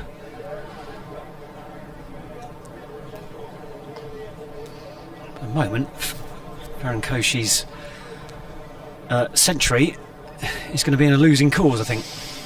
Well, Durham chasing a lot more than perhaps they should have been if Travascus had held that low chance off Khushi when he was on 14 off Chris Rushforth's bowling. I know they don't try to put them down, but it could be argued he took a much more difficult chance an over or two earlier in the same position. Tim says that Denithi still looks a canny player. He looks quite calm and assured. Get on with it, yeah. The crowd is saying. What time is it? It's 6:05, so we're well inside the cut-off time, because wasn't that? It's 6:36 or something. Yeah, it's really weird, because Essex have been taking their time over fielding positions, yet they're well ahead. I suppose they played 4 spinners, haven't they? So they've raced through some overs. Allison right arm over now to Denithi. It's a bouncer, and he pulls it out towards fine leg for 1. Wasn't a bouncer in the end, it was just slightly short of a length. Didn't really get up off that short length. 10 to win from 2.4 overs. Is that rain? Durham well ahead on the Duckworth Lewis Stern, so even if it did come, it would be a Durham win. So Durham, if they win this one, will go top by a point, and they'll be a point ahead of Essex and a point ahead of Lancashire, who were washed out today. Worcestershire have 7 points. Durham are there on Tuesday. Lees flicks one into the air. It's safe out towards Bengenstein at the deep mid-wicket boundary. And now Lees and Allison collided there, and Lees isn't happy about that, and he's saying to the umpire, he's just ran into me there. Allison's saying it was an accident, but I think there could have been 2 runs on there. Just watch this again. Oh, the camera will probably track the ball. It does. So he's on 120. He's played ever so well. 127 deliveries from him, and 12 fours. Denithi on 10 from 12. Partnership 38 from 31. When Denithi came in, Durham needed 47 to win, and they were in the 38th over. Denithi slaps the ball back past Allison, didn't quite get hold of it. It's more or less come off the toe. It's a single. Durham need 8 to win from 2.2 overs. Could be done in 2 swings of the bat. Beautiful sun-kissed evening, isn't it? Lovely. Gorgeous night. Now's a good drying night. Get that line out, get the washing out. Allison having a chat with Wesley. He's going to come round the wicket in this bright sunshine to Lees from the Lumley end. 3 out on the deep on the leg side. He bowls. Lees pulls it up towards long on for 1. Durham needs 7 to win from 2.1 overs here on BBC Radio Newcastle, BBC Radio Essex. It'll look very comfortable at the moment. I said at half time I felt that Essex probably didn't have enough runs, but it would be interesting to see how they controlled the ball by taking the pace off it, and that turned out to be a key element of this match, hasn't it, really? Last ball of Allison's over. He'll have one more to bowl after this if needed. It's a short one. It's pulled by Denithi out through deep mid-wicket, but it's only going to be 1 run. It looked like it was flying when it left the bat. Right, 6 needed from 2 overs. Colin's been back in touch. I was actually just thinking about this a second ago. What's happened to Slater? He seems to have bowled. He bowled like 2 or 3 overs at the start, didn't he? No, he came on and had another spell as well. He's had 2 spells. He's bowled. Where's he gone? He's only bowled 5 overs though. Yeah, none for 14. He's been quite frugal. I wonder if he's injured. Wesley's coming back on. Yeah, they have had a couple of replacement fielders on the pitch, perhaps. I'm just trying to look if Slater's actually on the field. I can't see him out there. That's not to say he's not. It's a big ground, but I can't seem to see him. No, I don't think Slater's on the field. Perhaps he has picked up a little bit of an injury. Wesley bowls to Denithi, 1 run down to long on. Harmer claims it. So what's this partnership worth now? 41 runs, much needed as well.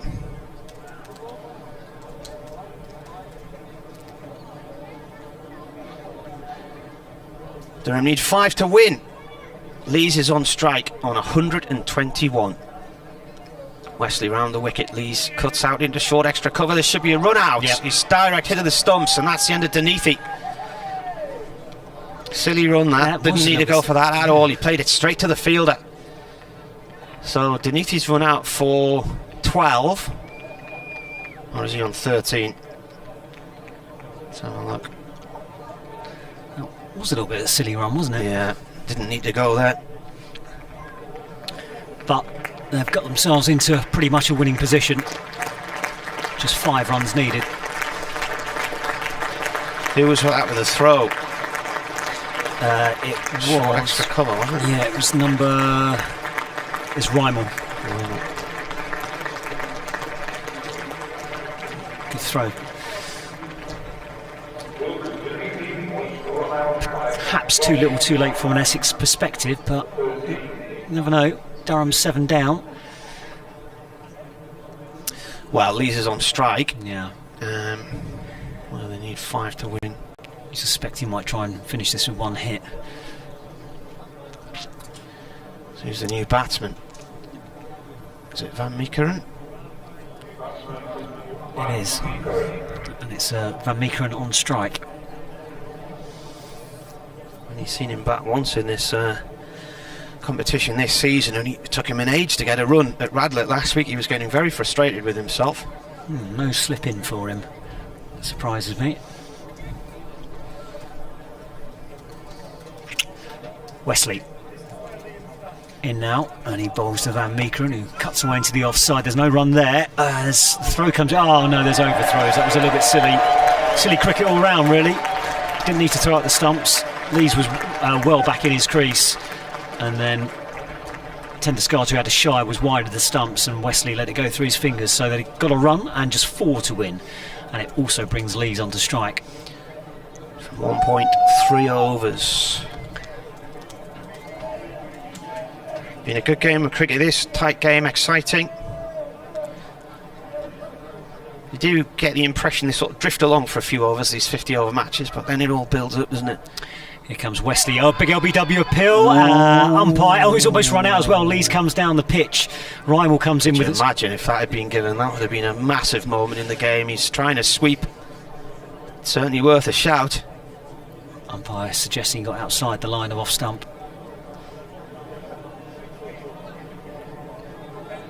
Yeah, he was quite a way across, actually, looking at it.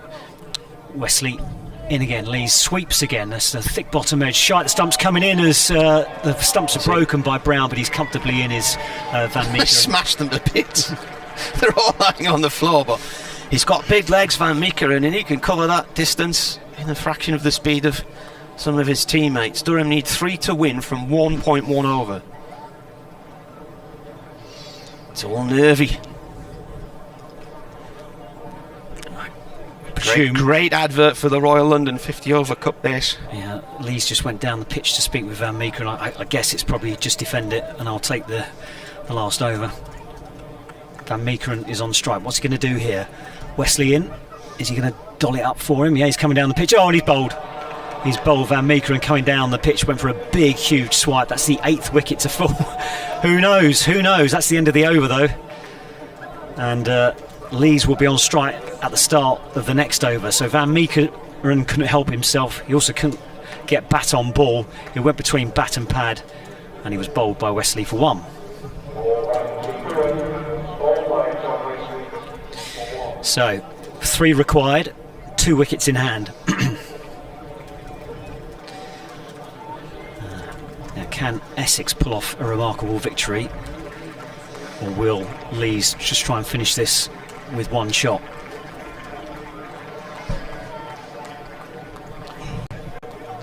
And who is going to bowl the final over? Allison? Yeah, looks like it.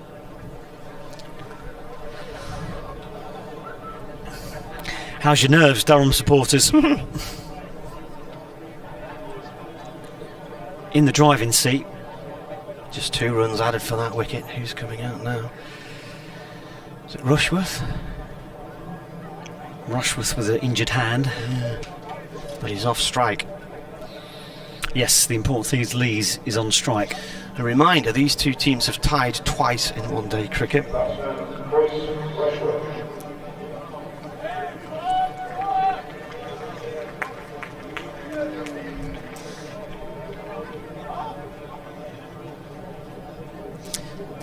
Allison to bowl, 3 needed for Durham. Lees is on strike. We're into the final over here on BBC Radio Newcastle and BBC Radio Essex. It's right down to the wire. 3 results still possible here. A Durham win, a Durham defeat and a tie. Allison round the wicket to Lees. Lees lobs it up out to deep mid-wicket, and that's going to be the win. It goes across the ropes for 4. Durham win by 2 wickets with 5 balls to spare. Lees finishes on 126 not out, his highest one-day score. What a game of cricket that was. Allison looks a bit crestfallen. The players shake hands. He carries his bat, Alex Lees. What a performance from him. Durham win just. Yeah, congratulations to both sides. Played out a cracking game there, went right down to the wire. Both teams played a huge part in that. Yep, you're right, Allison does look a little bit crestfallen, but he shouldn't blame himself. Essex didn't look like they had enough runs on the board, but still managed to get it down to that last over, but just couldn't quite get over the line. And Durham win and go top of the league with just 2 matches remaining. What an advert for the 50 over game. Been a thoroughly pleasurable viewing experience, that. And the crowd stayed as well, which is always nice to see, and that just shows you how gripping the contest was. And you could hear the relief and the cheers when Lees pulled away that ball, but thoroughly deserves it from a magnificent innings. And as I said, I can't remember him offering up a chance either. No, I don't think so. But congratulations to both sides, but well done Durham for winning. Just going through the bowling figures now. As Lees heads off the pitch, carrying his bat. What a performance from him.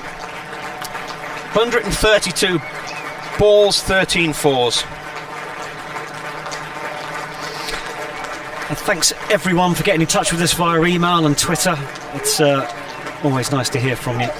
And thanks again for another pleasurable game. The county championship game I came up here for at the start of the season was a cracker as well, with the record LBWs in a match. And this one was just a very, very tight contest. Right, got all the bowling figures here for you then. So Snater none for 14 from 5. We didn't see him again after his second spell. Wasn't in the pitch in the end either, so maybe an injury there. Allison 1 for 60 from 8.1 overs, 1 maiden. Harmer 2 for 34 from 9, 1 maiden. And when he went, that was when you felt Durham had a chance of getting back on top of this. I think they needed about 43 from 7 or so overs when he went. 47 from 8 maybe. Nijar 1 for 50 from 9 overs. Bengenstein 1 for 30 from 4. Tender Scholar 1 for 23 from 4. Wesley 1 for 20 for 5. And Lee's the man of the match there with that 126, just eclipsing Khushi's 109 not out. Oh, he was caught in the end, wasn't he? Last ball, the penultimate ball of the match. And Durham restricted Essex to 227 for 6 in a low-scoring game. Their target revised on DLS over 45 overs to 232, and they got there with just 5 balls and 2 wickets to spare. So a great win from a Durham point of view. Derek says brilliant cricket. Durham have gone top. Great win, great innings from Lees, says Paul Anthony Chubb. Ant says, considering England's top order are struggling, surely they should be looking at Alex Lees. Tremendous batting from him. Paul says, excellent commentary as always, gentlemen. Listening from the glorious Roca Riviera, Hawaii, Durham. So there you go. Durham get across the line with a victory. Right, we'll get some post-match reaction for you, which you can hear on BBC Radio Newcastle and BBC Tees tomorrow, and indeed BBC Radio Essex as well. Durham next in action on Tuesday at Worcester. Be down there for that one. Then back here on Thursday, the final group game against Hampshire, and it's very much in Durham's hands now. Can they actually go and win a white ball game at Worcester for the first time in what seems like eons? Join us just before 11 o'clock on Tuesday morning. But from me, Martin Emerson, and from David Brett, it's goodbye from Chesty Street, where Durham have won a very tight match by just the 2 wickets with 5 balls to spare.